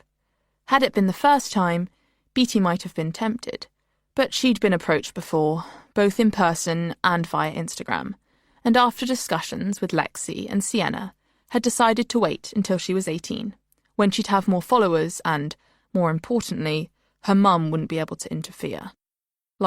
Insist on accompanying her to a shoot for Nike or whoever, and start accusing them of scamming her. What a freak. Maybe when I've left school, she said politely, pocketing the card. My mum says I have to concentrate on my exams this next year.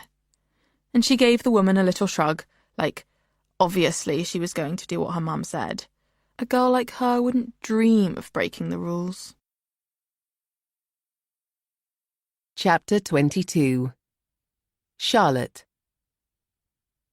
As the press and hangers-on finally began to drift away, she ventured back out. Terrible electronic music was coming from the caravan, not at an antisocial volume, but still irritating in its tinny, insistent way. Through the window, she could see Robbie at his laptop, his expression intent, every inch the keyboard warrior. She imagined him posting the kind of ripostes she had seen online under newspaper guides to finding the perfect holiday home. Stop promoting community destruction. This is obscene. Shame on you. Why are you encouraging the rich to steal from the poor? These people are second-home scumbags. UK's property Ponzi is only going one way. She could no longer put off texting Madeline Rickman. Sorry to report that you have visitors. I've called the police. We'll keep you up to date. Her attention switched to a weary figure in work overalls strolling down the street. Her flat shoes squeaked with each stride, and she had a plastic carrier of food shopping that looked like it might break under its own weight. Another familiar face. Excuse me, she called, as the girl took a right into the Rickman's drive and approached the caravan door.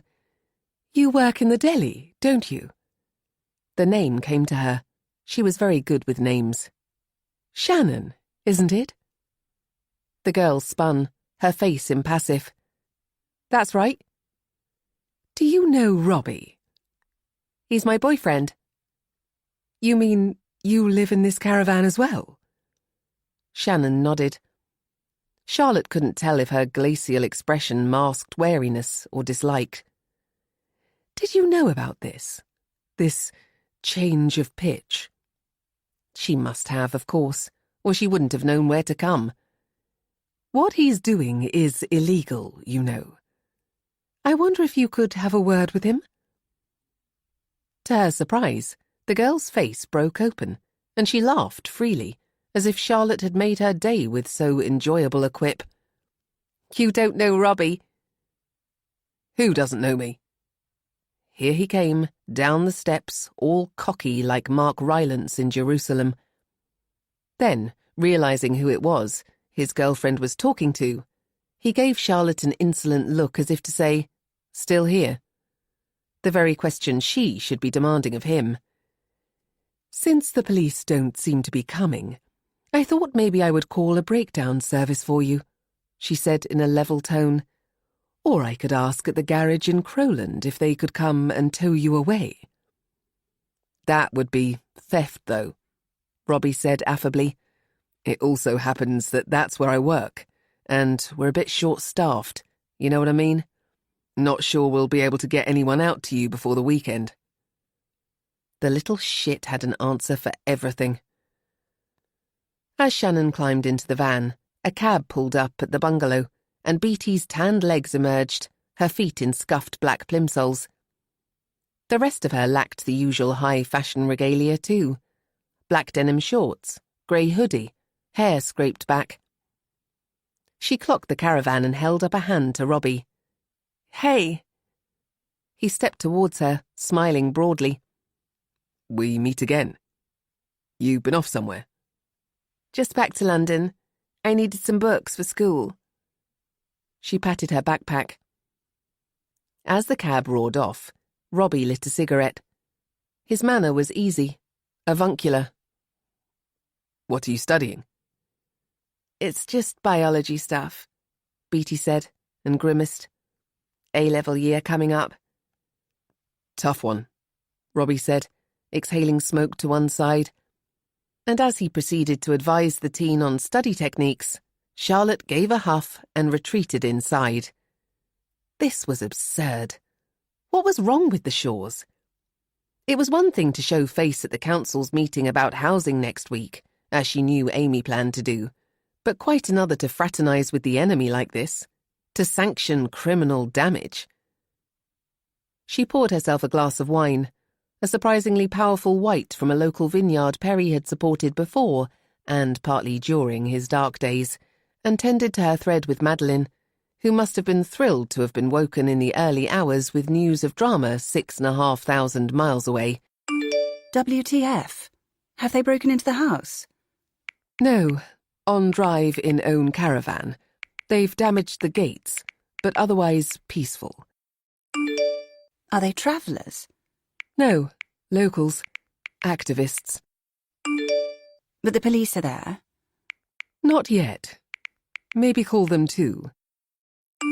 Will do. Thanks, Charlotte. Really appreciate this. Soon after, Benedict and Tabitha came back from a trip down the coast. When they appeared in front of her, sandy and sun-kissed, she felt suddenly weary, disconnected. Their carefree laughter felt like something from ancient times. "What's up out front?" Benedict said. She felt her mouth twist with irritation. "What's up is those activists have decided to squat in the Rickman's Drive." "Why?"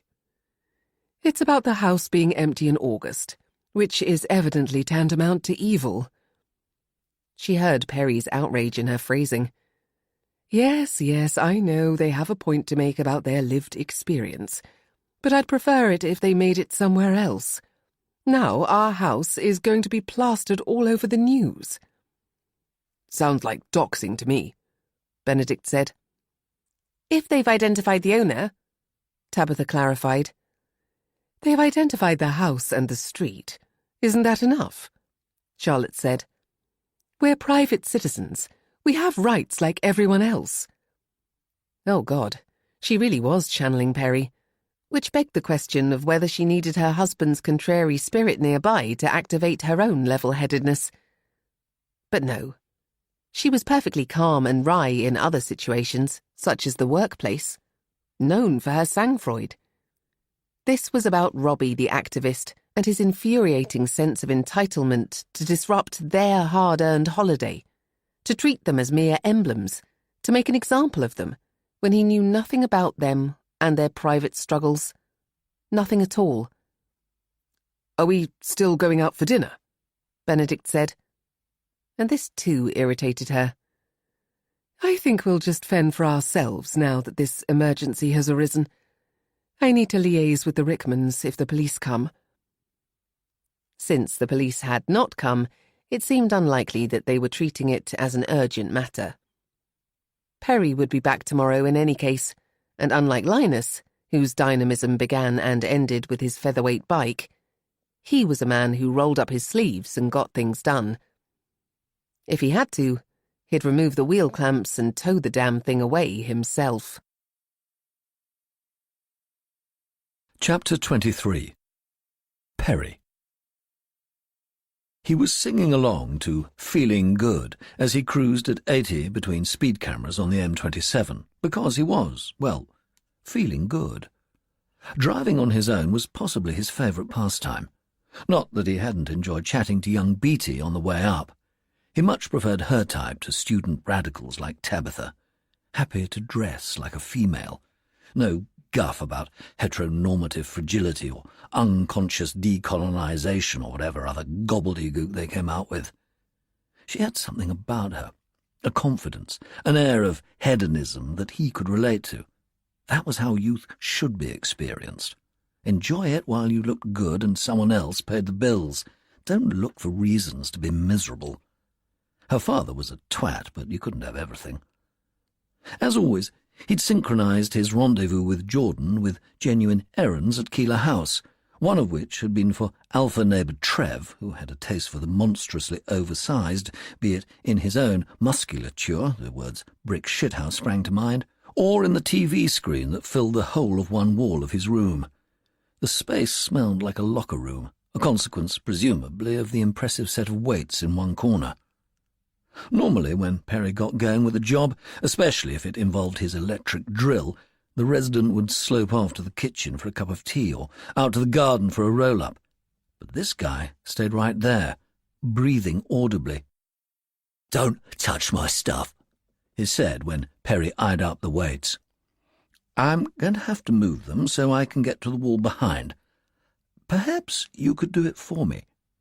This Trev did, grudgingly, before sitting on his bed and watching Perry through narrowed eyes as he removed the damaged section of wall. God, had it been kicked with a hobnail boot or something? And began fitting a new piece of plasterboard. The job didn't take long, and as he got back to his feet, he was startled to find the guy's face right there. He hadn't been aware of his having moved, and Trev jeered at his surprise. His teeth were like something out of Dickens, tongue studded with silver. "All sorted," Perry said, unable to stop his heart from hammering. "The plaster's wet, so be careful for a few hours." "Hours?" Trev echoed, as if Perry were out of his tiny mind if he thought he was going to inconvenience him to this extent. "Hours," Perry confirmed, and made no further eye contact. "He's not right in the head," he said to Jordan later. "I told you," Jordan said with a shudder. He stayed overnight in Jordan's room, which he had never done before, slipping away early and going back to Macefield Road to switch cars and shower before getting back on the road to Pine Ridge. 60s smash radio pounded from the stereo, hence the Nina Simone. There'd been the usual sullied skies in South London, but on the coast the sun blazed from an immaculate dome of blue, and the air sizzled with dry heat. On the ferry, he scrolled through his Twitter feed. A post from NJFA was getting a lot of shares. Pictures of a caravan parked almost flush against the front of a smart white house, a young man standing next to a sign on the railings that read, "Empty in August." Wait, that wasn't Villa Pino, was it? He zoomed in. It bloody well was. He checked his messages. Not a dickey-bird from Charlotte. No doubt she hadn't wanted to bother him while he was busy, or, more likely, not wanted to set in motion a mad dash back and risk a fireball on the M3. The NJFA post was from last night. Checking, he found an update from that morning, the same chap barbecuing sausages, coffee mug in hand. A link to a TikTok reel of his overnight stay, complete with shots of Cliff View outlined against the dusk sky, all to the soundtrack of Two Tribes by Frankie Goes to Hollywood. Oh, for Christ's sake. He rang Charlotte. "Hi, Perry. Are you on your way? Where are you?" "On the ferry, just about to dock. Is that caravan I'm seeing on Twitter parked outside the Rickmans?" Charlotte tutted. "I knew it was going to be possible to identify the address. Is it still there?" "Yes." "Why the fuck haven't the police moved them on?" "They didn't come yesterday when I phoned them, but I've just tried again and said I write for the Daily Mail, and they claim they're on their way. Honestly, I thought yesterday was a circus, but it's all happening now. There's even a TV crew. This guy knows what he's doing. I actually think he wants to be arrested. Maybe he even arranged it with the police. Listen, if I were you, I'd park the car at the beach and walk up in case they film you and show the reg on the news." "Are you serious?" Perry spluttered. Anyone would think they were the criminals. "Well, at least you won't get attacked at the toll booth. The entire group is in the street for this." "Is Benedict with you?" Perry asked. "He's still in bed. Amy's here, but her summer house has just arrived, so she's dealing with that. Linus is out on his bike again." Her voice lowered. "He was very unhelpful yesterday. I could really have used his support, but he was almost obstructive." "I bet he was. Listen, I have to go." The barrier was up and cars were moving off the ferry. Charlotte was wrong about the activists. A couple had been dispatched to pelt eggs, one of which cracked on his windscreen in a cartoon explosion. He rolled down the window and yelled, "Piss off!" seeing too late that a masked figure held her phone up, filming. The slime of the egg had created an annoying blind spot, but he gunned the engine and pulled away with less care than usual. There was a long queue waiting to enter the village via Old Beach Road, so he indicated right for the Ridge Loop. He was damned if he was going to do as Charlotte had suggested and park at the beach. He had a right to drive down his own road and park in his own drive, and if any bugger presented his license plate on screen in a derogatory light, then he'd sue them. He made the gentle ascent to the ridge on autopilot. Having not checked his rear view for a few moments, he didn't spot the bike till it swerved in front of him and he braked abruptly. But he could feel the car's speed exceeding that of the cyclist and made the split-second decision to swing onto the grass verge, which caused the seatbelt to cut painfully into his shoulder. At least the airbag didn't deploy. A second or two later, and he'd have smashed into trees, seriously injuring himself. He waited for the cyclist to loop back and check on him, but the bastard just kept on climbing. Perry fired up the engine and sped after him, pulled in front of him, blocking the lane sideways in a manoeuvre he'd seen in police documentaries. Now he had to stop. He dismounted, gesturing furiously at Perry, and began unstrapping his ribbed helmet. Perry jumped out of the Range Rover, mouth already working. "You ran me off the road, mate. Did you not see?" "Calm down, Perry, for fuck's sake." "What the— Linus!" They paced towards one another, mismatched boxers squaring off in the ring, Perry as conscious of his superior bulk as he was his lack of height. In his poncy cycling lycra, Linus was lean to the point of spidery, his hair flat and dripping, face burning with exertion and anger. "You were going way too fast. What were you thinking?" The accusation had a puritanical note to it which only intensified Perry's glower. "I was well under the limit. This is a 60, and I was barely doing that." "No, Perry, it's not a 60, it's a 40. It switches at the bottom of the hill, presumably because it's a difficult gradient and you're about to hit woodland." The fucking know-it-all. He'd been here 5 minutes and was telling Perry, a homeowner of 15 years, where the difficult gradients were. "What's that on your windscreen? No wonder you had a blind spot." "It's egg, courtesy of our friends at the ferry. Why aren't you at the house dealing with this squatter business? Charlotte says it's a 3-ring circus, press crawling all over the place." Linus shrugged, his bony shoulders almost reaching his ears. "What am I supposed to do about it?" "Well, not leave it to the girls, for starters. You know I've been away. For Christ's sake, Linus, be a man." "What, like you mean?" This took Perry aback. Was that? No, it couldn't be a dig at his extracurriculars, could it? How could Linus possibly know about Jordan? "Yes, like me. I'm on my way there now to do what you should have done and protect the women and children from these fucking revolutionaries." Linus scoffed at him. "Do you want to dial down the rhetoric a bit, mate? We're not dealing with Che Guevara here. Last time I looked, the bloke was sitting on his step having a cup of PG Tips." Perry had had enough. He climbed back into the Range Rover and crawled off, comically slowly, Linus pointedly stepping off the road, arms raised as he passed. Over the hill, progressing at a painful 40 miles per hour, he approached Golden Sands Park and was surprised to spot another member of the Shaw family, Beatty. She was wearing an ankle-length blue dress with stripes down the side, a plunging V-neck revealing quite a bit of black lace. The quilted flip-flop things on her feet seemed a strange choice, like something a rapper would wear to relax backstage. He rolled down his window. "You need a lift somewhere?"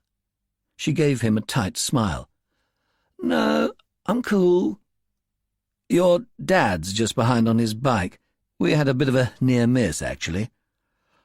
"Oh?" The girl looked completely unbothered, had no questions about her dad's welfare when he could be lying on the roadside ploughed down by Perry or some other motorist. He began to feel a little remorseful for the altercation. Quite apart from the friendship, neighbourhood politics of the thing, there was also the possibility that Linus had one of those cameras on his handlebars, or built into that snazzy helmet of his. "You want me to wait with you till he comes along? Make sure he's okay?" Beatty's gaze fell just beyond him. "No, it's fine. I'm meeting someone." "Okay, well, I'll love you and leave you then."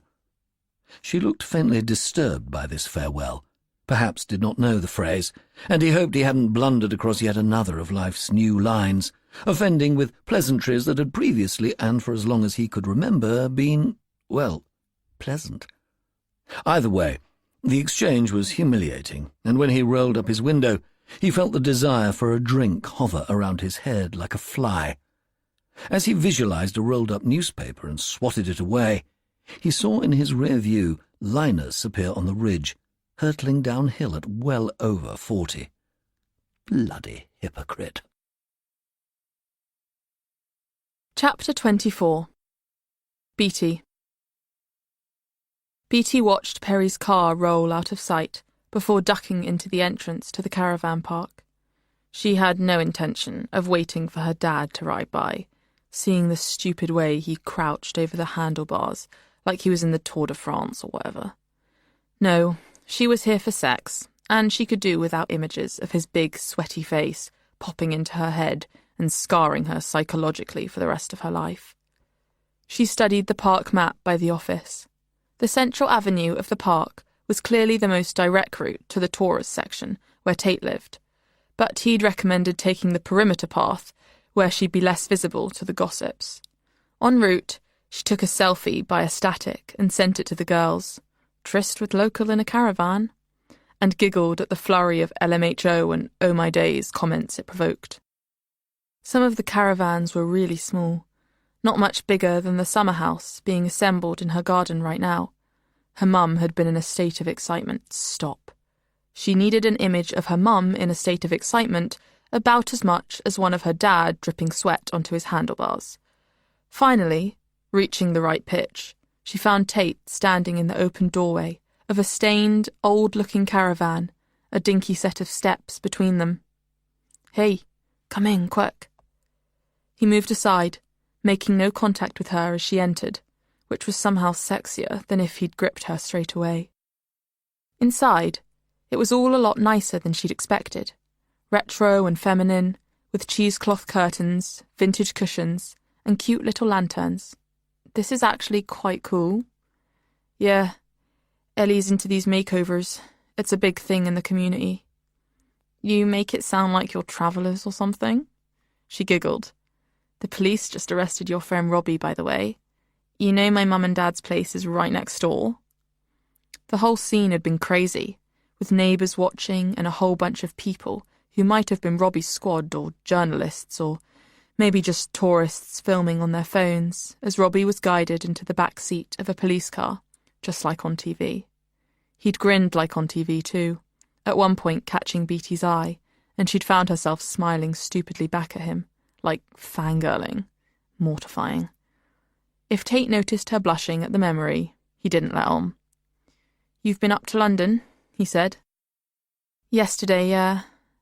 Beatty leaned against the tiny kitchen unit, one foot flat against the other calf. "What's going to happen to him? He didn't seem very worried." "He'll be out later today," Tate said. "Tomorrow at the latest." "How do you know?" "He's been arrested before. I have as well." "Seriously?" "Yeah, goes with the territory.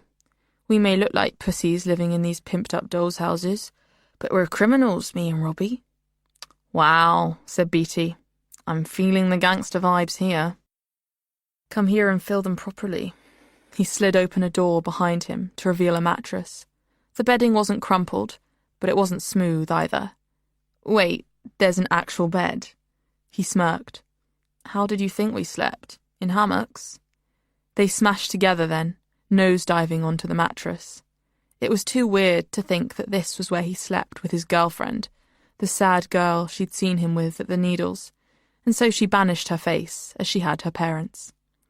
Better not to see at all, perhaps, only to feel, so she closed her eyes and enjoyed the feel of Tate's teeth biting her lower lip, his fingers at the front of her dress, fumbling for fastenings. The alliteration of that made her want to giggle again. Stop thinking. Jesus. Fuck. Wow. He'd seen the lacy corset. She opened her eyes and looked at his face. It was like something less than human, stripped back to the animal. "You like it? I bought it in London yesterday." She started to wriggle out of her knickers. "Keep the top bit on," Tate breathed. Something seemed to occur to him then. "Wait, you're not... Not what? You know, a virgin?" "Why?" Beatty inhaled, every nerve super sharp, sensations overflowing. "Would you not be cool with that?" "I'd be cool, yeah. I just want to know is all." He was breathing very heavily. "Maybe you'd want to rethink if this is where you'd want to, lose it."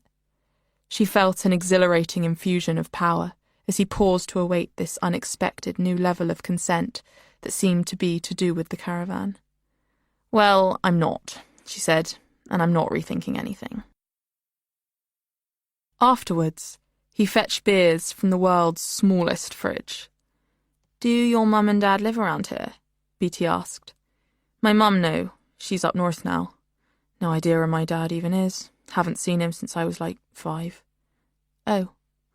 She had a weirdly maternal feeling then, like she wanted to cradle his head against her breastbone, blended with guilt for having not waited to see if her own dad was unharmed after whatever it was that had happened with Perry.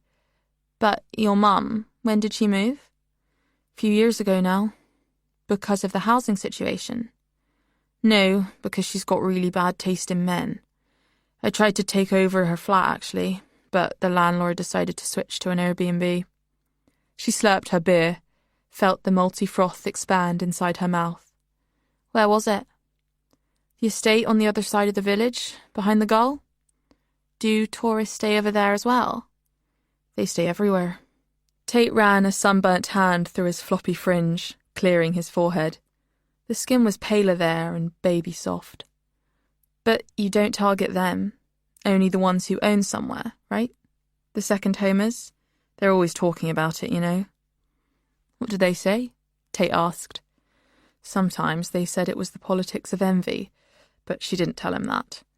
My mum says it's a complicated ecosystem. You could say that. So, did the same happen to Robbie? Is that the reason he's in a caravan as well? Worse. He snuggled close, snaked an arm around her ribs, and she admired the contrast between the blacks and reds of his tattoos and her smooth, unblemished skin. His family got put up in this skanky B&B. The damp was really bad, and his mum got this respiratory illness, had to go to hospital, caught COVID and died. That's terrible. How old was she? Like 50? No wonder he's, motivated. They had sex again, and then he checked his phone. We should put some clothes on, just in case. Sure. She wondered if Tate had had a fling with a tourist before. It would be useful to know if he was practiced in the logistics of deception. When's Ellie back? Not for ages, but if they let Robbie off with a caution, he'll probably come straight round. His uncle will be towing the van back any minute. Beatty's eyes went wide. That's it then? He just gives up? He's made his point. He won't want to spend a minute longer with the... Tate caught himself, remembering who he was with. With the what? Beatty said, laughing. What do you guys call us? He sent her a mischievous look. A lot of names. Blow-ins. Grockles. Grockles? She laughed. Sounds like goblins or something. Aren't there any nicer ones? Summer people, maybe? That's better, yes. Thank you. Dressed, they pressed together again to kiss goodbye.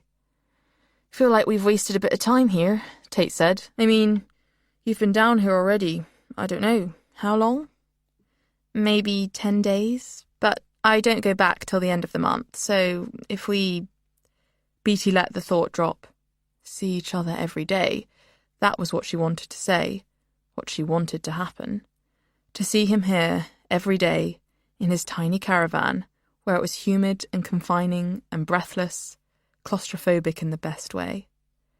Loads more time then, he said, his thought processes evidently briefer.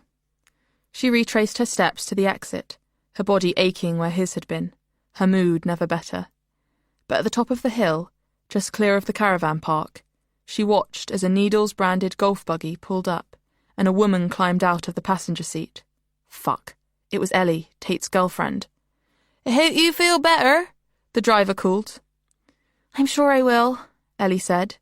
It's just a stomach upset. Thanks so much. Whoa. Tate was going to get a serious shock.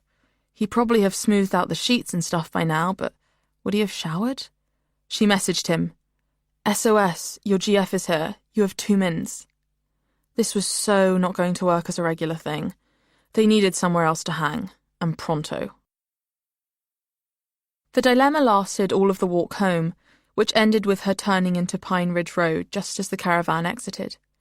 Hopefully its return would be a helpful distraction if Tate's girlfriend was experiencing any suspicions. On arrival at the bungalow, she found the summer house already up and her mum testing paint colours on the sea-facing side. It was actually very cute, kind of alpine looking. She slipped a hand round her mum's waist. Looks really nice. When will we be able to use it? As soon as it's painted, her mum said, giving her a flashback to girlhood, the way she used to answer Beatty's incessant questions in a patient, adoring voice. Well, mostly. It'll take a couple of days. Fancy helping with the painting? Maybe. Will it have electricity? Not till the extension's done, but I've got some gorgeous LED lamps. I'll show you in a minute. I was thinking, Beatty said, maybe I could use it as my bedroom? It's my bedroom, a voice protested, and it took her a second to figure out that it belonged to Huck, speaking from inside the summer house. My bedroom, she mimicked, irritated. Oh, her mum said. I thought maybe Huck and Julia might sleep in it. I'm not sure I'd be comfortable with you being down here on your own. This was not good at all. Inspiration struck. It's way too small to share. Julien could have my room. Close to the bathroom and everything. I'll clean it for him. There wasn't much chance of her mum believing in this sudden altruism, but she was fairly confident the true reason for her need for privacy remained unguessable. I don't know, Beatty. Mum! Huck yelled. Mum! Beatty echoed, even meaner now. It was crucial she crush his challenge.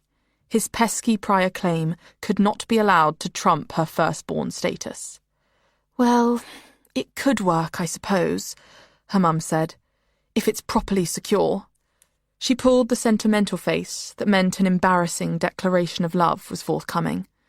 Honestly, darling, I don't think I could live with myself if anything happened to you.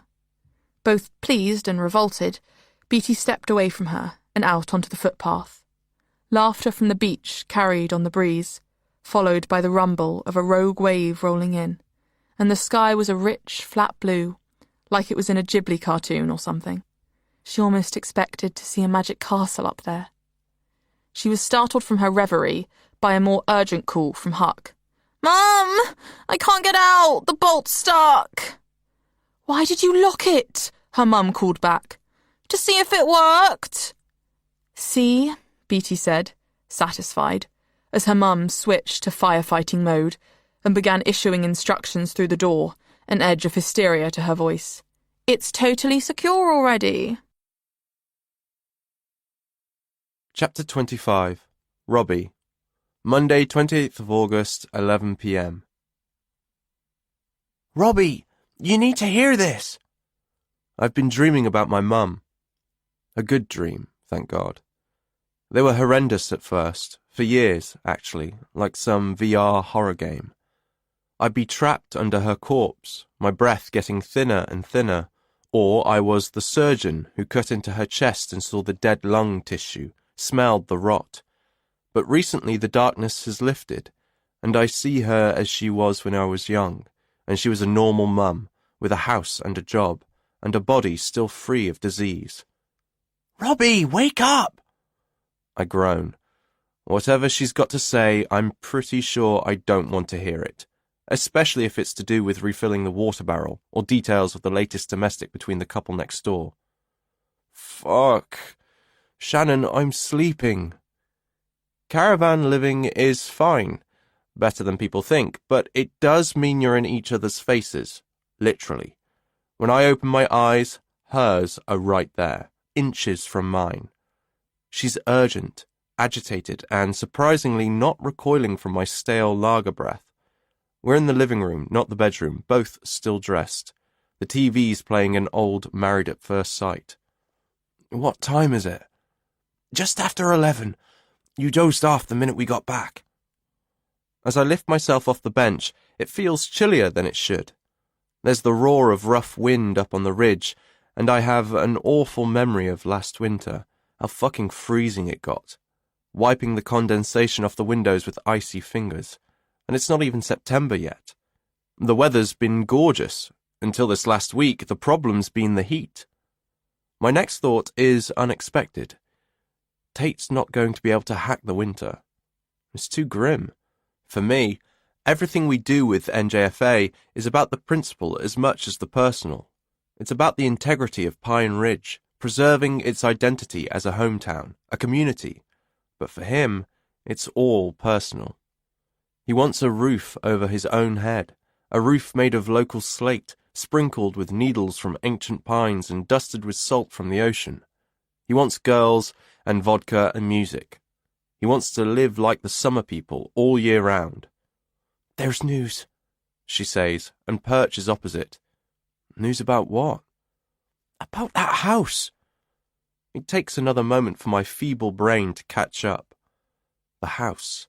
Summer house, falling into the sea. The aborted concert. Beers and the Gull with the gang after a bit of a session on the beach. A session on the beach. Well, that dislodges another fragment of memory that I instantly dismiss. Concentrate. "Well?" I say, and she sucks in her breath, nervous. I can tell it's real nerves as well, not just her stringing out a bit of gossip for effect. "Ethan just texted me. Apparently, there was someone in there." There's a silence.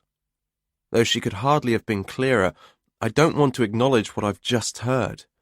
I don't want to face this. I want to rewind to 5 minutes ago and dream about my mum. "I don't understand. I thought the family were out." "They were, out of the main house, but it turns out one of them, someone, was in this building in the garden." We stare at each other for a moment, arms by our sides, keeping our balance in a tilting world. How are they only just discovering this? "The tide, I suppose," she says. "It'll be out by now, won't it? They've been able to get to the wreckage." I replay the action in my mind. The summer house nudging towards the cliff edge. Those agonizing seconds when I assumed I was hallucinating. 10, maybe 20 when it hung in thin air before dropping. How many feet is that? Must be 30. And clear as a bell, I hear my mum's voice cut in. "You like goats, you lot," she used to say, if she found us hanging above the seawall as kids. Further down past the meadow where the pillbox is, more times she'd call me her brave lion. I've forgotten that. My brave lion. I blink, swallow the grim, dehydrated saliva that's pooled in my mouth, blink again. What word did she just use? Wreckage. They'd been able to get to the wreckage. Could you even survive a drop like that? "I dunno." Shannon's eyes go all shiny, like she might cry. "But not in this case. Not according to Ethan. Whoever it is, they're dead." Part 2. Chapter 26. Robbie. Monday, 28th of August, 11:15 p.m. We're outside the van, both of us smoking, but the pain in my chest has nothing to do with the cigarette. It's the vice grip of dread. Because whatever that was up on the cliff top today, that prank, that stunt, someone is dead, and this is serious fucking shit. Shannon agrees that we need to get everyone together, now. Tomorrow morning will be too late. We have to be prepared to account for our every move before we get hauled in by the police. One by one, starting with me. I text Rio that we're on our way down to his place, and then we pick up Tate and Ellie from across the way. I feel a weird kind of sadness in the moments before we tell them, like we're about to corrupt their innocence. They react pretty much the same as I did. Disbelief, horror, in Tate's case, borderline panic. "Who is it?" he asks as we fall into step and start marching down Paradise Avenue to the next exit. "Does Ethan know?" "I don't think so," Shannon says. "But there's no way he'd tell me, even if he did. You have to notify family first. Right or left?" she asks at the exit. We choose left for the more direct route over the ridge and through the pine forest to the new village, where Rio's mum's place is. The road's unlit, and what feels like a fragrant canopy in daylight is seriously creepy at night. We bunch up, trying not to infect one another with Blair Witch vibes. "Were they talking about it at the Needles?" I ask Ellie. "About the house falling in? Yeah. Most of the guests were at the festival. Came traipsing back early, straight to the bar." "We need to find out who it is," Tate says, persistent, way more keyed up than the rest of us. Which fucking worries me, to be frank. We hit the upper reaches of the village and start the steep trek down. Rio's mum's place is just up from the Gull, where there are still lights on and voices carrying as the staff clean up. Best trade of the summer for them, corpse or no corpse. Rio comes to the door, and we give him and Des the news. They exchange a fretful look, chests rising and sinking, and I know they wish I'd just leave them to crash out. Des, in particular, looks shattered, like he's worked one shift too many, his normally close-trimmed hair growing over the Mohican tattoos that encircle his ears. Rio's mum and her boyfriend have gone to bed, and we cram into the front room and close the door. There's not that much more space in here than in the caravan, but it feels more sheltering. Jammed in its terrace, it's not going to rock in a gale. A light sprinkle of rain won't sound like bullets from a Kalashnikov. I settle on a wonky old dining chair by the window, and all heads turn to me.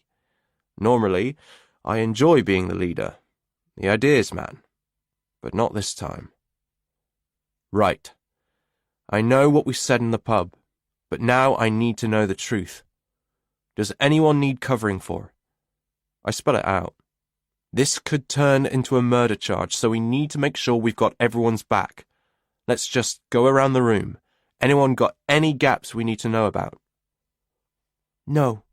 Ellie speaks first. She was working a shift at the spa, back-to-back treatments, completely out of the picture. No. Des only got back from work at 8:30, and he took the bus and ferry, which means there'll be CCTV visuals of him somewhere between pool and here. No. Rio was on the beach, when not with Shannon or me. He was with his mum's partner and a whole bunch of their mates who can vouch for him.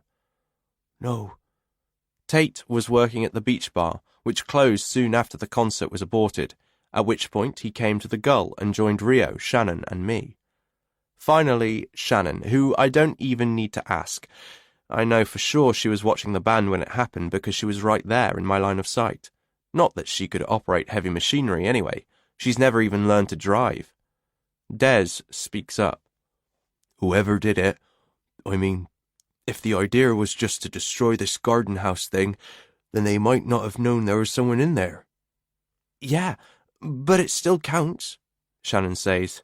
It'd be manslaughter, not murder, but that's still years in prison. I wonder if the victim died of their injuries or by drowning. I hope, at least, they were unconscious, with no clue that cold salt water was invading their lungs, claiming them. I don't get it, Ellie says. If you were in a building that started moving, you'd get the hell out, wouldn't you? There was definitely enough time to escape, I say.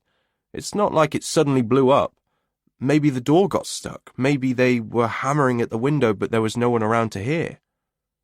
Or they were asleep, Shannon suggests. Had a bit too much to drink. You'd have to have OD'd on smack to sleep through the noise of a JCB, Des says. Or the band, Rio says. There was more feedback than actual music. A couple of us snicker. He's not wrong. Tate clears his throat, focused once more on Shannon. Ethan didn't say which house it was. What number? They don't have numbers up there, I point out. They have names. The summer houses have got their own names as well. That's right. The one on the end's got a little wooden nameplate. Shannon tries to remember. Something beginning with N, maybe? I spy with my little eye a death trap beginning with N, Rio says, with a little yelp of guilty laughter. That's not funny, Tate says. Ask Ethan, he tells Shannon, way too curt, and she shoots a look at him like, don't tell me what to do. I check the official NJFA WhatsApp thread. There was an exchange earlier, right after the house fell. A few images shared, but nothing in the later part of the evening. Of course, it was a dawn start for many. They'll be asleep. We're definitely the only ones who know, I say. Us and the police. I select a contact from the thread I haven't texted individually before and fire off a quick line. Just checking you're okay. The ticks pop up. It's been read. That's enough. I'm thinking it's bound to be someone I've served, Shannon says. I know, Ellie agrees. I might have had them in for a treatment as well. Trying to think who I've seen around this last week. I'm ashamed to admit this to the group, but I'm thinking that if the dead person is a local and not a DFL, then it would at least take the heat off us. We would never knowingly harm one of our own. But, then, what would a local be doing in a posh guest cottage? I noticed Tate's left knee jerking, a spasm he can't seem to control. If I could choose, Ellie continues, but changes her mind. No, I'm not going to say it. Go on, Des says. We don't care. Just, if I had to choose, it would be that posh cow. Which one? Rio says. From earlier. She accused me of stealing. A complete bitch. Like I said, which one? We all crack up. All except Tate, who's glowering at Rio like he's going to smack him in the teeth. Why are you even laughing about this? What's wrong with you? Next thing, he's on his feet and striding out the door. Tate! Ellie's up now, tearing after him. We hear her call his name again in the street before she comes back in, hands upturned in despair. He's gone in the wrong direction. He's got the key as well. For God's sake, I really don't want to deal with the drama between those two. Let's all get some sleep, I tell the others. Tomorrow's going to be a nightmare. Walk back with us, Shannon says to Ellie. If he's not home, you can stay over at ours. What's up with him, anyway? Rio says. Fuck knows, I say. He's been acting off all night. I know what it is. Ellie's got tears wobbling in her eyes. It's nothing to do with this. And suddenly, like an attack of cramp, I get it. Whatever she thinks it is, she's mistaken, because it is to do with this. You twat, Tate. You devious, horny twat. I'll go and find him, I say, sighing. Chapter 27. Amy.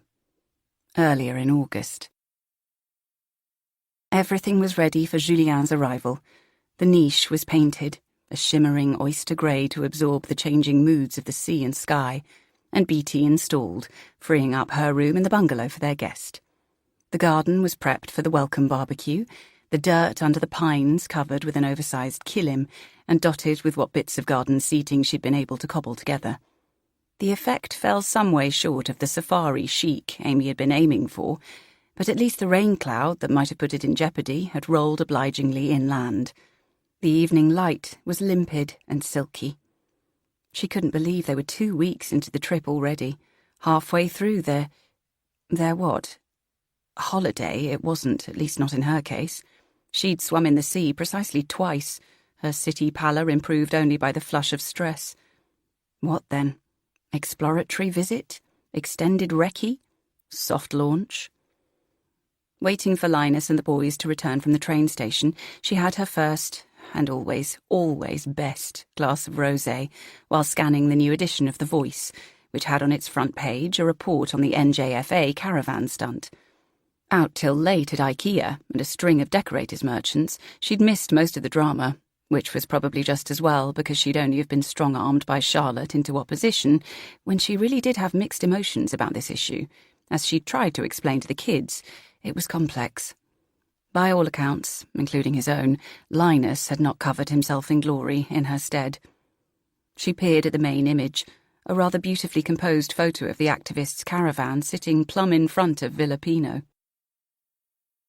Activist highlights injustice in Pine Ridge property market. Tensions between locals and incomers reached fever pitch in Pine Ridge last week when activists staged a sit-in at a holiday villa left empty for the summer. Crowds gathered on Thursday to support Robbie Jevons, leader of the Not Just for August pressure group, as he spent 24 hours in the driveway of the house on prestigious Pine Ridge Road, occupying a caravan usually pitched in Golden Sands Park. Arrested on Friday by the police on suspicion of residing on land without consent, in or with a vehicle, Jevons was released the same day without charge and insisted he had no regrets. "I think everyone gets the point I was making," he told The Voice. The house in question is one of dozens left empty all year round, even in summer. We have documentary proof of that, while locals suffer insecurity and even homelessness. Well, Amy thought, at least it solved one mystery. That sense of being watched. It turned out they had been, by activists monitoring their properties, making lists of which houses were occupied and which empty. Perry and Charlotte were right. This was getting sinister. The property targeted is a lavish beach house with 5 bedrooms and 2,500 square feet of accommodation. According to local agent Caroline Good, its value could be as high as £2 million. All homes on the headland carry a premium because of their spectacular views. If one were to come onto the market today, it would be out of reach to all but the wealthiest 1%. It is thought that there are over 270,000 homeless people in England, whereas an estimated 770,000 households own second homes in the UK, which is just under 1 in 10 of the population. But in high-end holiday resorts like Pine Ridge, the percentage is significantly higher. At least half of the properties are second homes or holiday rentals, claims Jevons, who recently appeared on BBC South to talk about the loss of his childhood home to a holiday-let landlord. If this is the situation for working people like me, imagine how tough it is for those who are vulnerable and unable to work, he said. What we have here is an iniquitous 2-tier housing system, and we will challenge it as long as it continues. Having missed the BBC story referenced in the article, Amy got up to hunt for her phone. She was struck, as she was several times a day, by the fact that everything she touched felt gritty. The sand and the soil, the pervasive dust. It was as if the world had been pulverised, reduced to fine grains. According to Charlotte, the dust hung around for years, as she told Linus that morning. "Amy, do you realise that every other sentence that comes out of your mouth begins, 'according to Charlotte'?" he said. "Well, tell me stuff yourself and I won't need to hear it from her," she'd retorted. For instance, according to Charlotte, he and Perry had almost come to blows up on the Ridge Road. When had he been going to tell her about that? She supposed that given the men's ideological differences on road usage, it had only been a matter of time, and neither had been physically harmed, which was the main thing. She left the house and powered through the dirt to the niche, rapping on the window rather than the door because the external paintwork wasn't quite dry. "BT?" The blind was raised, allowing Amy a glimpse of the interior, which, while not exactly a suite at the Needles, had a pleasing cabin-like charm. A sofa bed with a nice thick topper and lovely washed linen covers. Cute mushroom-shaped cordless lamps in aquamarine and amber. Beatty couldn't fit all her clothes in the narrow wardrobe, so the excess had been moved into Huck's room. Amy wouldn't allow her creeping subterranean worries about the provenance of said items to surface today. She was far too busy. Beatty opened the door, wrapped in a towel, makeup brushes in hand. "Can I use your phone to call mine? I can't find it anywhere." "Can't you use Dad's?" "He's out, picking up Julien." "Huck's then." "He's with Dad." "For goodness sake, I'll bring it straight back." A solid day of painting, until she thought her shoulder might dislocate, not to mention another trip to the Emporia of Bournemouth for furnishings for Beatty, and now, moments after finishing, the girl wouldn't even lend her phone for 2 minutes. Beatty surrendered it with her customary double-speak challenge. "Feel free to look at my socials. I know you're dying to." "Thank you, I will," Amy said, though she knew they would have been sanitised of anything of interest. That had been the risk of the confrontation about the clothes. She'd alerted her to the need for enhanced privacy. OK, so maybe she was going to think about the clothes, but only for as long as it took her to find her phone. Since their little chat, she'd not been aware of anything new arriving in the teenage wardrobe, with the exception of a pair of pyjamas with the labels cut out that Beatty said had been a birthday gift from her friends that she hadn't worn yet. A potentially suspicious trip to London had proved innocent, Perry having dropped her at Sienna's in Putney, and, according to Linus, her having returned home on the promised train with a bag full of textbooks. She called her own number several times, before finally catching a snatch of its ring. In the garage, where she'd been cleaning her paintbrushes earlier. Ending the call, her thumb hovered over the Chrome icon. The young uns didn't Google things like they did, preferring tick-toxic, as Perry called it, but Amy knew Beatty used Google for academic research, and she'd certainly claimed to be studying when she'd asked for help making salads earlier. Sure enough, a page from the biologist website popped up, an article about genetics. That would be to do with her reading for her personal statement, a reassuring sign. She tapped the back arrow and found the search that had led Beatty there. She tapped it once again and found another term in the search box: gym theft. God, I hope she hasn't had anything stolen at the gym, she thought. Charlotte wasn't the only one capable of recognising a costly designer item when she saw one. At the sound of the car pulling into the driveway, she went out front to greet their house guest. She'd met Julien and were delivering Huck to Paris earlier in the year, a service that now looked embarrassingly overprotective compared with the insouciance her opposite number had shown in expecting her son to travel alone from his home in Rennes to Paris to St Pancras and then across the city to Waterloo to catch the train down to the coast. Well, she said insouciance, but it was presumably just trust. "Julien, you're here! Bienvenue! I'm so sorry about the mess. I'd hoped we'd be a lot further along by now." Julien gave a de rien shrug and made polite noises about the bedroom he'd been assigned, which was at best functional, its sea view rendered partial by the installation of the summer house. He wore shorts, a T-shirt, and 60s-style trainers, in contrast to Huck, who was dressed basically in camouflage gear. The boys helped themselves to cokes, and she began shuttling the side dishes from the kitchen while Linus handled the grilling. There was enough food for 12, though they'd only invited the Tuckers and Tabitha. This was the first, and likely last, time they would host this summer. No one wanted to stand around in the dirt when there were idyllic alternatives in all directions. Theirs would be idyllic too, of course. This time next year, the bungalow would be a cool L-shaped retreat with a mid-century Palm Springs vibe, each bedroom with its own doors opening onto a terrace of potted citrus trees. Somehow, paradoxically, Amy felt further now from the point of actualization than she had months ago. As she assisted Linus at the grill, the boys sprawled on the killim, and Huck connected a rap playlist to a cute little orange speaker shaped like a lantern. Amy would have preferred something more mellow, but knew better than to interfere, before showing Julien the widely circulated clip of Perry shouting, "Piss off!" to the activists at the ferry. They both creased up. "I'm weak," Huck said, panting with laughter. "Don't say a word when he's here, okay?" Amy warned him. "Is that one of those Apple mini-pod thingies? When did you get that?" "It was a present from Beatty," Huck said, which roused her suspicions at once. Then she felt guilty for being sceptical that the girl might treat her sibling once in a while, for no reason other than that she loved him. Speaking of Beatty, was she still not ready? Chapter 28. Charlotte. "Do we have to?" Perry said. "Yes," Charlotte said. "We're welcoming Julien. But we'll come back as soon as we've eaten. Benedict and Tabitha are going out, so we can have an early night." He looked at her with a certain fear, and she wondered if he thought she was suggesting sex. She chose not to examine her response to that. "Come on, you don't have to talk to Linus."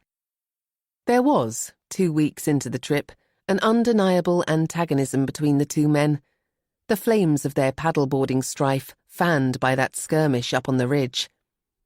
Mind you, she wasn't exactly clamouring to see Linus herself. He'd been pathetic, if not downright malicious, during the activists' Villa Pino stunt, not least because the Rickmans, had they been in residence, would have been the first to leap to his defence had it been the bungalow targeted. Linus needed to decide which side he was on here. It was, she realised, the first time she'd begun thinking in terms of sides. Benedict and Tabitha materialised, skin and hair gleaming with a rude health that made her ache for her own lost youth, and the four wandered up the path. "I'm going to miss the sea when we go back to uni," Tabitha said, waggling her fingers over the cliff edge towards the blue. "It's just so beautiful." "You do know there's such a thing as the Bristol Channel." Unlike Perry, Charlotte had warmed to the girl, whose every dispiriting pronouncement about food insecurity or period poverty was matched by a life-affirming appreciation of Pine Ridge. She'd fallen hard for their village, reminding Charlotte of her old self, their early years here, when she'd fantasized about relocating full-time. But of course work from home had not been a thing then, and wild horses couldn't have dragged Perry from the work-hard, play-hard hellscape of the city. They arrived to find Amy on the veranda of the new summer house, thumping on one of the windows. Beatty was in there getting dressed, she explained, so they couldn't look inside for now. "It's super cute, Amy," Tabitha said. "I love the paint colour," Charlotte said, wondering if it was an exact match with the Nook or simply approximate.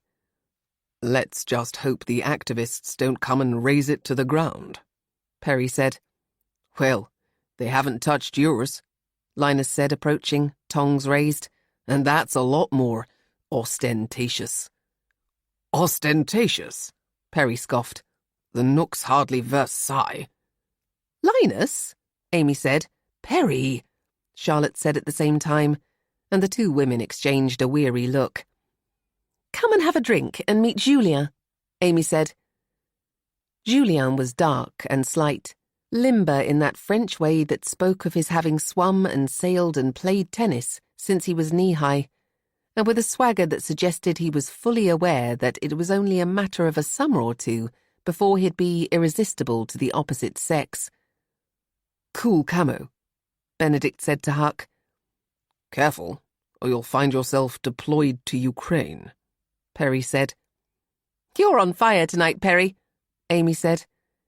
"Speaking of which, the Barbie smells great," Charlotte said. "Did you get the meat from the Crowland farm shop?" "Yes, thank you for the tip. We've kept the fish completely separate," Amy assured Tabitha, who, somewhat remarkably, was pescatarian and not vegan. Drinks were distributed, and they passed a few minutes in harmless small talk before Linus looked up and said, "What the actual fuck?" And they all turned to see Beatty step down from her new digs and walk gingerly towards them in a pair of 6-inch wedges. But it was not these, Charlotte suspected, that were the problem as far as her father was concerned, or at least not so much as the tiny white boob-tube top with the word vibing on it in pink, and the cut-off denims no larger than knickers. To complete the look, she wore her hair in pigtails, with heart-shaped sunglasses with rose-gold frames perched on her nose. Her lips were a glossy bubblegum colour, nails a Dulux chart of pinks. All she was missing was the lollipop. "Let's eat first," Amy warned Linus. "She's in her own garden, not parading around town. Beatty, you finally joined us. Come and meet Julien." Julien recovered from a moment of bodily arrest to raise a palm in Beatty's direction, only faintly colouring when she singled out his trainers for praise. She raised her sunglasses to inspect them, exposing a professional makeup job involving red eyeliner, violet eyeshadow, false lashes, and stick-on gemstones. "I totally want those in licorice brown." Linus, vibrating with disapproval, served up the barbecue, and they settled to eat on the scatter cushions and beanbags on the huge kalim laid under the trees. "Tell me again what your plan is for the garden," Charlotte encouraged Amy, who took the opening and ran with it. Not liking the previous owner's rock garden, Charlotte remembered rotting duckboard paths and rope dividers that burned on contact.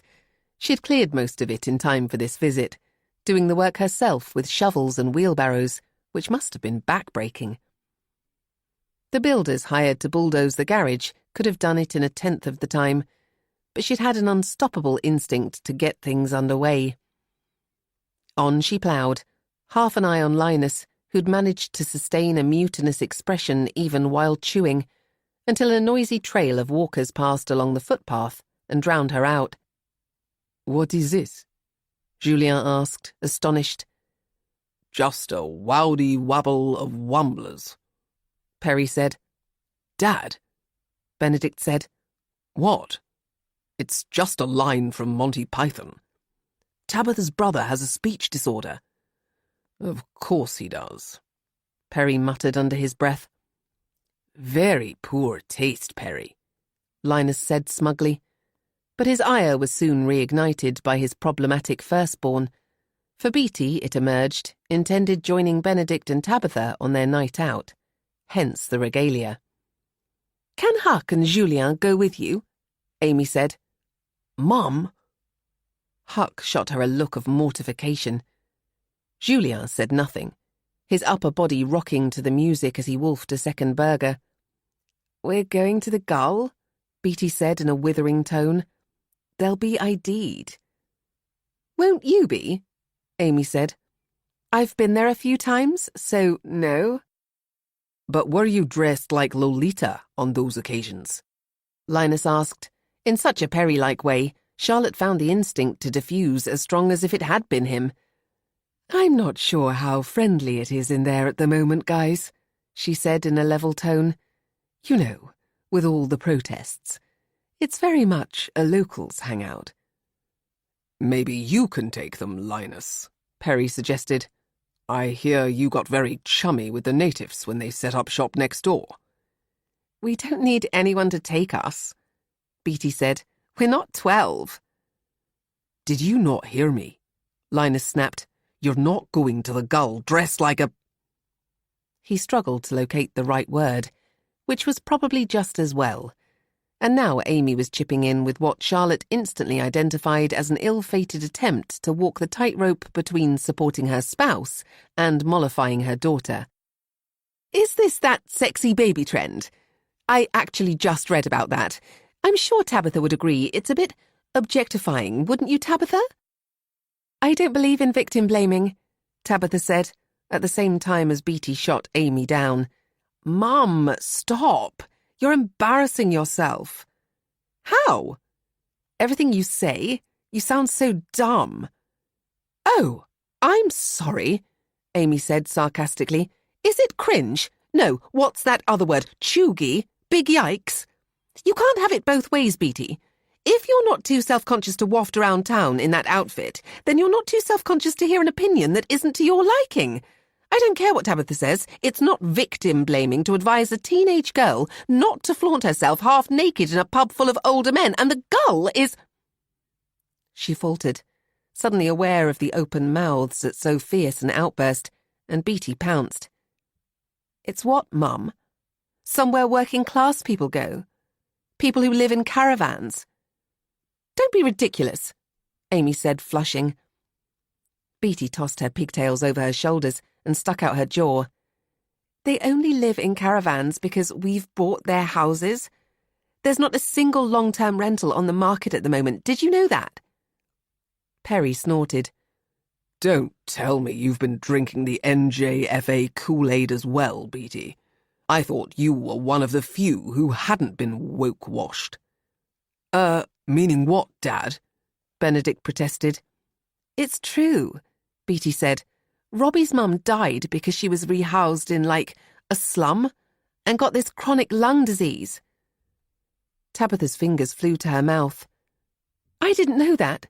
That's terrible. Yes, it is, Perry conceded. But perhaps she should have sought accommodation in a different area instead. I've said it before, and I'll say it again. It is not a birthright to live in the place you grew up. Millions of Londoners discover this every year, but they don't go around saber-rattling. Saber-rattling, Benedict said. Even his gentle eyes were flaming now. Come on, Dad. Don't be that guy. What guy? You know. No, I don't know, Perry said. The boomer who hates on everything his kids say. Like this guy I was just reading about who ran over his own daughter.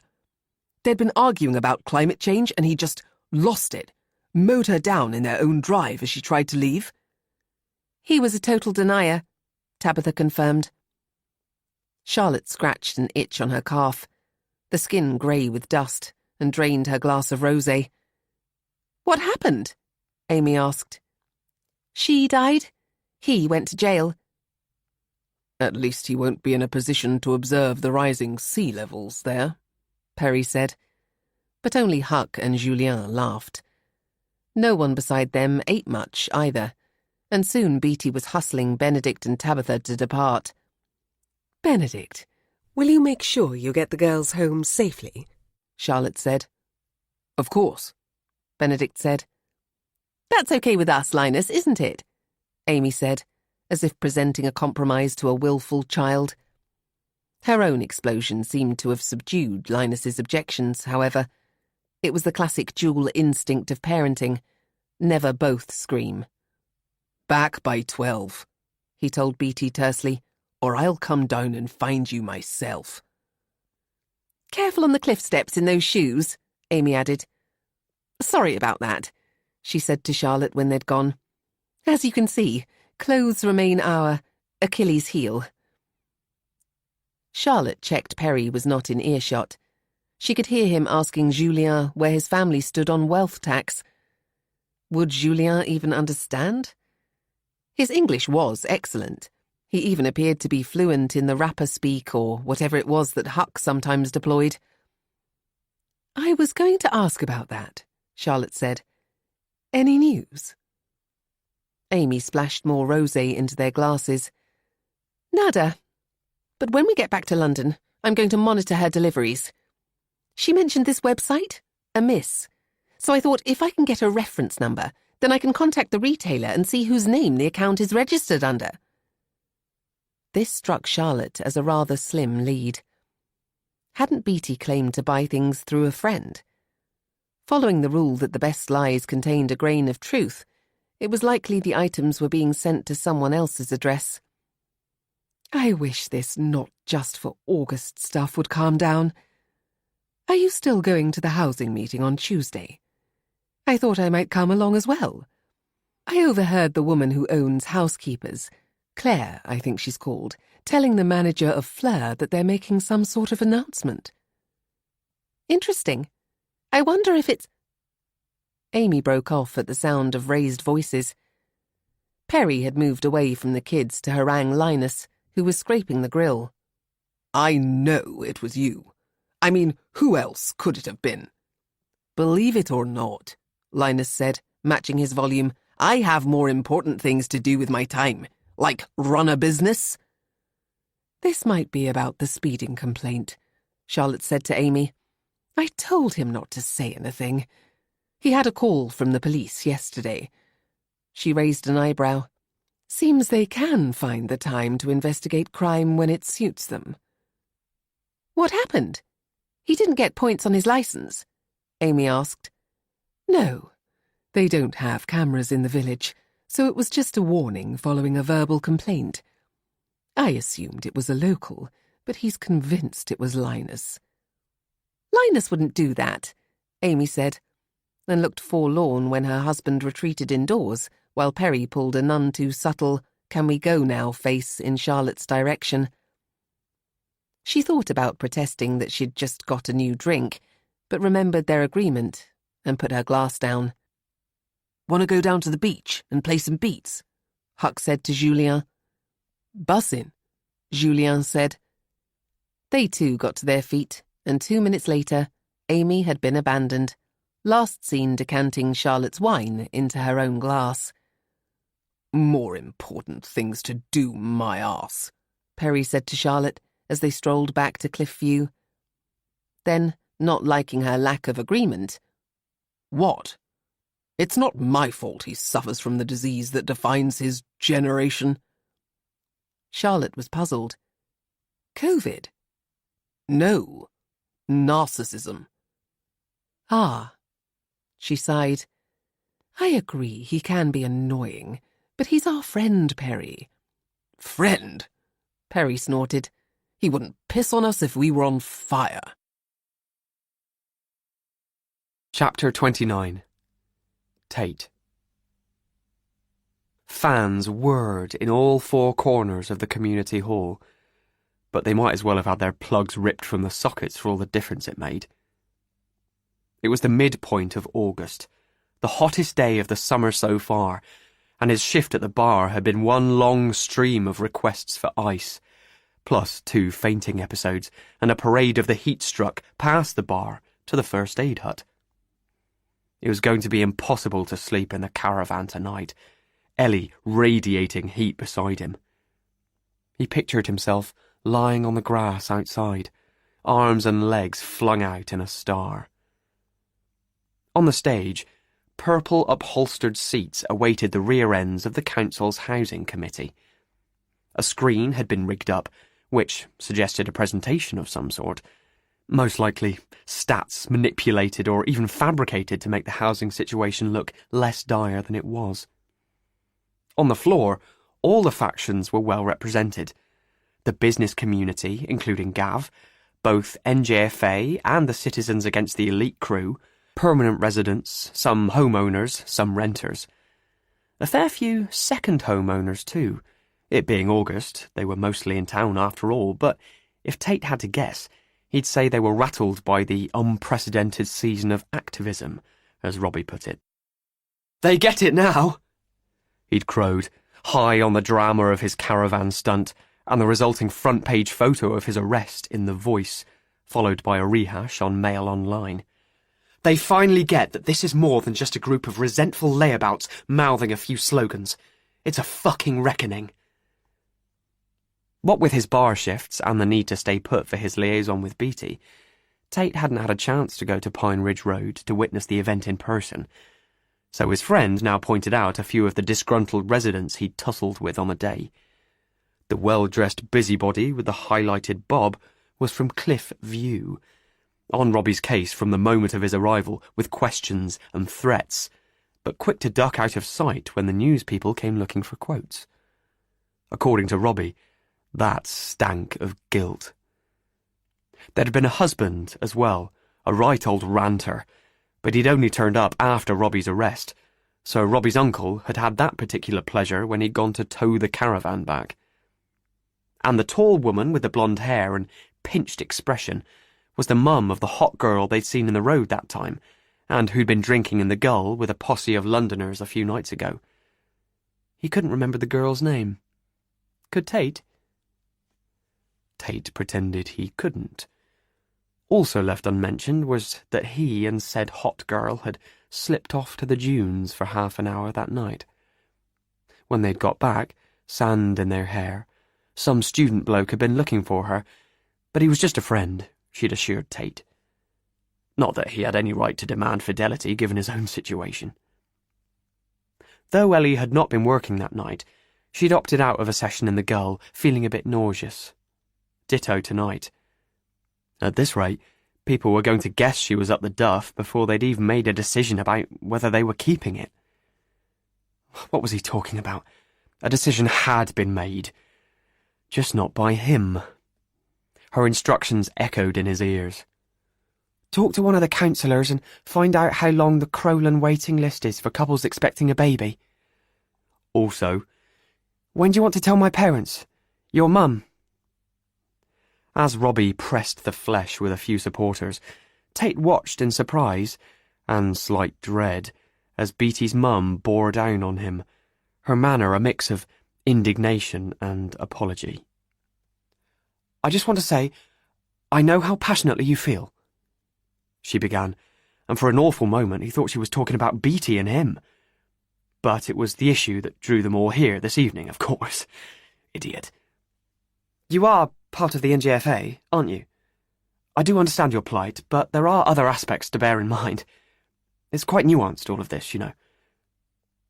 She had a pendant at her throat that said, "Boss Mum," and Tate wondered if it had been a gift from Beatty. "I mean, on paper it looks like we're snapping up all the best places, but that's not necessarily the case. The house we've bought was virtually condemned. I don't think any of you would have wanted to live in it if it was up for rent." "I think we probably would," Tate thought, but he let her get it off her chest. He could see very little in her of Beatty, who must take after her father's side, but the accent was the same, even if the mum was very sincere, almost pleading, while Beatty had a too-cool-for-school drawl. School. He had not allowed himself to consider whether the schoolgirl factor was part of the attraction. On the one hand, he'd assumed she was older. On the other, She mentioned it a lot herself, and he'd responded, well, positively. Nothing weird, like her calling him sir or him threatening detention. Just a nice, erotic frisson. Plus, we had to spend a fortune on emergency wiring before it was even safe to set foot in there. Her mum continued, and he wondered what this earnest woman would say if she knew he had an arrangement to fuck her daughter in her new summer house. He'd snuck up yesterday during his break to christen the shed with a bed, as Beatty described it. She'd locked them in and joked about false imprisonment. And ploughing a lot of money into the refurb using local builders and craftsmen. She broke off, suddenly inspired to ask, where do you work? I'm trying to think how I know you. Is it the Needles? At the Beach Bar, but you're probably remembering me from the Needles restaurant a while back. You were telling your son not to get inked like me. Oh, okay. I knew I recognised you. She flushed faintly. I'm Amy, by the way. Tate. He saw the recognition in her eyes. I think you might know my daughter, Beatty. I saw your name come up on her phone the other day. What? Thank fuck Ellie wasn't here to hear this. Oh, right. Beatty, yeah, I know her. Met her in the Gull with her friends. That'll be Benedict and Tabitha, Amy said, as if they were normal, everyday names and not ridiculously posh. Tabitha's here, actually, talking to your friend. They had a good chat, apparently, when he was our temporary neighbour. She's very concerned about the housing issue. We all are, believe it or not. On this defensive note, she returned to her party, and moments later, Robbie slid into the seat next to him. Uh-oh. See, you got stuck with what's-her-face. Did she have a moan about the caravan? No, she was sympathetic. Says she understands our plight. Robbie chuckled. It's a plight, all right. And sympathy gets us nowhere if people like her don't change their actions. Their entitlement. It always came back to that word, entitlement. Who was entitled to a life here, a home here? Who deserved it most? Robbie was right. Amy understood, but she didn't want to give up her house before or after the refurb by craftsmen, even if he was grateful for the shed with the bed. She's the worst kind of DFL, Robbie continued. Total hypocrite. Got a massive house in Dulwich. How'd you know that? Tate asked. I know a lot of stuff. What else do you know? I know how much they paid for the bungalow. 800 grand. Before they even do it up. And the London place must be worth a couple of million. Sheesh. They were fantastic, unreal, depressing amounts of money. For a moment, he felt like getting up and leaving this latest crap, waste of space showdown. But right then, the councillors trooped in, and one of them, a woman often wheeled out to reassure the have-nots that they took their concerns very seriously and were doing everything in their power to bring them into the haves' fold, thanked them all for coming along. An agenda was displayed on the screen, but they'd scarcely had a chance to scan it when Robbie sprang to his feet, arm raised. This was a strategy of his, to preempt the standard platitudes with a provocation of some sort. In light of recent protests and my own, how shall I put this, reacquaintance with the fuzz, there was a smattering of laughter at this. What new proposals does the housing department have to tackle the ongoing problem of rental shortages for local people? Something very unusual happened then.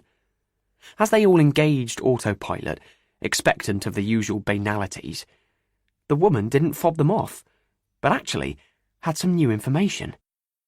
I'm glad you asked, Robbie, because we're pleased to announce that we've just obtained planning permission to use the local authority land next to the caravan park for a new community of cosy cabins. This will be a groundbreaking development, in every sense of the word. Instantly, the atmosphere fired. What did she just say? What groundbreaking development? As the presentation began, Robbie sat back down, exchanging querying looks with Tate.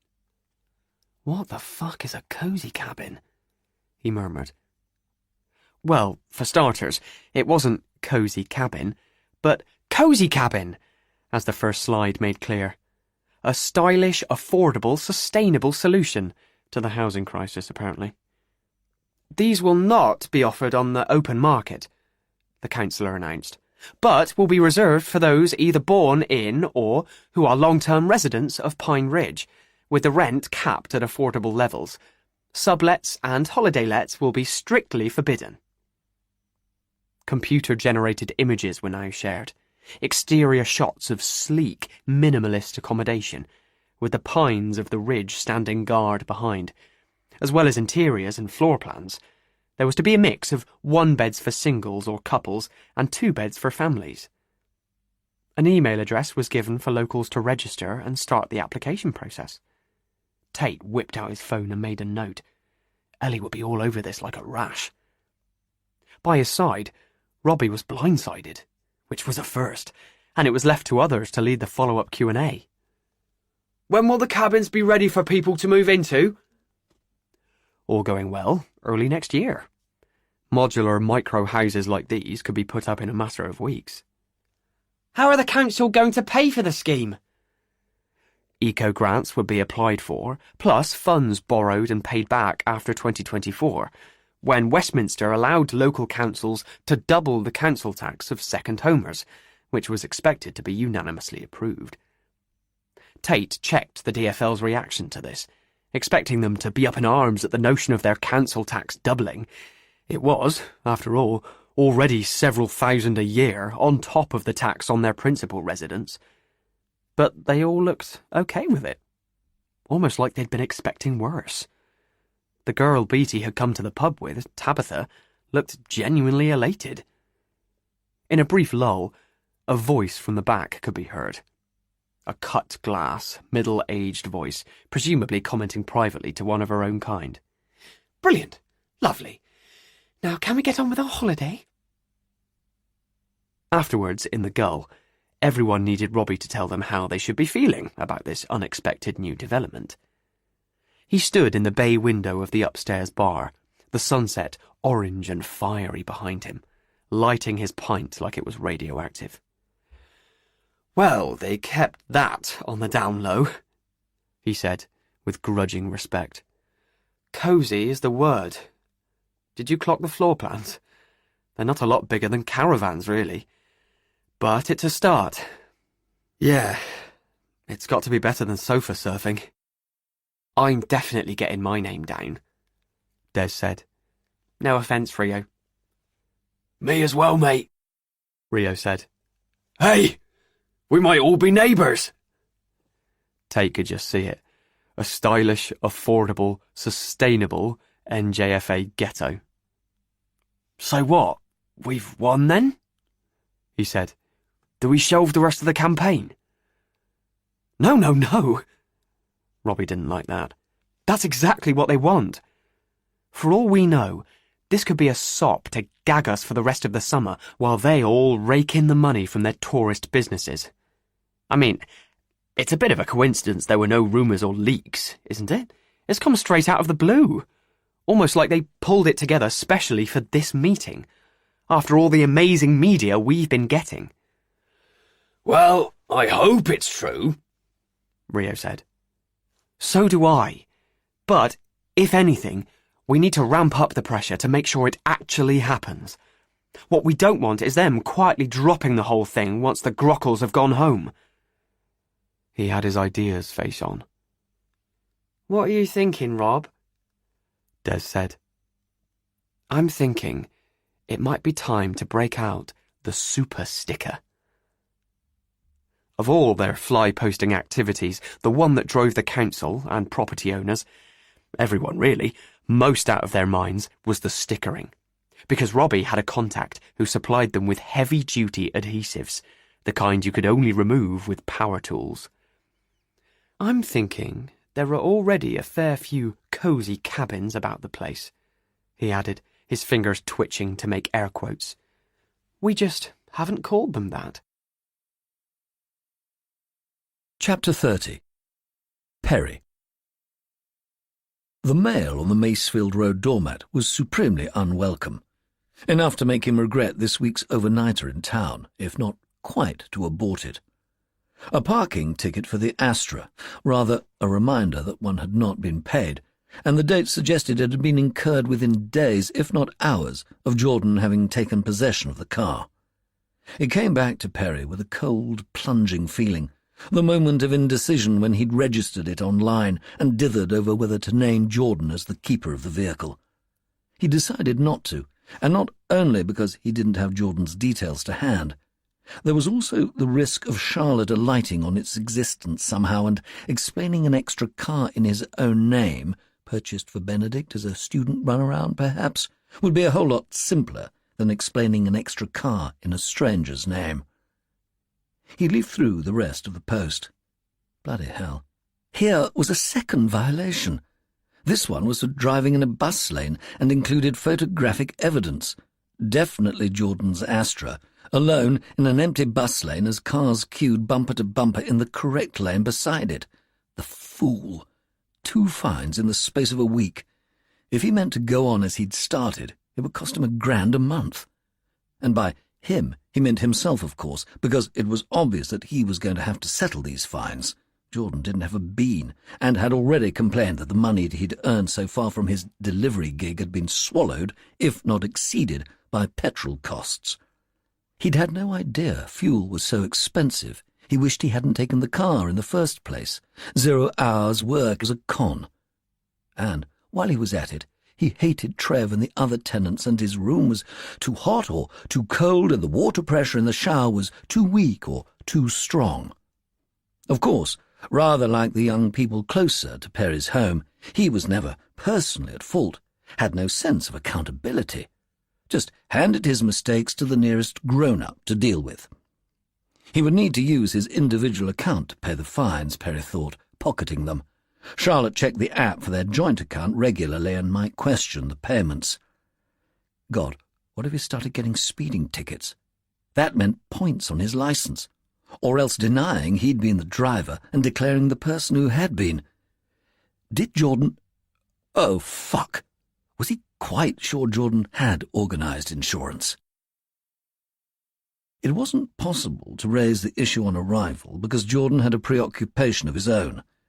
He shut the door behind Perry with a paranoid flourish, speaking in conspiratorial whispers. "Almost had a drink last night, didn't I?" "No. Why?" It transpired that a row had kicked off in the kitchen between Trev and Jordan over the use of the kettle. "I swear, I thought he was going to pour boiling water over me, put sugar in it and all, make that prison napalm stuff." "This isn't the Scrubs, Jordan." Perry noticed the dozen or so butts in the ashtray on the windowsill under the open sash, further evidence of his friend's agitation. Beyond, at the end of the garden, 2 residents sat on the only bench, vaping in silence. He pulled the curtain across, not wishing to be seen. "Anyway, he's all talk. The minute he assaulted you or anyone else, he'd be out on his ear. It's all in the code of conduct he signed when he took his room." Like Trev gave 2 hoots about the code of conduct, Perry sincerely hoped he wasn't monitoring his comings and goings, since the residents weren't supposed to have visitors stay over. "I keep telling you, just avoid him. He's looking for aggro, don't give it to him. Listen, Jaw, I don't wish to add to your woes." "What?" The way Jordan began scoffing, you'd think he was quoting Shakespeare. "But you've had 2 fines for the car. One's for going in a bus lane, and the other's a reminder for a parking ticket." "What?" Jordan was outraged, his pale skin colouring. "Did you not see it under your windscreen? A bright yellow plastic thing?" Jordan lowered his gaze. Yeah, maybe." "Well, where is it?" Perry said, exasperated. "You need to pay parking tickets straight away, or they double the charge." "How much?" 110 quid, plus 130 for the bus lane." "I haven't got that." Jordan looked sorry for himself, persecuted even. He was, Perry was finding, a person who took the weather personally. "It's okay, don't get upset. I'll pay it." "Great. Thanks, Pez." "Just checking. You did get yourself insured, didn't you?" "Thought you put me on yours," Jordan said. "No! How can I do that? I have a wife, Jordan. We have a shared policy." "Why?" "Because we're married. That's what marriage is. Everything is shared." Jordan shook his head as if in ideological disagreement with this, which was fair enough given Perry's manifest penchant for secrecy. "How long are you down south for?" "Till after the bank holiday," Perry said vaguely. "You sleeping in that little house on the edge of the cliff?" No need to ask how he knew about the nook, because, yes, another regrettable mistake, Perry had taken him there. Twice, in fact. The first time, out of season, Charlotte had asked him to go down for janitorial duties, and he'd thought, why not take Jordan with him? It wasn't as if there'd be any neighbours around to see them. The leaking radiator he'd fabricated on his return accounted for the second trip. On both occasions, he'd been quite clear that it was a terrible idea, and yet, well, he'd lived his whole life succumbing to terrible ideas. On their first visit, they'd slept in the guest room. It overlooked the street, which seemed a shame when the other two bedrooms had such impressive sea views, and, he had to face it, he did want to impress Jordan. But he wasn't about to install him in the master bedroom or in Benedict's room, and so for their second stay, in June, they'd shacked up in the nook. It had been, he had to admit, pretty special. The murmur of the tide, the flutter of the sheer muslin drapes, the creak of timber and scent of seaweed and salt, like being adrift together on a boat. Of course, if Charlotte ever found out, she'd shove him off the cliff and happily do time for it. The nook, unlike the houses, the cars, the rest of it, was hers. "You'll sort out the insurance then, will you?" he said. "First thing?" "Course I will," Jordan said. "And no more fines, right? I mean it." Chapter 31. Amy. Charlotte's rap at the kitchen door was uncharacteristically sharp, not to mention early. It was barely 8, and she was normally out walking Mango at this time. Amy supposed she must go out even earlier on weekends, when the battle for beach space started straight after breakfast. "Amy? Linus? You need to come and see this." She sounded quite distraught, Amy thought, which was also unlike her. Linus wasn't dressed, and so she went out alone. Charlotte was halfway back down the garden by then, and Amy soon saw where she was headed, and why. "I don't believe it." All 4 sides of the niche, plus the entire veranda, were covered in stickers. Big, garish yellow ones, with 2 words stamped in black capitals. "Third Home." A glance to the left revealed that the nook had suffered the same fate. The way the contrast quivered in the hazy morning light gave the sense of a gargantuan swarm of bees having descended and made it their home. "They've done it all the way up," Charlotte said. "Alison and Humphrey's shepherd's hut. Even Jerry and Leanne's old garden shed. I mean, how can that possibly offend them?" She was choking up, and Amy gave her a hug. Her own attachment to the weak old niche was strong enough, so she could only imagine how Charlotte must feel about the desecration of her long-standing, beloved nook. Unsupported, she suspected, since Perry was in London again, for the 3rd time this trip, at Amy's count. "Oh!" Adrenaline seized her system as she remembered Beatty was inside the niche, and must also have been when the guerrilla attack took place, sleeping right through it. Unless... Images of abduction and assault flashed before her, and she thumped on the door. "Beatty? Beatty! Are you there?" Groans confirmed the girl was alive. "It's okay," Amy called. "Don't worry. Go back to sleep." "Third Home," Linus said from behind them. He peered closely at the lettering as if missing something. "I don't get it. Who did this?" "The same people you were all pally with when they broke in next door," Charlotte said coolly. "I thought you said that was all resolved," Linus said to Amy. "They're getting those micro-houses." "Which has obviously given them ideas," Charlotte said. "They want to make it clear it's not over, not until they have the keys in their hands. Maybe not even then. You know, I was just thinking when we arrived how stupid they were to miss a trick like this. They've never come the back way before," said the vicar to the tart, said Linus, who couldn't have expected a laugh, and didn't get one. Amy tried in vain to loosen the edge of a sticker with her thumbnail. A super-strength adhesive of some sort had been used. They were going to have to use a steamer and scraper to get these off, which meant a whole new paint job. "Should we call the police?" she said. "Already done," Charlotte said. When the officer arrived, a man-child who she'd put money on still living with his mum and having his washing done for him, Charlotte took charge, giving their names and leading the tour of the affected properties. "It's obviously linked with the news about the cosy cabins," she told him, meeting a blank look. "You do know about the council's new housing plan?" "Oh, be sure to catch up on it," he promised. "Well, you'll find it's just the latest in a long and exhausting month of abuse. I have a log if you'd like to see it." "A log of?" "All the incidents," Charlotte sighed. "The caravan squat next door you know about. That got dealt with reasonably quickly. There's also been graffiti on the wall, a petition set up on the beach that created a really intimidating atmosphere, and the business with the passata at the ferry. You definitely got called out to that. There have been eggs as well, if you're interested." Her voice had a new, tough edge, Amy thought. They'd made a mistake, the activists, targeting the Nook.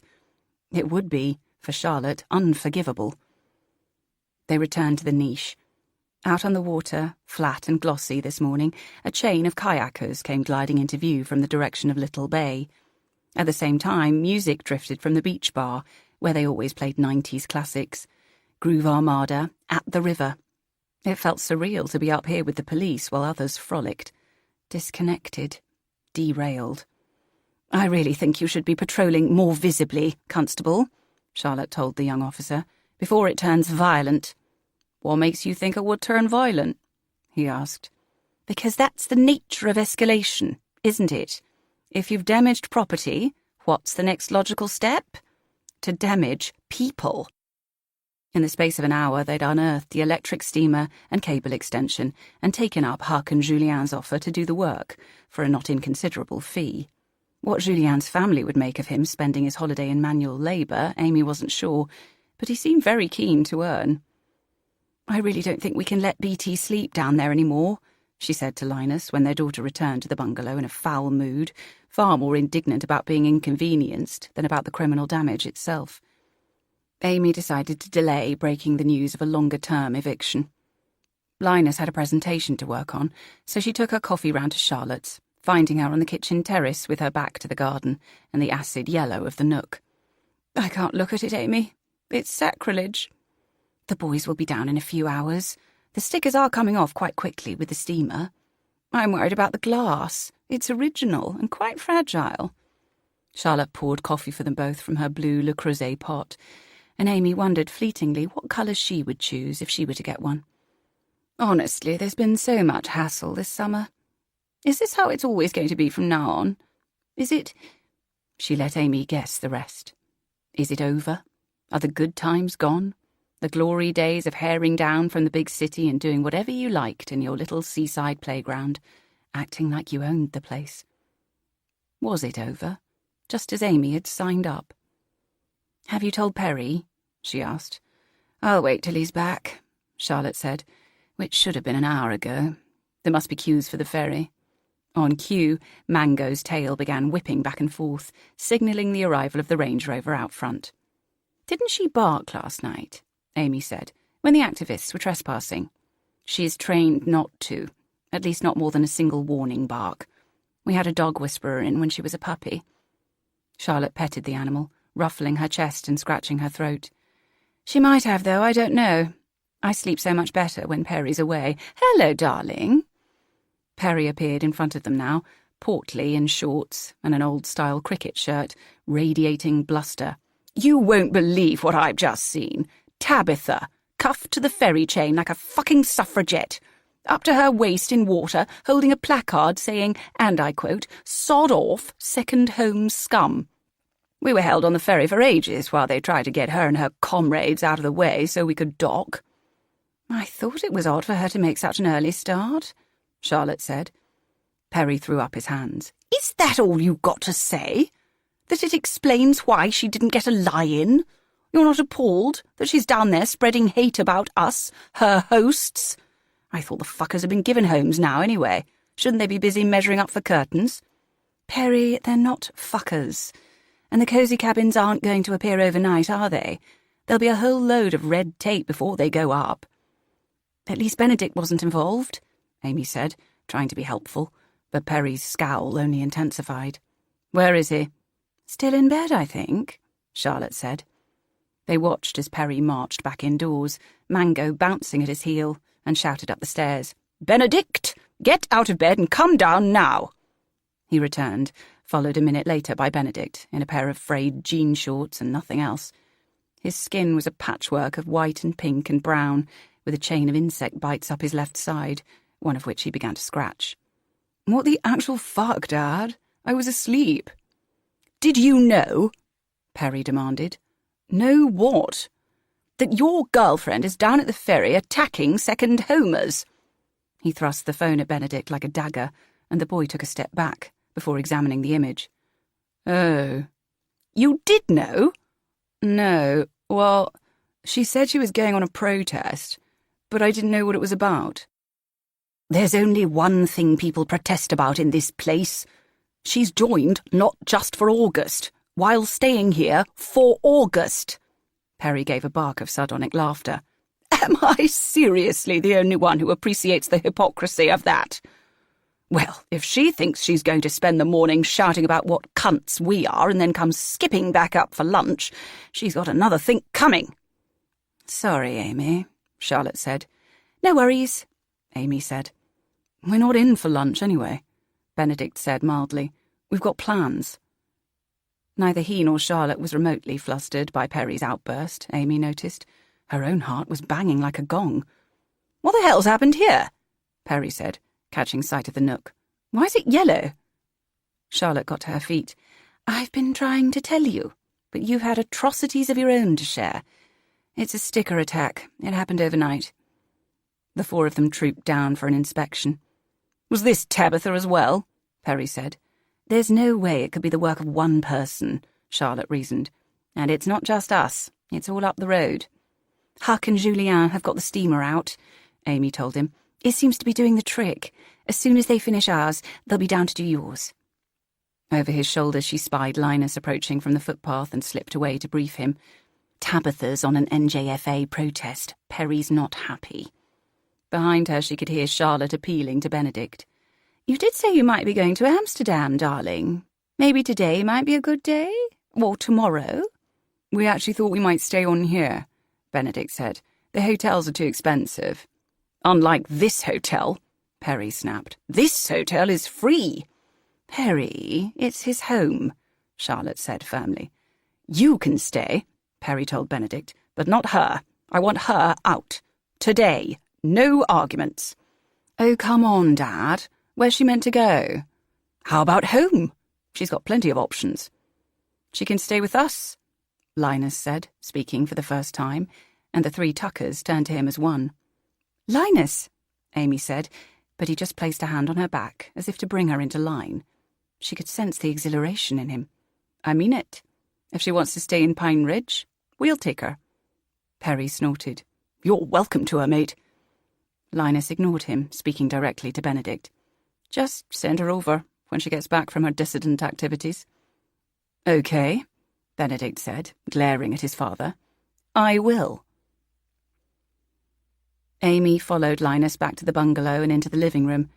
She could hear Beatty in the bathroom talking in the warm, confiding way she reserved for her friends. I know, he's such a legend. Really? Tell her I'm not down with that as a concept. Either oblivious to or untroubled by the fireworks at the Tuckers. Was that wise? She said. It was worth it to see that pompous bastard lose his mind, Linus said. He'll see it as a betrayal. A betrayal of what? The much-maligned League of Millionaire Holiday Homeowners? Amy was at a loss. She was damned if she was going to support him on this, and yet, if she and Linus allowed themselves to be divided, they would never make this second home arrangement work. She had a sudden image of them giving up before they'd started, selling the place with planning permission, even the garage still intact, queuing for the ferry as the protesters celebrated. Why not have the girl stay anyway? Linus said. "She can go in the summer house with BT. You literally just said yourself she can't stay down there on her own. So this'll put your mind at ease. No one would mess with Tabitha. Plus, she seems to be operating as some sort of double agent, so that should protect us from being targeted in the future." All of this was true. The bathroom door opened and BT emerged in a striped crochet knit dress, another of her fake designer items that Amy had looked up online and identified as a beach brand sold in Selfridges for £325. "Mum, when are the boys going to be finished? I want to get back in as soon as possible." "Not on your own beats," Linus said. "It's not safe. You need a roommate." BT gave him her best death stare. "No way am I sharing with Huck." "Not Huck. Tabitha. She's just been thrown out by her hosts for sedition." "What even is that?" Not waiting for an answer, she demanded, "From when?" "From whenever she unchains herself from the ferry and makes her way home." BT turned to Amy for confirmation, eyebrows raised. "It's a good Let each note be a step inward toward calm. Enjoy this musical break before we continue. Thank you for your time and presence."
"Lucian," Amy said.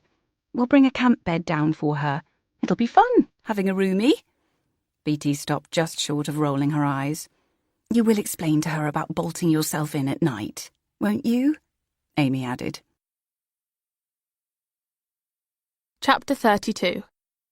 BT. The backpack was wedged into the small space between her proper bed and the new, uncomfortable-looking portable one her mum had supplied. It had a funny smell, and she was a bit squeamish about smells, but the windows only opened a tiny crack, so she pushed open the door instead. Say if it's not okay, Tabitha said. Ben and I can go up to London or back to Bristol. No, it's fine.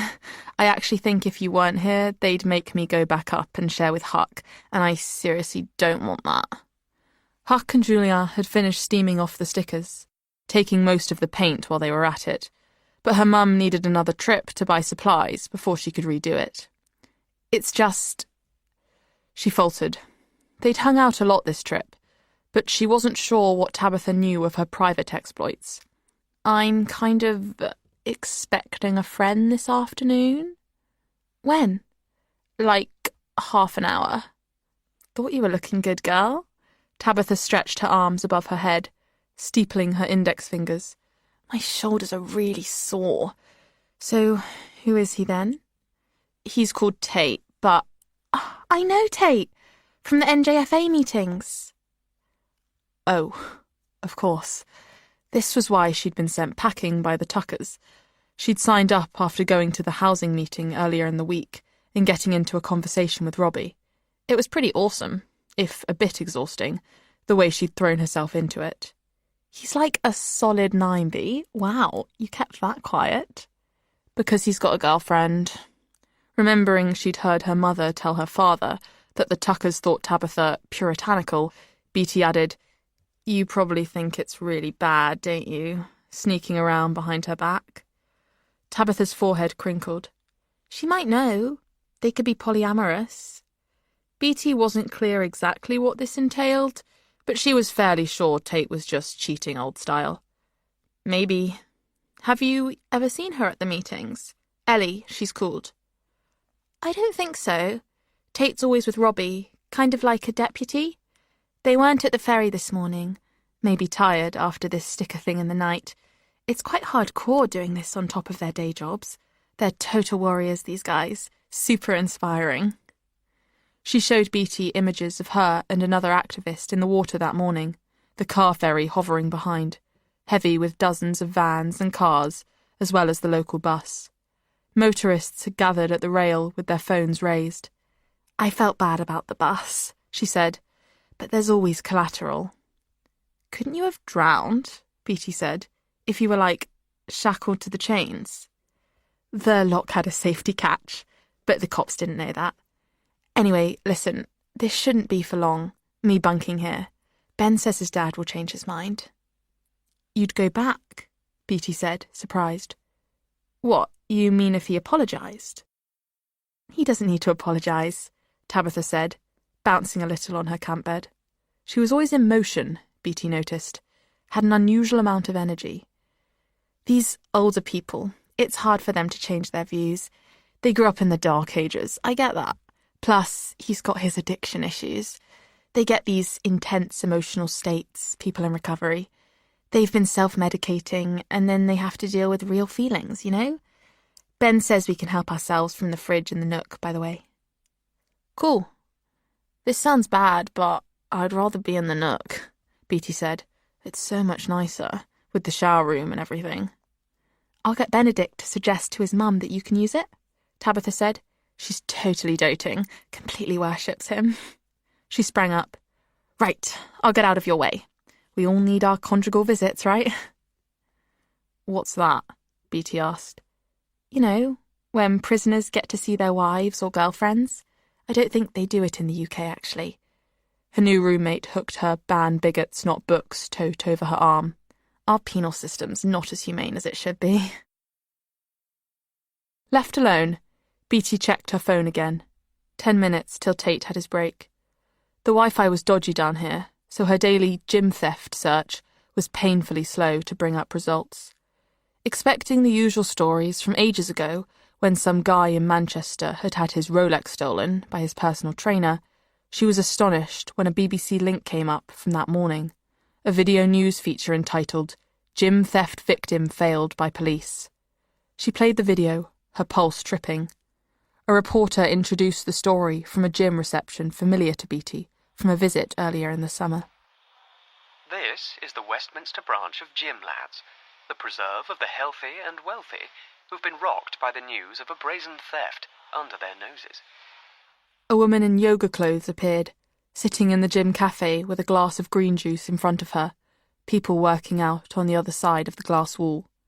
As she spoke, a caption popped up. Amelie, theft victim. I came back to the changing room after my Pilates class and I saw my locker was open. I knew I'd locked it properly, so I was really worried. I went through my stuff and I thought it was just my phone that had been taken, but then I realised it was my bank card as well. Obviously, I didn't have my phone to call the bank, but I was with a friend and I borrowed hers. And my bank told me there'd been all this spending in Harrods, literally while I was doing my fitness class. Clothes and shoes and sunglasses and makeup, plus they'd used my card at 2 cash points. I reported it to the police, but they said there's nothing they can do. It took ages for my bank to agree to a refund, and the whole thing has really affected my mental health. The video cut to a police officer from the Met, whose face was as bland as his voice.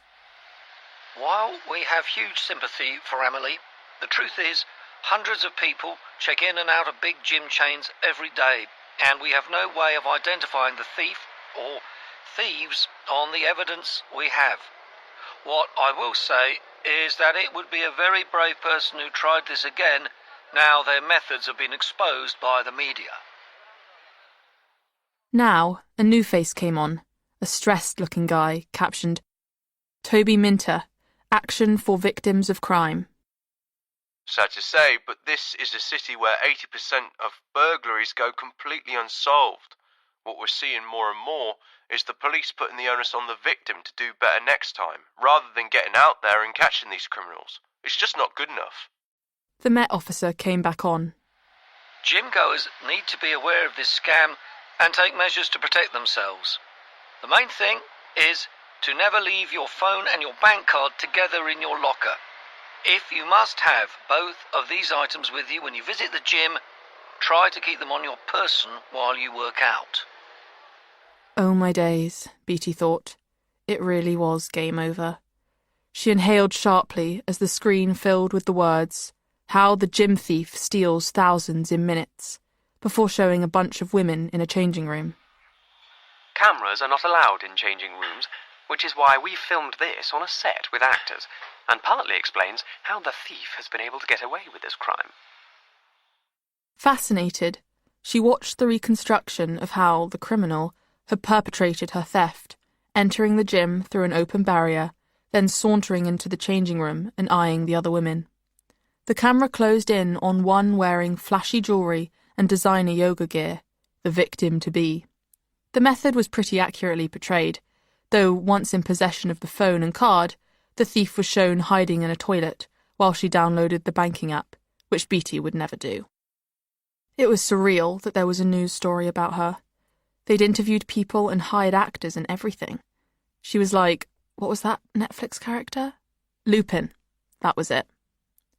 The whole thing was terrifying and weirdly hot. When Tate arrived and started to make some comment about the scraped exterior of the niche, she bolted the door and jumped on him and wouldn't let him speak until they'd had sex. Fast and frantic and kind of feral, their best yet. You on whiz or something? He said, panting. Your heart's really racing. Just adrenaline, she said. Anything wrong? I'm fine. She loved how he didn't go on, just asked once and then accepted her answer. He took in the camp bed and rucksack. Who's in the extra berth? Tabitha. You know her. She stopped the ferry from docking this morning. The police were there and everything. Oh, yeah. I wasn't at that one, but I saw the video. She's a new recruit. Bit of a rebel. You all are, to be fair. All? Yeah, you posh uni girls. I'm not at uni yet. No, but you will be. Of course. She thought she caught a look of hurt and hurried to correct herself. Not that it's for everyone. What were you like at school? Pretty lazy. Tate raised a hand and ran his fingertips over the nearby wall, tracing the grooves in the timber with the same gentle precision he did when touching her. Robbie was the clever one, but I wasn't interested in academic stuff, and my mum didn't exactly crack the whip. Lucky you, Beatty said, pouting.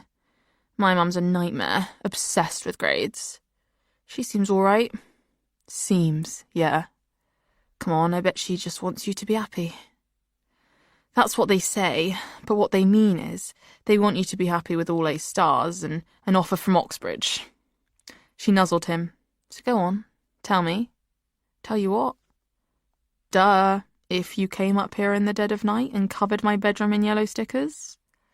He reached across her for his jeans, lying creased on the floor where he'd stepped out of them, and delved in the pockets, peeled the back off a sticker and stuck it over her stomach. She cackled in delight. I knew it. Didn't last long though, did they? Thought we might get a bit more mileage than that.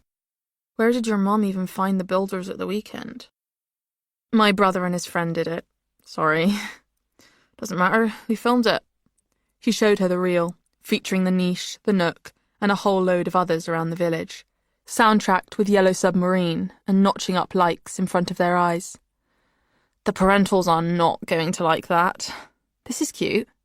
She admired the childlike sketch of his face on his phone case, the scrawled words, Tate's first phone. My mate Des did it. Think you met him in the Gull. Works at Retro Studio in Poole. What's that? Tattoos. She stroked his left arm, with its cool lotus flower design, the ink vivid pink and blue. Did he do these? Most of them, yeah. You ever thought about getting inked? No, I hate pain, but my brother's desperate to get one. You think Des would do it? Has he got ID? No, but he's got cash. She smirked, thanks to your stickers. Checking the time, Tate wriggled to the edge of the bed and began dressing. I was a bit worried last night, actually, about waking you. Didn't want to scare you. I sleep really heavily, Beatty said. In London, I'm the only one in my house who doesn't wake up when the police helicopters are out. No guilty conscience, he said. I like that in a girl. Chapter 33. Perry. You have to hand it to them, Charlotte said to him when Amy texted from the beach with news of a TV crew interviewing holidaymakers at the bar. Even the caravan stunt didn't get this much attention. They were reading in the snug. Well, Charlotte was. He was online, while Huck and the French boy cleansed the nook of its stickers for a frankly criminal rate of pay that had been shaken on before he'd had a chance to intervene. But they were too late. Being the most photogenic of Pine Ridge's summer houses, its image was all over social media, a symbol of the denounced elite, a laughingstock.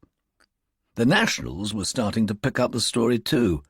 The Guardian website had a piece called The Rise of the Third Home, illustrated with a close-up on the NJFA sticker and describing Robbie Jevons as a rock star of Zoomer activism, which made Perry's blood boil. Spiteful lines proliferated in the comments section. Boomers have bled this country dry. The evil rich are depriving the poor of basic shelter. These privileged parasites should be forced to sell. And so on.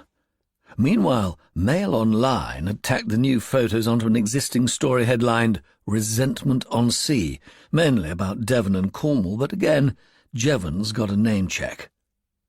NJFA was reposting by the second, coyly fielding compliments without formally claiming responsibility, while the local police had issued some namby-pamby statement about taking criminal damage seriously. A well-known columnist posted, Looking to talk to anyone down in Pine Ridge about this anti-holiday home vandalism? DM me. Hashtag Journo request. Perry was tempted to get in touch. For fuck's sake, someone had to speak up for them, for their group, their generation. These young people were trying to silence them, intimidate them into thinking common sense was wicked, hard work and success a crime. What had Benedict said? Don't be that guy. The kind of guy who ran over members of his own family. Perry loved his son more than life itself, but he could be a patronizing little fucker. Speaking of which, he just arrived in the room, ignoring Perry as he had done since yesterday's drama, and waggling the key to the moke at Charlotte. "Okay if we take the moke over to Sandbanks, Mum?" As if his girlfriend had not grievously insulted her hosts. "Not if we includes her," Perry growled, and Benedict tossed the key onto his lap with rare petulance. "Fine, we'll get the bus. Make sure you allow plenty of time. You might find you get held up at the ferry." "Perry!" Charlotte berated him when the boy flounced off. "What? There's no way I'm indulging the little turncoat like nothing's happened." "Turncoat? What kind of word is that?" She closed her book and placed it on the sofa next to her. "For heaven's sake, if you separate lovers, they'll only want to be together more. It's basic stuff. It's Shakespeare." Perry stared at her, not sure why the hairs on his arms were suddenly rising. "Don't estrange yourself from your only child. This comes up all the time in agony columns. Richard Madeley had one in the Telegraph not long ago. Never ask your child to choose between you and their partner, because they will always choose their partner. Always. Be the man here and concede." She pulled her hero-teacher reasons with hopeless delinquent face. "Really? We should be thanking Linus for taking Tabitha in. Otherwise, she and Benedict might be sleeping on the beach tonight." "Hang on a minute," Perry said. "They've both got family homes they could go to, plus their student rentals sitting empty over the summer." He brandished his phone with the Third Home Guardian headline. "They're the ones with 3 homes, not us. Besides, we all know Linus only did what he did to spite me." "Linus isn't the one who covered the nook in stickers," Charlotte pointed out, "and nor is Tabitha, for that matter." "You're right." Perry jumped to his feet and scooped up the key to the moke with a little flourish. "I'm focusing on the wrong person." He sped up to the caravan park at the vehicle's top speed, scarcely braking as he drove down the central avenue. 5 miles per hour, was that even technically possible? And spraying gravel in his wake. A band of kids appeared, one with a dirt-spattered face like something out of Oliver Twist. "Looking for Robbie Jevons," he called to a bloke out on his deck, fag in hand. "Do you know him?" Stupid question, of course he did. Jevons was a rock star. "Think he just got back. Out with the Tourers. First right and follow it round." The Tourers were the ones on wheels in the section at the far end of the park and looked all the same to Perry. "Which one is Robbie's?" he called to the next person he saw, but before she could reply, a voice drifted from the opposite direction. "Over here, mate." It was Napoleon himself, in his mechanic's overalls, sitting under a torn awning at a crap little plastic table, smoking. Leaving the engine running, Perry jumped out and marched towards him, smacked him hard in the face. He'd been aiming for the nose, but got the side of the mouth, felt the sharp edge of a canine on his knuckles, the very pain he'd hoped to deliver, hot and acute at the point of contact, then spreading down his arm. It was the element of surprise as much as the force of the blow that gave him time to dance back and evade any reciprocal swing. "You fucking lunatic!" Robbie said in a thick, wet voice, and staggered to his feet. The plastic chair he'd been sitting in tipped to the ground behind him.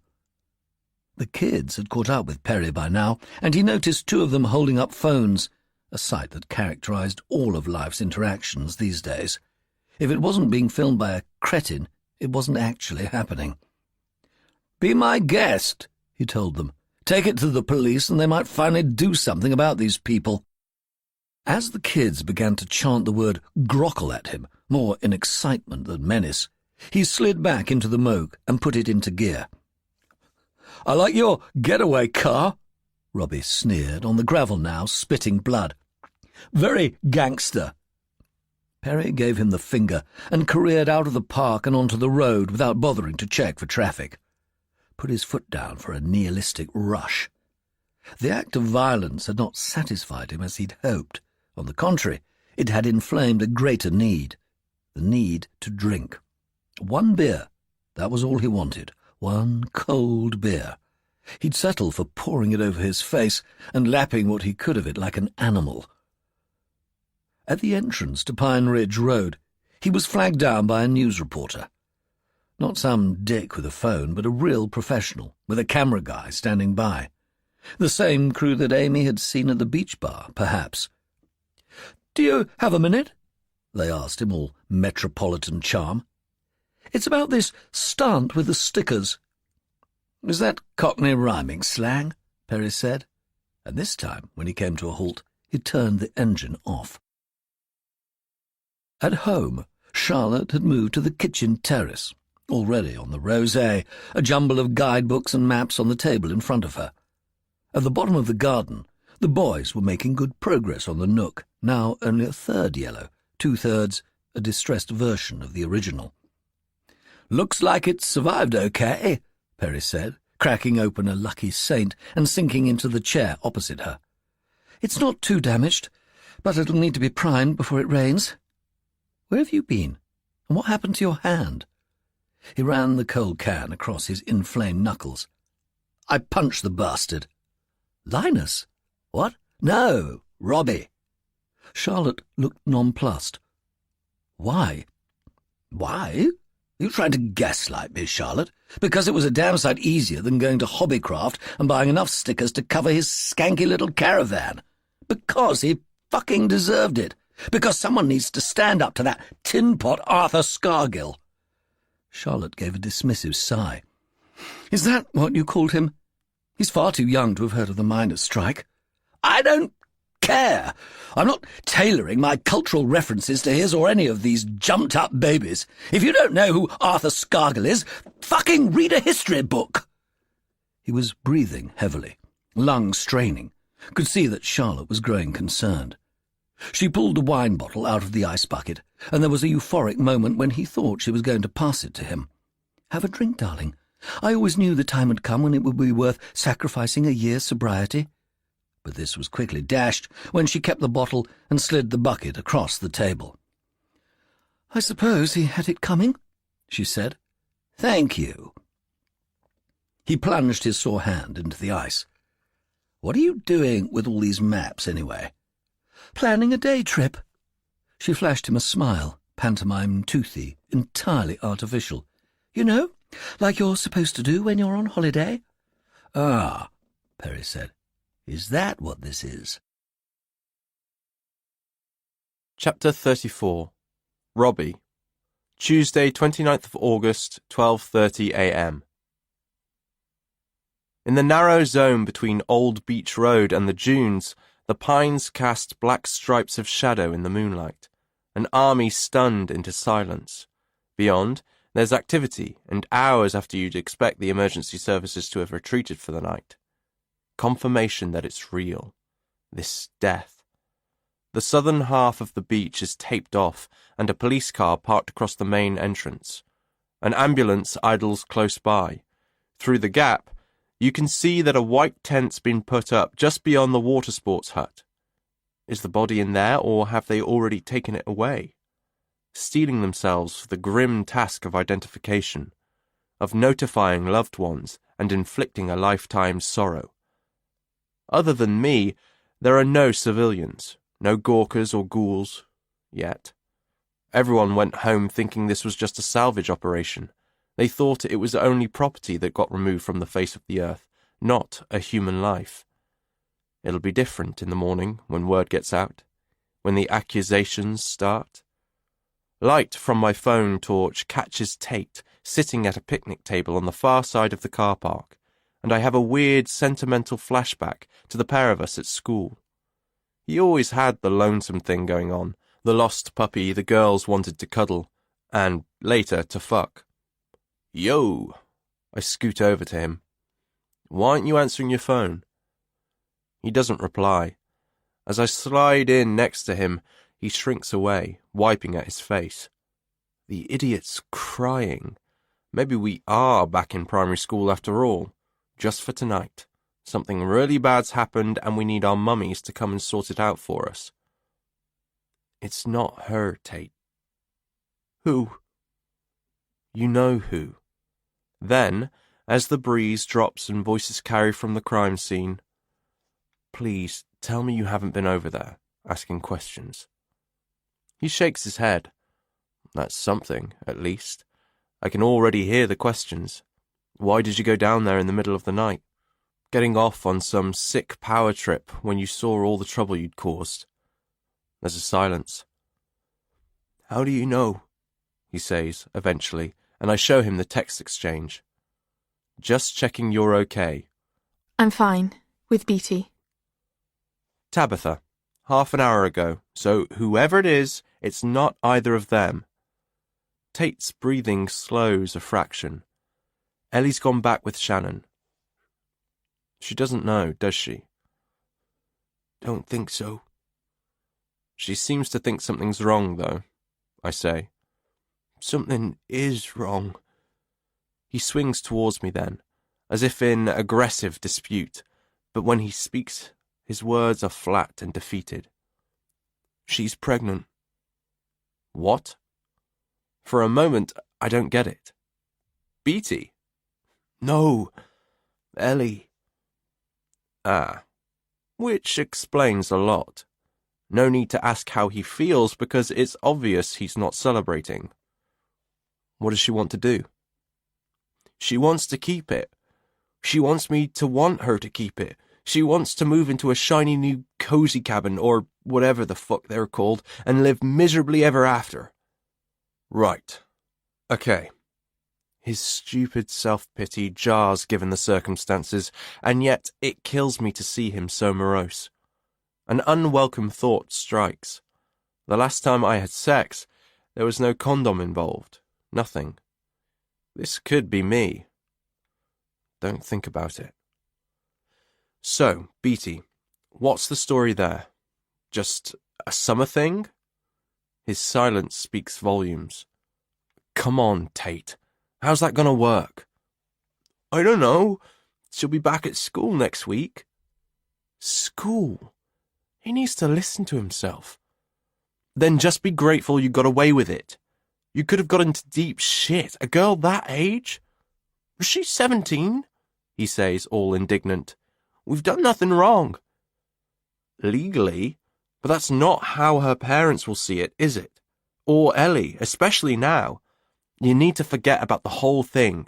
Seriously, we've got bigger issues here. I pause, breathe the night air, the usual aroma of brine, pine, and fried food mixed with diesel fumes. We both know why the police are going to focus on you. Tate glares at me. Fine. So I drove a tractor a couple of times one summer. It's not the same as a backhoe loader or whatever the fuck this is. Yeah, but there can't be that many people who've had that experience and belong to NJFA. You need to have your story all sorted. Let's go through. He cuts in. I don't need a story. I was working at the bar when it happened. Well, you weren't there when we left the beach. Can Gav or someone back that up? You were there at the exact time the house went over. Look, I didn't do it, he groans. That'll be a no, then. I rub my eyes. You got any cigs on you? He chucks me his pack and I light up. Feel 10% better until I hear the suck of his breath, and I know it's coming. The damning detail I don't want to hear but need to know. The thing is, Rob, I was in it. During my break. In what? The house! The summer house! You're not for real. And I remember now. When we were in the Gull, he said there was construction kit up there. At the old bungalow, I think. He knew which house it was, and he's been sitting on it all night. This is bad. Are they going to find his DNA in the debris? Will the seawater wash it away? No wonder he's been agonizing. He probably left the girl in there after shagging her. I can just picture him doing up his flies as he scurried back down the cliff steps. Don't mention that to the police, I instruct him. Make sure she doesn't either.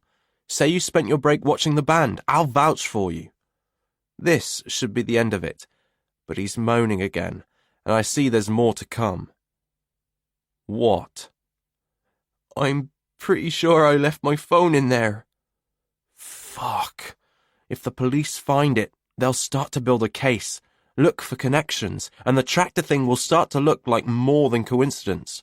But then I think back to the night of the stickers. Remember what Shannon said in the pub earlier. There were two right next to each other. Hang on, there's two summer houses at this end, aren't there? So maybe it was the other one and not hers. Your phone might still be where you left it. I toss my fag end, get to my feet. Come on, let's go and get it back. But before he joins me, he hunts down the cigarette end and grinds it out. "Don't want to start a fire," he says. "Too late for that, Tate. Way too late." Chapter 35. Charlotte. Earlier in August. The moment she heard the note of menace in Benedict's voice, she knew the previous day's trip to Abbotsbury had been no more than that, a one-off interlude in a month of madness. A fleeting redressing of the balance between holiday and socio-political crisis. "You need to see this video," he said within seconds of her returning to the house from walking mango in the woods. Perry was still in bed, she deduced. "Why do I get the feeling this isn't going to be husky puppies learning how to skateboard?" "Just watch," Benedict said. It was a current affairs feature. Of course it was. On the Sky News website, and opened with the usual sun-spangled shots of Old Beach, pedalo capers on ultramarine waters, ice cream dribbling down toddlers' chins, teenagers thumping a volleyball back and forth. This is Pine Ridge on the south coast of England, an easy hop from the bustling city of Bournemouth. On the face of it, it's peaceful, even idyllic. There was a shot of the beach bar, a member of staff bearing a tray of amber beers towards a group of attractive young people. "Oh," she said, "is that Beatty at the bar?" "Not that," Benedict said grimly. "Just wait." But these images are a far cry from the scenes that have unfolded over the summer. A war has broken out between locals and second homeowners, with a series of altercations taking place, notably at the ferry. Mobile phone video played, showing the activists throwing their red gloop at 4x4s, followed by footage of Tabitha and her buddies at the ferry dock, hip-deep in water. Now, second homeowners have hit back, accusing locals of vandalism, criminal damage and abuse, which they claim has not been properly investigated by police. She felt Benedict tense by her side as an all-too-familiar face now appeared on screen with the caption, "Perry Tucker, holiday homeowner." He was standing on the cliff path in front of Alison and Humphrey's shepherd's hut, which was plastered in those vile stickers, and squinting into the camera. We've suffered in silence for long enough, and it's time to call this what it is. Discrimination. You could own 20 houses, and you should still be entitled to the same protection by the police as everyone else. Don't forget those of us with holiday homes pay council tax, soon to be doubled, by the way, to help subsidize community services. Locals claim they are second-class citizens, but I would argue it's the other way round. People like me, who work hard and have earned their time off, are being punished. We're being bullied and intimidated, and the police are doing sweet FA about it. Charlotte sent Benedict an appalled look.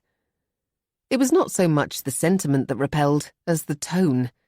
High-handed, almost to the point of imperious, choked with fury. How could he not have known he would come across exactly as the viewers would expect? Posh, rich, tone-deaf, ripe for the guillotine. When the hell had he done this? Obviously at some point after the sticker attack. At least he had not allowed the producer to use the nook as his backdrop. A clue lay in the way he'd tucked his right hand into the crook of his left elbow. Soon after he'd walloped Robbie Jevons. A talking head from the local police now appeared, his tone a good-tempered contrast to Perry's. Inevitably, you get more petty crime in beach resorts in high season when the population swells. Thefts, driving infractions, pub brawls, they all tend to increase at this time of year. But as far as the vandalism to property is concerned, the second home community should rest assured we are using all available manpower to investigate each and every complaint. The idea that one group will be treated differently is completely false. The camera tracked two uniformed officers on Old Beach as they nodded benignly at holidaymakers and interacted with lifeguards. There's a noticeable police presence in the village, and that will be stepped up further for the annual beach festival on Bank Holiday Monday. In the meantime, both groups insist they want to see a peaceful conclusion to this season of record temperatures and record crime. Charlotte handed Benedict his phone. Oh dear. Sorry to say this, but Dad's becoming a liability. That's what we think as well. She assumed he meant Tabitha and him, possibly the Shaws too, since Tabitha now shared meals with them and must be privy to their views. She could only pray there was not some wider band of Perry detractors in Pine Ridge. She tackled him when Benedict left to meet Tabitha, joining him on the veranda of the Nook, where he was smoking a cigarette, a rarity these days, and often a sign of guilt, and gazing out to the trembling sea. It was the first time since the stickering that she'd chosen to sit here herself, unable to bear how denuded and forlorn the little house looked, fragments of scraped paint caught in the decking. She was not confident of success as she opened the conversation, not because of the repetitive nature of the game, another ill-advised reprisal, another confrontation, but because of what was different. There was a shift in the dynamic between them this time, a shift of a significance not seen since his drinking days.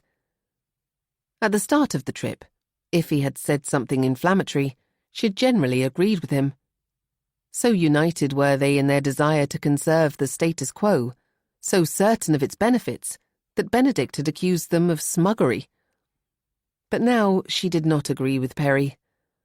Words had become acts, and acts could not be so easily forgotten, especially by the authorities. This isn't The Voice, Perry. It's Sky News. It's national, maybe international. I'm aware of that, he said. You're on the police's radar now. And I wouldn't be surprised if Robbie Jevons has made a complaint against you as well. He won't. Perry puffed on his cigarette, using his free hand to clear the smoke. If anyone's on the police's radar, it's him. Plus there's the speeding thing. That's obviously been formally logged. I couldn't give a crap about that. This, Charlotte thought, was part of the problem.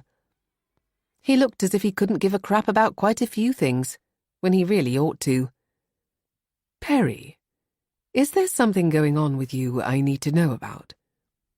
And all at once, even as she asked the question, the answer seemed obvious. Look at the trajectory of the evidence. It hadn't begun with demonic rage. Rather, the demonic rage had developed, alongside secret texts, urgent returns to town. These trips back to London. He had been 3 times in as many weeks, and always on the Friday. Previous volunteer shifts had not fallen neatly on the same day like this. This felt more like an official appointment. You're not seeing a doctor, are you? I don't mean for the drinking. Thanks to years of practice, she was attuned even to his thoughts of lapsing. For something else. Cancer would be her first guess, since it had claimed both his parents in their 60s. Whatever it is, you don't need to go through it alone. I'm here. Perry gave her a weary look. I'm not ill, Charlotte. What then? What's happened to you this summer? Nothing. I'm just reacting to events. But you're reacting with anger, punching locals, feuding with your own son, with our friends. There's barely anyone left you get on with.